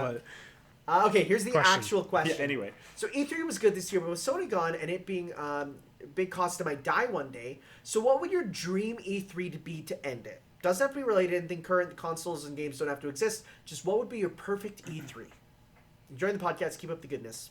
Oh. And then it says, and also, how could you murder that popo like Kira? Okay, so there was What? I was playing. I put okay, this on the thing. I'm so like, what the hell? I was playing Watch Dogs, and no. there was a section where I'm sneaking in a parking lot, and there's a police officer walking behind an ambulance, and behind the ambulance is a barricade, right? So I'm like, I gotta sneak in, so I hack it and I drive it backwards, and he gets crushed under the ambulance, and not only that, but stuck inside the barricade, and it was the most brutal looking death ever. And I'm like, I legitimately feel bad about that one because he got rocked hard. Anyways, what's your perfect dream E3? E3. So E3 to me is my first E3 was around the time I actually moved to Canada when I was super young, 2004 I think, and it was the year Reggie came on. My name is Reggie, I'm about taking names, etc. Yeah. And from each E3, there's always one moment I can pick out and say that was that year, that was the other year. Mm-hmm. I know exactly what it was just by seeing it or just by hearing about it. It would be like reference. Keanu this year for me. Exactly. At least, All I would want is a celebration of E3 because to me, ever since 2004, I've treated it like a holiday. Me too. I've told my parents, if you can give me one day off of school, even if I'm sick, I'll go. Just let me take off E3 days. And thankfully they let me. I had to work hard for it, but they let me do it. And I still book it off work. I get 2 personal days as a teacher. One of them's always E3. Yeah, I go so far out of my way to sit down and celebrate it. And I guess my the final E3, the best one for me would be just celebrating its lineage, where it came from every single year, the big releases, the crowd reactions, that's the stuff I live for. Mm-hmm. So yeah, I'd like Nintendo back if it's the last one. On stage. On stage. Yeah. I want another Miyamoto coming out with the sword moment. Oh, that's such an iconic moment for him. And just the smile on his face is so next level. I'd get rid of Bethesda. Who? I think honestly, who besides the big 3, who what third parties would you want? Capcom. There? Capcom, Square Sega. Enix. I think Sega would be really Sega fun. and Square. Sega. Yeah. Square. And then just one for indies. I'd Yeah. be fine with an indie block. It doesn't have to be kinda relegated. Gamer have one that- always kind of sucks. Yeah. If What? that- Sorry? The PC gamer show. That's more about graphics cards than anything. Yeah. No one watches it. That room was empty. Yeah, of course. Oh wow. because it was sponsored by Epic. Oh my God, was it? Yeah. Have you heard of the Oh, Shenmue yikes. stuff? What? Did you hear about Shenmue 3? I did hear about Yeah, that. And then they're like, "Hey, we're not even in our offices. Like, let's sit down and think about it. Thanks for the info." I'm so happy I grabbed it on PS4. Anyways. I want another moment like that one Sony E3. The one where they announced Final Fantasy VII, Shenmue 3, and The Last Guardian. See, that was yours, but the next year was mine. So like just for me, that was 3 games that were in the category of no, that's not happening. I remember hearing the rumors and being like, "Are you serious? No Final way." Fantasy VII Shenmue? No, Yeah, right. you're Yeah. so stupid." And then like just the that trailer, the one that's on the PS4 version of Final Fantasy VII, where it's like, the reunion is coming. It's been a long time, but they're finally coming back together, and you're just like, oh, And then right? bombing mission. Yeah, just Oh, I remember the Shenmue announcement. I remember the guy stood up and Yeah. like he couldn't believe his eyes. because Yeah. that's not like that was again another. So for me, it's about those moments of dreams coming true. Those moments of we've all wanted this, but like there's always something blocking it, right? Final Fantasy VII scope and scale, Shenmue 3's ownership and how the series kind of wasn't well received. And even this year, like Banjo-Kazooie and Smash. Exactly. Banjo-Kazooie, like that there was I like it when there's such obstacles to overcome and they overcome it and they come out and show it with confidence and like, this is what you've wanted, and I love that. So I want to just see like a Christmas wish list of things that you'd that be would like, seem impossible it for would the seem industry. impossible, like Darkstalkers 4. Yeah. Or like Dang. Marvel vs. Capcom 4. right? 4. Not in- 4. Yeah. Well, I'd take Infinite too. I loved Infinite's gameplay, but that's me Okay. personally. But hey, like Legends, bring back Legends 3. Bring back Mega Man Universe. All in one man, I E3. wish Mega Man Yikes. Universe. Oh man, really on this Capcom hype train. But I don't blame you. Like, man, I literally both of you just talked about like key moments in past E3s. This is what I'm talking about. Where I would love a celebration of E3 because Yeah.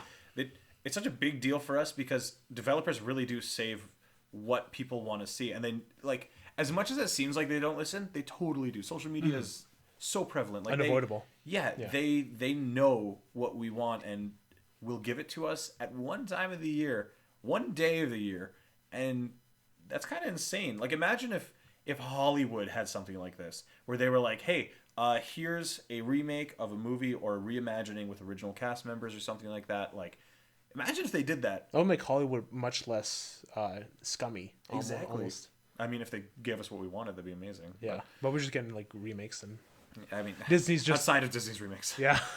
Regardless, like you see my point with it. Yeah, Yeah. of course. Was I the only one who like loved Sony sizzle reels back in the early 2010s? I did. I enjoy I a love lot, like them. all the sizzle reels. Those 'cause like when those hit, I'm like, it is Yeah. E3. It's Yeah. like I time. see where you're going. Because gotta 20, like- I think it was 2011, 2012. It was the one they had All-Star Battle Royale, in the demo. Oh Because yeah. Oh yeah, The sizzle reel for that one. the people who do those trailers are Oh, really good. amazing. Yeah, like at sizzle reels are always fun because you just have the like, oh this game, oh that game, Yeah. oh that game, oh this game. It's a roller coaster of Well, emotions. Xbox did it this year with like a Marvel Studios Yeah. kind of logo. Yeah, Yeah. that's good. I like that a lot. But like, I remember like the one. It was like, I remember it vividly, that specific sizzle reel in like from Sony's that like went across all the games, and like the singer was like hard, and then it switched to like CeeLo Green, I think it was. That he was singing. I don't remember CeeLo being a part of E3. No, just the music. Okay. Just the music, not him. I thought CeeLo My Green favorite came out on E3. stage and was like, But yeah, that's like one of my best E3 moments. Oh yeah. But yeah. all right, I think we about covered that about what we want there. Also bring back custom robo. Okay. So that is the end of our questions then. And what would be the end of our podcast if we did not have these spoiler sections? So if you're going to tune out from our Persona 4 and JoJo spoilers, I mean, they're pretty similar if you think about it. We're going to be talking about those in a little bit. So if you are interested in staying, you can. If not, adios to you right now. But we're going to go into spoiler What's next zone. time, Next Tanner? You always got to time. tell them next time. Yes. Is what games? He The always Last of struggles. Us? Yes. And Shin Godzilla. There you go. So that'll be next time. There. Next time. We're going to say next time from Next now on. time. There we go. Not next week because we rarely have a weekly schedule. Yikes. All right. So spoilers start in 3, 2, 1. Let's start with Persona 4. It's Adachi.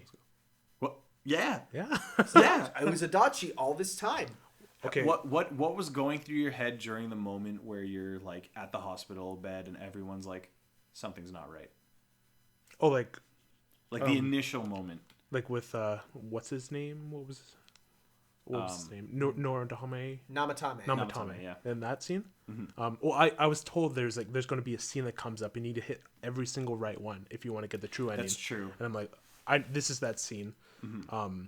But like when I had the choices of like who do I think is the killer, I didn't know. I had no idea. But like I remember in the previous like parts of the game, like there's one specific moment when there's a stalker spying on Rise, and then Adachi catches him, and he seemed awfully desperate to pin it on that guy. Yeah. And ever since then, I'm like, it might be Adachi. Oh my But I'm not gosh. sure. Yes. That's so good. And then like I was just like Adachi is like here, but he's like not big part of he's not a big part of the story, right? Like And he goes to your house. he go yeah. That's the other thing. I'm like, who's been to my house? Like who's just not been a big part of the story thus far. But has been like- there, watching you, buying his cabbages. Menacingly. I think it clicked when I like just counted like who's been in the house. Oh yeah. And like it couldn't have been it's been a while since why can't I remember their names?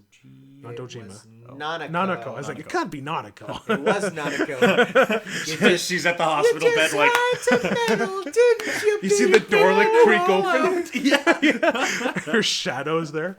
But yeah, with all the final bosses, I thought the eye guy. Oh, I have like a Anamino Sagiri. no. I call him amino. How I remember his name is like amino acid. Yeah. Yeah. That works. Perfect. I thought he was the final boss, and then It's Amino Sagiri. and then he just goes away. He doesn't die. Like remember in Yeah. Yaldabaoth in Persona 5, you kill him, you shoot him in the head. So dead. did you just pronounce the J in Yaldabaoth's name? Yaldabaoth. Yeah, sorry. Well, because the never song is called Yaldabaoth. That's true. That I mix it up a lot. But the J is pronounced with the Y. But why is the J in the song? No. The Y is the J. How do you pronounce just messing with you. jalapeno? Jalapeno. Jalopy. No, Die! Sloppy jalopy, my guy. What are you? Anyway. But Amino Sagiri just leaves. Yeah. I'm like, Kick him back Hello? to his god dimension. yeah. It's just like, oh, this place is boring. The game keeps going on, and it goes into the golden stuff. I really love the golden stuff. The Snowflakes is an amazing song. So good.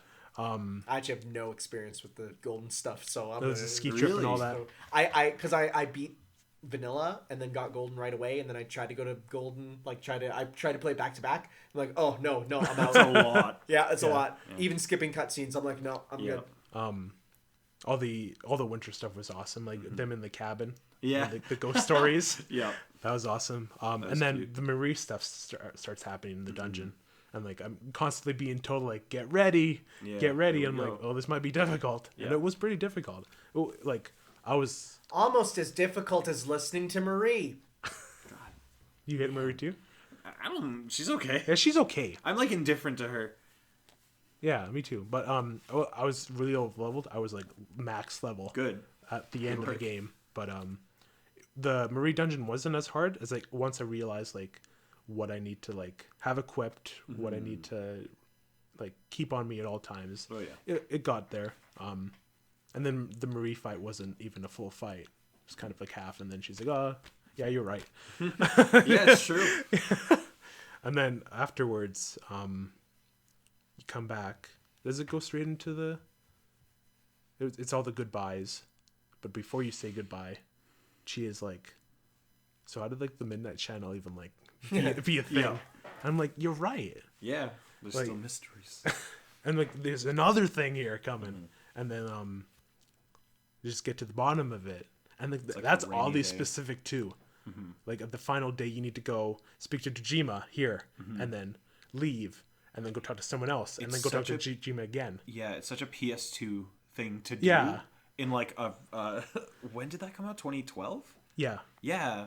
Like that's why would they do that? I know. I'm glad they learned because 5 doesn't have any of that arbitrary stuff. If Royal has any of that, I'm gonna be a little pissed. Anyway. and then you eventually learn that the gas station attendant is the one behind it all. The What'd one you who's think of like, that? hey, make sure you touch my hand when touch we your meet. hand? It's been it was so long since that moment. I'm like, I don't remember as much. Yeah. Yeah, That's like this one can use, and you can go talk to them at any time. yeah, And they're just chilling out. yeah. They're just And like, hey, how's it going? Doing nice. gas? What's up? Gotta come to reap the sinners. Oh, by the way, it's Anyway. like it's the rewinding a lot here, but once the fox sits in the real world and stays there, the music, like, it's just like it's perfect atmosphere. I loved it because it's like you're on the verge of something terrible and you got to stop it and all that. They make you very used to how this world is, like, because it's your everyday. Yeah. And then when something like disrupts that, it's like it's affecting everything around you. Like, And then even with when Dojima and Nanako are in the hospital and you're home alone, and that music that plays, and it's like you're alone and like you're not used to it, right? You're just it's quiet in this house. It's not usually quiet because Every day's not great at your Juness anymore. yeah. Okay, when she died, I'm like, she's not dead. Like, absolutely There's not. no way. There's no way. And then she came back. The whole thing with Teddy, where he leaves and goes into the velvet area, and like, just have Did a, some sit-ups. yeah, it's like it kind of felt like a moment from Persona 5 where Morgana just left because hussed at I hope they take that of Royal. Out God, of I Royal. hope Take so. it out. Take it out and Oh, yeah. replace it with human Morgana instead. Yeah, Finally. sleeping in Lady the on, ship. I've got a body. Love me. Goes from go to bed Joker to come to bed Joker. But going back to the final dungeon, Yeah. what was her name? Izanami. Izanami. Yes, the wife of Izanagi, your starting persona. Yeah, I noticed that Adachi has the same persona. Gatsu. Magatsu Izanagi. Yeah. So cool. The dungeon didn't really like stick with me, like the final dungeon. It was kind of a quiet music type Yeah. thing. But the final boss, like, When that version, like a few minutes into the song, when like the like you fight her and then she turns into that demon Huge monster. yeah. I'm like, whoa! Now I think this is the final boss. Yeah, we yeah. have to be here now. Yeah. It's like the giant eyeball. You're like, that could be a final boss. Then you keep going. It's like, oh, you could be. And then you get to that, and you're like, no, that's the final boss. Like this time, the final answer. Hit the And then button. the music, the duh yeah. goes for And like 5 it's minutes. very quiet for like a long time, and then it hits. And then it like kicks goes in with quiet for the like a I'll good face 3 myself. seconds, I and know, then it's- it's like da da da da da. It's really good. Because you're like near the end of the fight, and like you got health is low, like Yeah. resources. And that are fight low. is tough. Oh, it is. They That's Like, a know tough it's one. going to take you a while, and they like it's one of those moments where working on music in video games, like you have to make a song that will fit any moment that the player could be in, because like if you're making a good opening like song, they don't know if you're still walking into the tutorial or you just stop to stand there for a bit. Like they can't make music like a movie where they're matching every single moment. But well, they're doing that recently with the Spiral Reignited trilogy. They do like the dynamic music where Yeah. you're running, you're standing, you're just moving. Reignited nails it flawlessly. Yeah. A game that does it absolutely flawlessly because they can control where you are is I don't know if you ever played Kid Icarus Uprising. Oh, yes, but I that have. did it. Yeah, that did it flawlessly. But that moment in Persona 4, like no matter what you're doing, you're struggling in that fight, even if you're overpowered. Like it's Like, there's still I was gonna be max issues. level and I got 1 hit killed. Yeah, exactly. When she did the meteors, I'm Yeah. like, whoa! It's garbage. Like, but I got so pissed. I'm like, I was doing so well. yeah, like whether you're doing good or bad, that music kicks in, and it's just like you know what you have to do. Yeah. it's so good. It's so great for like world building and everything. And then like everyone dies, like they get absorbed, Yeah. and like then the whole thing with like and picking like the characters you have max relationships with, like pick you up and say. Yeah. I watched the video with them all since I didn't get them all in my first playthrough. Adachi just says, "You're a piece of garbage. You can do better than this." Yeah.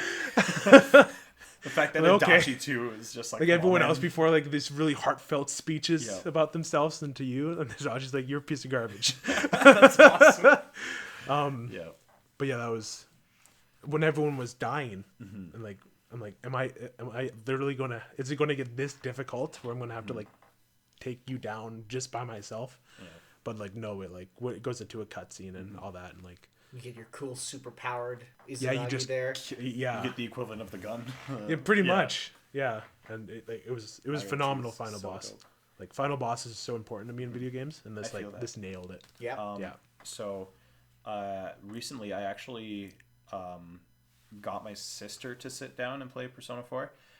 She's been like in school for years and years, hasn't had time for video games, and she's like, I have a summer to do nothing. What's the one game you think I should play that like will like help me keep up with like all the games you've played like that? Well, that's one of your top 5 games of all time. And I was just like, easy. I didn't even think about it. And I was like, play Golden, just do it immediately. I never actually have played all the way through Golden myself. Oh, okay. I played Vanilla multiple times. So I was watching her play, and I walked in like for the Adachi fight, and then for like a bit of the like big eye boss, and then they're like, "All right, let's go on a ski trip," and I was just like, "Hello, What?" And then Yeah, that's the one thing I'm like, they're treating this like nothing. here's the thing: in the vanilla game, it's just a photo montage. It's like a pile of photos of all the models just running around and stuff. Okay. And then it ends with the photo of everyone like posing and smiling at the camera, and that's it. And then it goes straight to the end of the game. Okay. It skips over everything that Wow. happens in like it's a lot. So that's why when I hear about the changes Royal is making, I'm like, this is a lot. They're of adding like changes. even more than they added in Golden. I was Exactly. so hyped They for said that, and I was just like, I can't even imagine. Yeah. Because watching my sister play through all of Golden was insane, and then she did the final boss and all that stuff, and there's even that epilogue. That epilogue doesn't Yeah, exist. I was in about to vanilla, talk. Yeah, like how they all That's why it's the one cutscene that come like, back and no like HD. I was like, what's his? I can't remember. I'm so bad with names. Kanji. Kanji. I'm like, is that Yep. kanji? I was like, With the not I dyed said hair. that out loud. I'm like, Yeah. is that kanji? And then I had to message Beat about it. Yeah. But yeah, it was awesome ending. Again, didn't hit me as hard as Persona 5, as reasons I've previously stated, but Yeah. it's still like amazing. Like I wasn't emotionally like it didn't emotionally set in until I unplugged the PSTV out of the wall, and it all of a sudden just hit me. You're kind of done with that trip to Inaba. Yeah, Yeah. and it's like oh Until the fighting games, and then the music game, Yeah, music game. and then the karting. They're in Blaze Blue now. Hey, what Yeah. about that? To me, there are some video games that are like more of an experience than anything else. Like, it's there's just definitely something. 5 for me Oh, really? That's super interesting. because it took me it took me the entire year to finish that game. That's fair. And a year. There you go. Yeah. Like, 4 to me is that specifically because it's such an introspective look. Like when you get your party members, they're all trying to work through like their inner shadows, like literally what they hate about themselves. And I kept thinking like, what would my shadow be like? Like what would this and that be like? With Persona 5, you do think about like it's a little introspective because you think about if I asked the Phantom Thieves to take care of me, like what would my like Palace look like? palace be like? Yeah. And for Persona, I feel like 4 is so much more interesting because it's introspective. 5 is more fascinating because it's like the opposite way. Retrospective, There you we could go. even say. The fact that it kind of tackles the idea that, you know, the world isn't right, but you can fix it. Like, that's an amazing thing. in unique ways, like Adachi, how Yeah. he fixes it in his mind, and like the other Exactly. people. Like, that's what happens if you agree with the shadow self. Yeah. Like, what an awful thing. And 4 also hit me at like a good time. So I have that like personal bias. I think 5 is the better game easily, but like 4 I to definitely me- say that the writing is 4 is better. really. I think so. was- I think like just the world building is a bit better, but like 5, I'm like It also helps you're dealing with a small town as opposed to Tokyo, Yeah, which has a basically. much, bigger identity than what is. I mean, Inaba doesn't exist. Like there's towns that it's based on, but Yeah. it doesn't exist, so it can get its own flair going, right? Where Tokyo is Tokyo. You know what Tokyo is, right? we have like the cafe in 5. I have more of a personal connection with than the home in 4, right? So I get that. yeah. Yeah, Golden's so good. Like I said with it, like emotional experiences more than just a game. Like that's why I feel 4 is the only things I compare to that are like Earthbound and Mother 3. Like Oh yeah. because they call out to you the same way they call out to another character, and they make you feel part of that world, and you do feel like you're a part of that world whenever like these people you spent time with when they're picking you up in that final boss fight, and then the music kicks in. It's just like, oh, you feel pumped Yeah, out. it's awesome. It's great. Anyway, All right. Okay, I think that about covers that for Persona. Now to also How deal many? with Sorry, how many podcasts did that take to get through? 4? not as many as it could have been. Yeah. Could have been a lot more. it's true. Yeah. Well, yeah, because it was like this game I want to play. You went through it. You went through it quickly. Yeah, with that 5. took me like 2 years to do. Yeah, with 5, I played. It was my first Persona game, so Oh, yeah. I was like, I want to play some other stuff and then come back to it and go back and Okay. all that. And, like there's points in the game where like, with the date in the game match the time in real life. Oh, man. And that's why it's so like personal to me, since like time's matched up and all that. All right, All right, JoJo. JoJo. Jojo. So what happened last time? Well, the body switched. No, before that. Before that, well, we met Polnareff. Yes. We met Polnareff. Yes. And a silver chariot. Well, the last episode was the Psycho fight, I think, right? We can just... Let's look it No, up. we had Sekko last time. It was Fact no, it check. was just them getting to. It was them getting to the Colosseum, and then the boss is there. He's doing Why- his stuff. Like so much popping up here. There we Oh. go. I have only read the manga. I haven't watched any of Part 5. Any of Part 5? I haven't watched it, no. But That's Part weird. 5 is my favorite. So Yeah, so that's weird. You haven't Yeah. watched any? I thought you meant that you didn't watch just the last episode. You have not I watched have any not of watched Part anything 5? apart. I've only. Ooh. I was with a bunch of friends and they were watching the Oasis fight. That was about it. That's all I've seen. I'm gonna say the anime makes Part 5 so much better. It's That's- the best way to look at it. That's what I hear. So it makes me Absolutely. want to, because I already love it. I already love Part 5 so much. They do a lot of little subtle things that make it really good. No, I remember the last one we talked about was Green Tea and Sanctuary Part 2. Okay. So we have His Name is Diavolo, The Requiem Quietly Plays 1 and 2. Okay. Ooh. So That's the name of the chapters.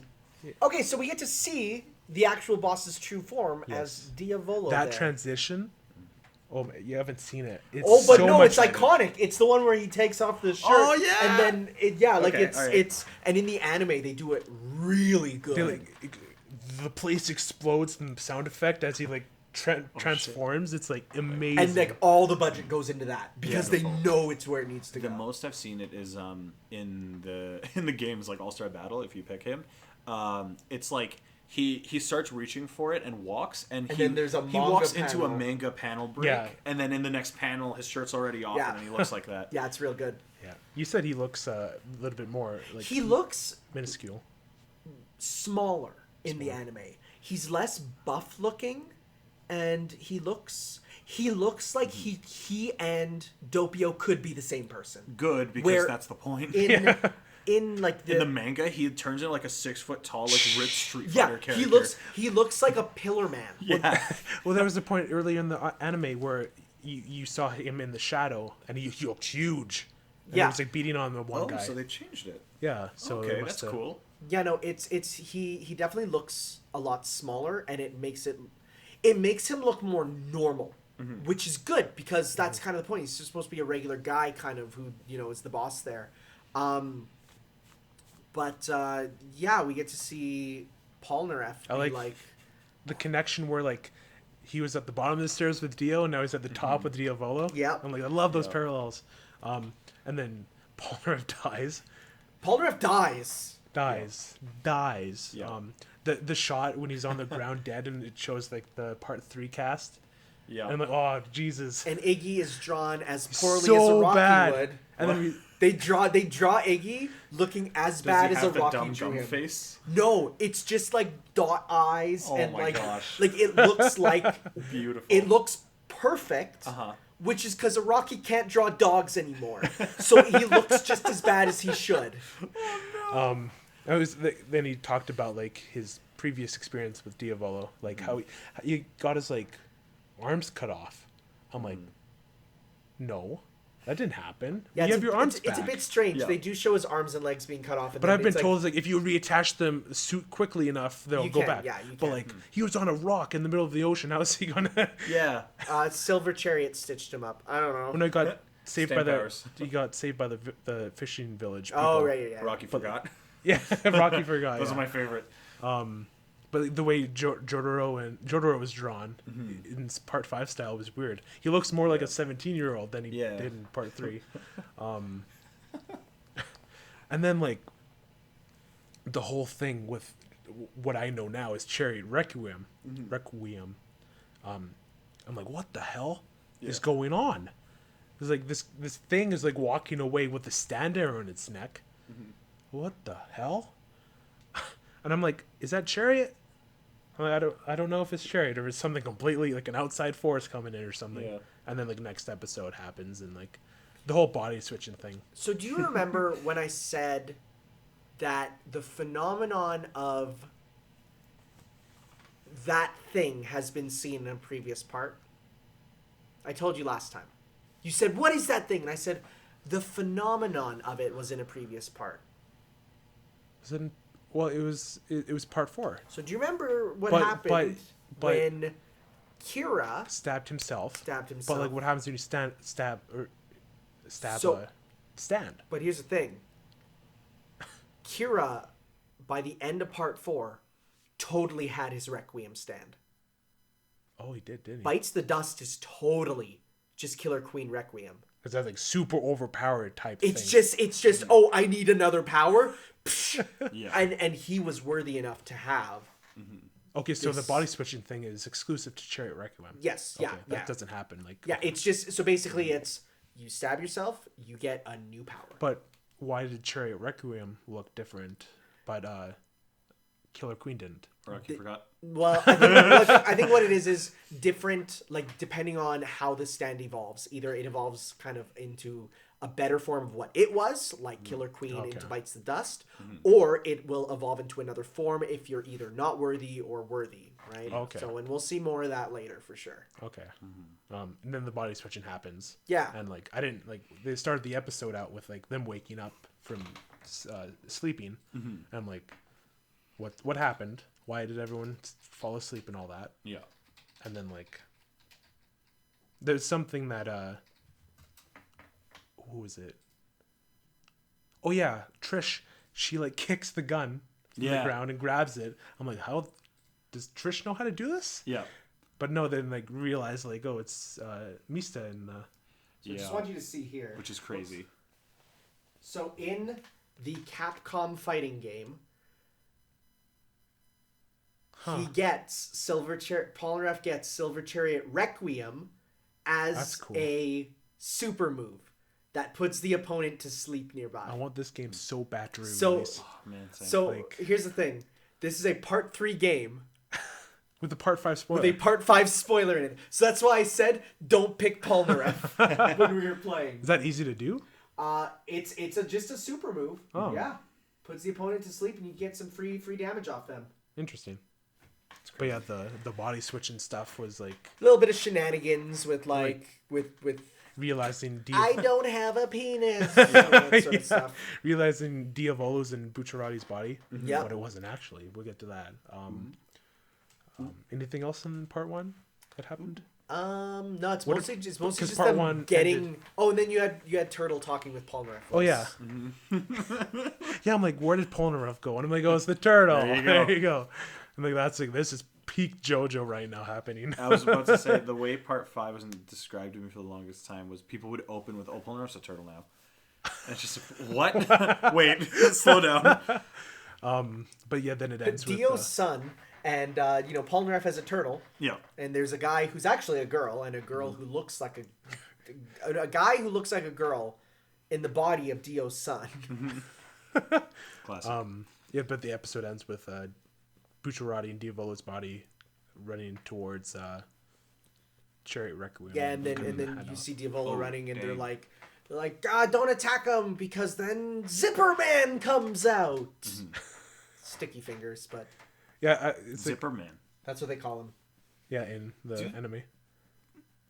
Zipper. Are you mouth. watching subs? The subs Yeah. use the official subs? official subs use the names of like from the games. They can't use. So we have Goldwind is the name of Giorno's stand. Okay, And that's Little Bomber for Aerosmith. Green tea for Green Day. I like green tea. I like green tea. Green tea's cute. What? Instead of Sex Pistols, it's Six Pistols. I guess. That one I like. That makes okay. Most of them are pretty good. The only ones that are really bad are it's Sanctuary instead of Oasis. Sounds like it was just a Same weird meaning, but Yeah. alright. Interesting. That's so one. interesting. The really interesting thing is, you know the part of Notorious B.I.G. where they it's written on the wall. Yeah. They actually redrew it, and it actually says on the wall Notorious Chase. Wow. So they actually redrew it for the West too. That's so cool. So it's Okay. it's yeah they actually they're putting it in to make sure that they don't get hit by them copyrights. That's fair. Yeah, that's an issue with JoJo licensing in general. Yeah, naming your characters all after famous super heavy copyright stars and songs is not For a Japan, good move. it doesn't matter, but Whenever a stand came up, I'm like, it's what this stand is called. I instantly messaged Beat. I'm like, what is this stand actually called? But yeah, going back to the episode, next episode is all the sort of stuff, and like they're talking, they're like figuring out what's going on and all that, and then Narancia, Giorno's body goes out. Like they shoot Bucciarati, who they think is Diavolo in there. We did it. We shot him. That's it. Game over, right? Yeah, Easy peasy. there's only 5 episodes left. There's nothing that could possibly go wrong. and And then then they Naranja's realize, like, boy, I sure love not being impaled today. okay, I see. Okay, I was scared to say anything because you said part 2 of like the episode name. yeah, it's called Requiem. the Requiem Requiem plays silent. the Requiem quietly plays. Quietly part plays. 2. Yeah, that's 8 parts in the manga. So I was like, Oh. where are you Yeah, guys? yeah, in this? because they adapt multiple of the Yeah. smaller chapters Okay. into the episodes. So I was like, are they just gonna call the rest of the episodes then? What's happening? And you said part 2, and then like you mentioned that, and I was like, what do I say? Okay, anyway. It was coming from a mile away. And this is the issue I have with this death over Abaku's death. Abaku's death came out of nowhere, and the way they did it though was different, and like both were impactful. But when you saw it was so well done too. Like he handed him their body switch, and I don't know who's who, but It's Trish- just Giorno, Trish- and, no, Giorno and Narancia switch. Trish and Mista. switch. That's it. What about? What about Bucciarati? was- Oh yeah, then Yeah. Bucciarati and Diavolo. The big one. Oh Yeah. wait, no, the biggest one, Polnareff and Yeah, that's it. Bucciarati. That's all the Yeah. switching. Someone, they hand the bullet, and then the time skips all of a sudden. The Oh bullet's yeah, on the that ground. was. Oh wow, Right. this is tough to talk about. yeah, Bruno in the body of Yeah. Trish tries to hand Trish in the body Wait, of. Diavolo in the body of? I didn't no, say you mean- Diavolo once in that sentence. No, You did. You did at the beginning. The music plays. What? How many bullets are on the ground? Is this a work of an enemy stand? Oh god, it's that tongue stand. Oh god. Oh no. Yikes. Okay, but the Bucciarati bullets, in the body yes. of Diavolo gives Trish the bullet, and the bullet falls. Yes. And at this time, I'm like, oh, Narancia's dead. Yeah. Like obviously, and he's like impaled on the things. I'm like, oof, damn. It's a rough way to It's go. brutal. And you don't even know this. Like they added the Fugo scene. Oh yeah, they added a scene of Fugo going back to the restaurant from the beginning, and he's like, "Can't wait to be here with the boys again." And Narancia's all like, oh, I can't wait to see Fugo again. And even if he calls me an asshole, I'll like it. That's not okay. And then That's not okay. and then man. there's a bird that looks like Yeah, so there's Aerosmith. it looks like an airplane's flying overhead, but then it turns into a bird that flies up to the sky. It's really well done. It's beautiful. I'm mad. It didn't hit me as hard as Abaku's did, I think, because with all the purgatory stuff, and him like realizing like, oh, this is the person I was, and like. Yeah. But I gotta say, I love all those comics of a Bacchio looking down from heaven going, haha, Giorno's dead! And then Narancia pops Yeah. up and he's like, hold on. That's funny. That's hella funny. I saw that just today too. It's- Oh, God. You see him, he's like, I'll just show you, he's like a loading symbol. It's so funny. But yeah, and then the part where it's just an empty husk, and like he's gone already, and like Giorno goes back into his own body, and then he uses golden experience to put Right here. He's just thinking. What? Anyway. Yeah, he puts the vines across Narancia's body, and he's like, I'll make sure no one ever hurts you again. Oh. And like we're gonna have to leave you here because like Diavolo's like here somewhere, and it's just so sad. Yeah. And like, did you see the piece of art that was going around? Which one? It said, I don't know how to pronounce it. The Arrivederci. Arrivederci, and it's. I'll show it to you. I showed it to Fuad. I'm like, do you want to see like a heartbreaking image? And it's like, I don't know. It was a rough squad, but either way, it's such a it's powerful. JoJo deaths are something you come to expect, but like the second it happens, it's like, Oh, that's rough. It hurts, right? Oh man. Ugh. Yeah, but then after that, they go running after. Or they go run after Chariot Requiem to get the stand arrow back because Diavolo's somewhere, Yep. but I have no idea where. And then he's like, "Oh, we can't touch it because our stands really That's- don't want us to touch it. That's really cool. Stands I like that really ability. don't want us to touch it." So then Or even like physical matter. Yeah. Like, you threw a rocket in, like almost like it's hit then him. Yeah. you know Polnareff's like, "Good thing I'm a turtle. The least physical matter thing there is." Walks on over there and picks it up, and he's like, It's like super, like the way boy." they did it, like super intense, like zoom. Oh. And he's like, Polnareff's like, Mista, you have to pierce 6 bullets with it now. And as the Chariot Requiem's like slowly heading over, and that's where it ends. Oh, dang. Yeah. Dang. That's the part where Definitely, I'm like mourning and like, oh my god, They this they could be end the like parts There's on like good 8 parts. chapters, 8 pages of the turtle like I need to get over there, and it's beautiful. My favorite part of that entire exchange is the bullets. oh yeah, Like when the bullets are on the ground and they're just like, there are 4 bullets. Oh, yeah. I can't have the number 4 in my life. Like I can't and have that that's number when around me. Narancia dies. Yep. Like, oh, that's That's so bad. like 4 means death in Japan, and hey, that's what happened. and the numbers skip. Okay, so Beat sent me something today that like broke my heart. Oh boy. Oh boy, will it break ours? I don't know. I'm pretty cold and unfeeling. I've experienced all of JoJo. Nothing can hurt me anymore. So it's the image of Giorno crying. And Oh. it says, the caption's like, the weight of this detail alone hurts so effing much considering Giorno's past and his belief that crying is useless. He held strong for a Bacchio, but he's at his breaking point. They all are. They're just kids. he is like 15. They're Yeah. all like 16, 17. Yeah. And they're fighting this like what? Boss. Mob Yeah. boss who's With, like, with supernatural powers. it's like, Wild. no wonder. Like, and same with Mista. He was like, was it Mista? Yeah, it was Mista. He didn't cry while when Bacchio died because he was being tough for Narancia. Yep. But Yep. Narancia's gone now, and he's just It's rough. There's nothing he broke left for down. them. It is rough. And I mean, Bruno's already dead. Yeah, So it's like, it's Giorno, Mista, and Trish. Mm-hmm. That's I was like, can What we a go shitty back party. can we go back to like the end of part 4 where no one dies except the main villain?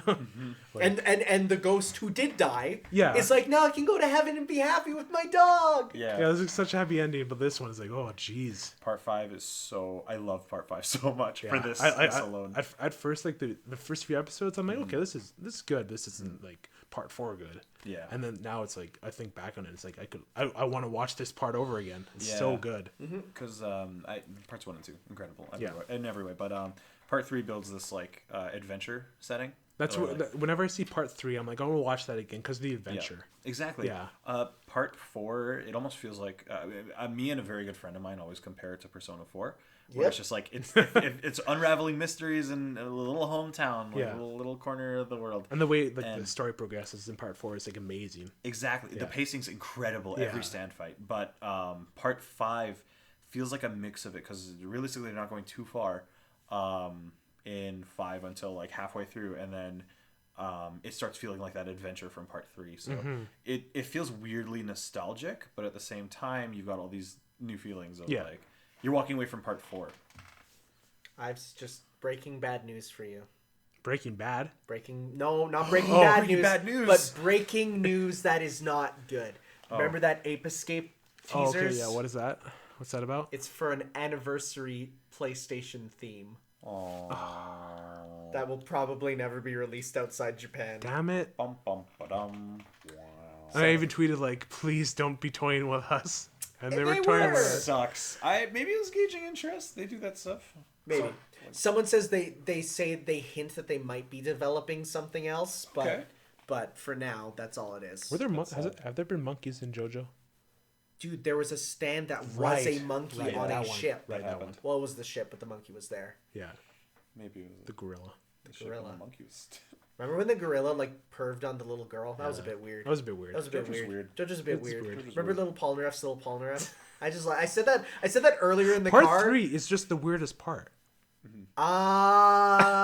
Well, I don't know. I don't know Is about that the weirdest part so far for you? For me, yeah. You don't think part 4 was weirder? You don't think part 5 is weirder? I feel like every JoJo All right, no, continues to rise Well, in there's like weirdness. the Let's cherry. look at this. Weirdest stands in every part. Oh, that's so bad. That's Let's so do it, let's do difficult. it. Like I've only seen these. Part 3, weirdest stand, baby power.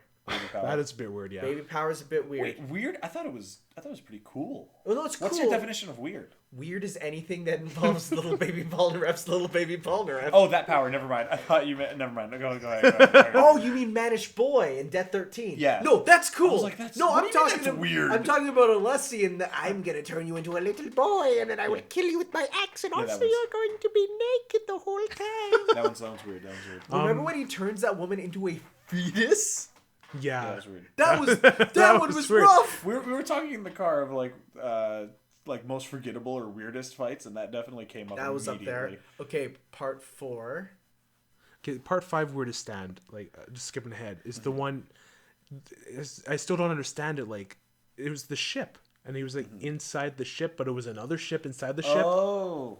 Yeah, no, honestly, that one I have a tough time explaining. Because it was That like one's- The early one of like Yeah. the real ship was inside of this ship. Well, because he can flatten stuff down, right? So I think what it is he like flattened it down into the recesses in the like between the wall of the ship and like the inside. But how did the ship pop out of the other ship? People talk about that fight as the epitome of Iraqi. He's just writing things. It's just yeah.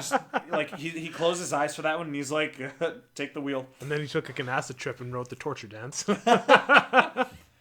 Did you see I the still need Torture to see Dance that anime? anime. I did Oh see my that god! anime It's yet. they gave it the time, the money, and a remix of like a real song. Cool. I want to hear it, but I mean, I want to see it, but I want to wait till like I'm actually watching. Yeah, it. I would I'll watch it, probably watch go it, home yeah. and do it after we're It's talking worth it. about this. MS5. Anyway. Part 4 weird stands though. I mean, rock paper scissors is up there. Oh, the paper one. No, rock paper scissors kid.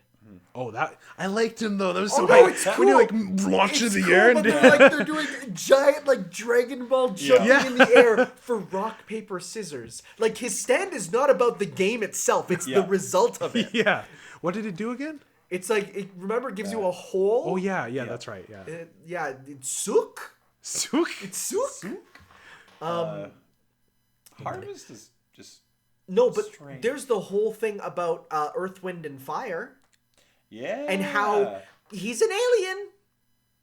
Yeah. He's an alien. But the Don't worry about that. Goodbye. Yeah. but like that. Well, because the stand arrows are made of alien material. I'm gonna tell you right now that never comes up again. Rocky, you madman! It's the whole thing too. The thing that pissed me off with Fugo too. Yeah. It's like Fugo could like become this like villain that Okay. they'd have to overcome. I'm like, Yeah. but no, he's gone. I want you to think about something. I Yeah, want you to who? think about something. Yeah. Think about how the mold worked. Okay. Think about how Fugo's stand worked. It's kind of the same. So it's pretty obvious it's that more what like it was space meant and then- to be was that Fugo was meant to be the villain there for that scene. Because remember, Fugo was going to betray them, but then Araki's like, oh, but people like him. I can't make him betray them. make him die Let's there." just push him Screw away. them. So Yeah. then instead just moved them. instead they made Chocolata, who is actually insane, and all of those girls saying he's hot online are What? weird. I follow people who are like, oh, it's so hot, and I'm like, this is the character that the villain of the part is like, yo, this dude is messed up. Yeah. The mob boss is like, I would not be in Yeah. the same room as this guy. Diavolo's like, what? I don't like I this want guy to at deal all. with that. So like the fact that I've seen these girls being like, he's pretty hot, and I'm like, Yikes. What? It's a yikes for me, Chief. right? Weird stand from part 5, King Crimson. It's just Crimson? weird. It just works. It just works. What I Let's be real sick. yeah I mentioned Okay, to well them. you don't know, but they explain it perfectly. They change. Keep in mind, the only explanation I've ever seen is fan subs So and wikis. So they explain it perfectly, and you know how it works. I mean, how they make it work is that they show it in motion. So then it explains it oh, that's so cool. by actually showing it in motion and showing how it works. You're like, oh yeah, this makes perfect because sense. the blood drops or the dropping of a thing, and then Yeah, like you haven't seen the OP, the new No. OP. We haven't talked about the new OP. Have you No, we have. Oh, the new The version new, of like, the the V2. They DO it, like, you know. Oh, it's that's so cool. good. Okay, I think alright. it's honestly better than the Dio one. Oh shit. Well, I don't know about that. I think shit. so. I full like, but the thing is, I fully expected it this time. Like I with, expected with, it too, With Dio, but I was like, that's wasn't cool and new. expecting With Diavolo. Kira, I was like, that's cool and new. know Diablo. Like for you, I feel like Yeah. this is a big. It was thing. new. Yeah. I literally saw the moment I in the wasn't opening, like where I'm like, that's You're what's like, I gonna get happen. it. Yeah. I was expecting him to speak Italian though. I wasn't expecting him to. He comes out and speaks Italian, And but it's quiet enough you can barely hear it. yeah. Oh. But like the last line he says is like, "Sing a song of sorrow in a world where time has vanished." Love that line. That's metal as hell. I Oh, love I it. love it. Because the in the OP the blood drops and then it skips, but like in the second one the blood drops and then the ground explodes and it goes into the space time and then Diavolo's there and like Oh my gosh. he And he walks walks, behind. Before anything, like, do you understand his stand? Like, have they fully gone through it and everything? Is there anything I can spoil by saying something about this? I think they went. I mean, It's they pretty went. thorough. Like there's through it, yeah. spoilers okay. with Giorno. Yeah, I don't know. We haven't got there yet. Okay. Yeah. So for Diavolo, define how, like, paint me a visual picture. Is it just a frame of animation? Is just like It's move okay, forward? Imagine clicking the skip button on a VHS and you see like the lines not exactly skip all at once. You see like the little glitch in the middle. So there is a visual cue. There is not only a visual clue, there is a sound. Yeah. It Oh. sounds like a That's so it cool. sounds like a click. Yeah. Uh-huh. And you see like a glitch, like it's see this so skipping, bad. and it's done. It does that it's in the done OP too. subtly, Okay. but it works. It's like a red little glitch line. You can Oh, barely gosh. you blink and you miss it type thing. Yeah. Gotcha. It's amazing. I love it. Oh yeah, my it's God. like you're as cognizant as the characters in the universe are. We're like, did something just happen? Did something just happen? So it's really really well done.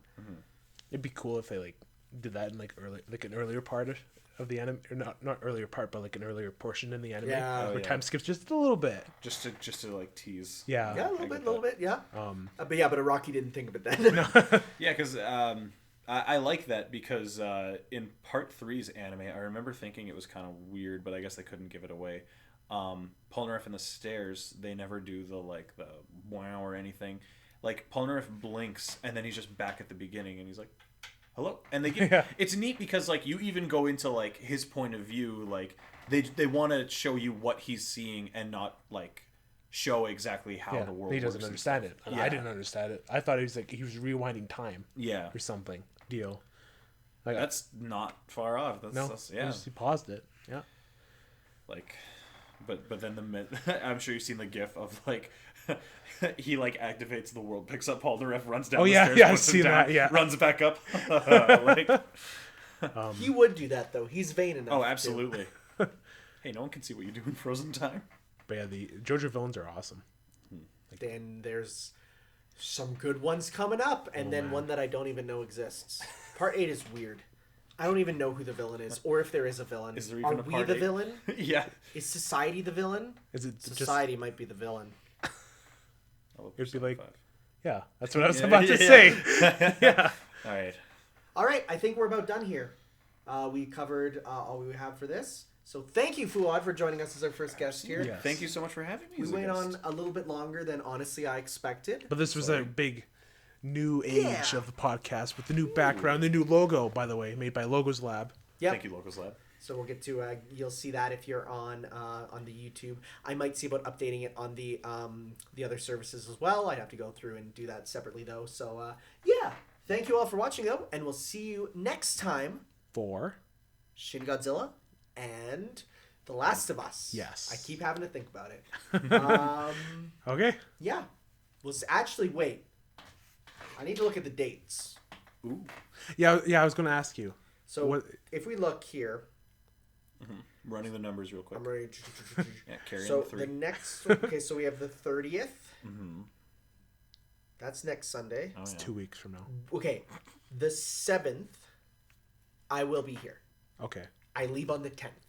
Cool. So then- we'll be here right before my Japan trip, and then Ooh. I think we'll be, yeah, we'll have to wait till the 28th. Then after that. Okay. So yeah, that's what we're We'll have a looking at. 10-hour podcast that time. Oh, we'll have a lot to talk about. Man, We'll I have a can't- lot to talk about. The fact that I'm going to Japan.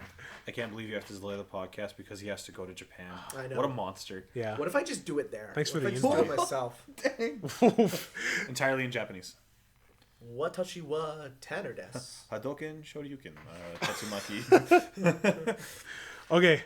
We'll see you next time, guys. Bye. Ciao.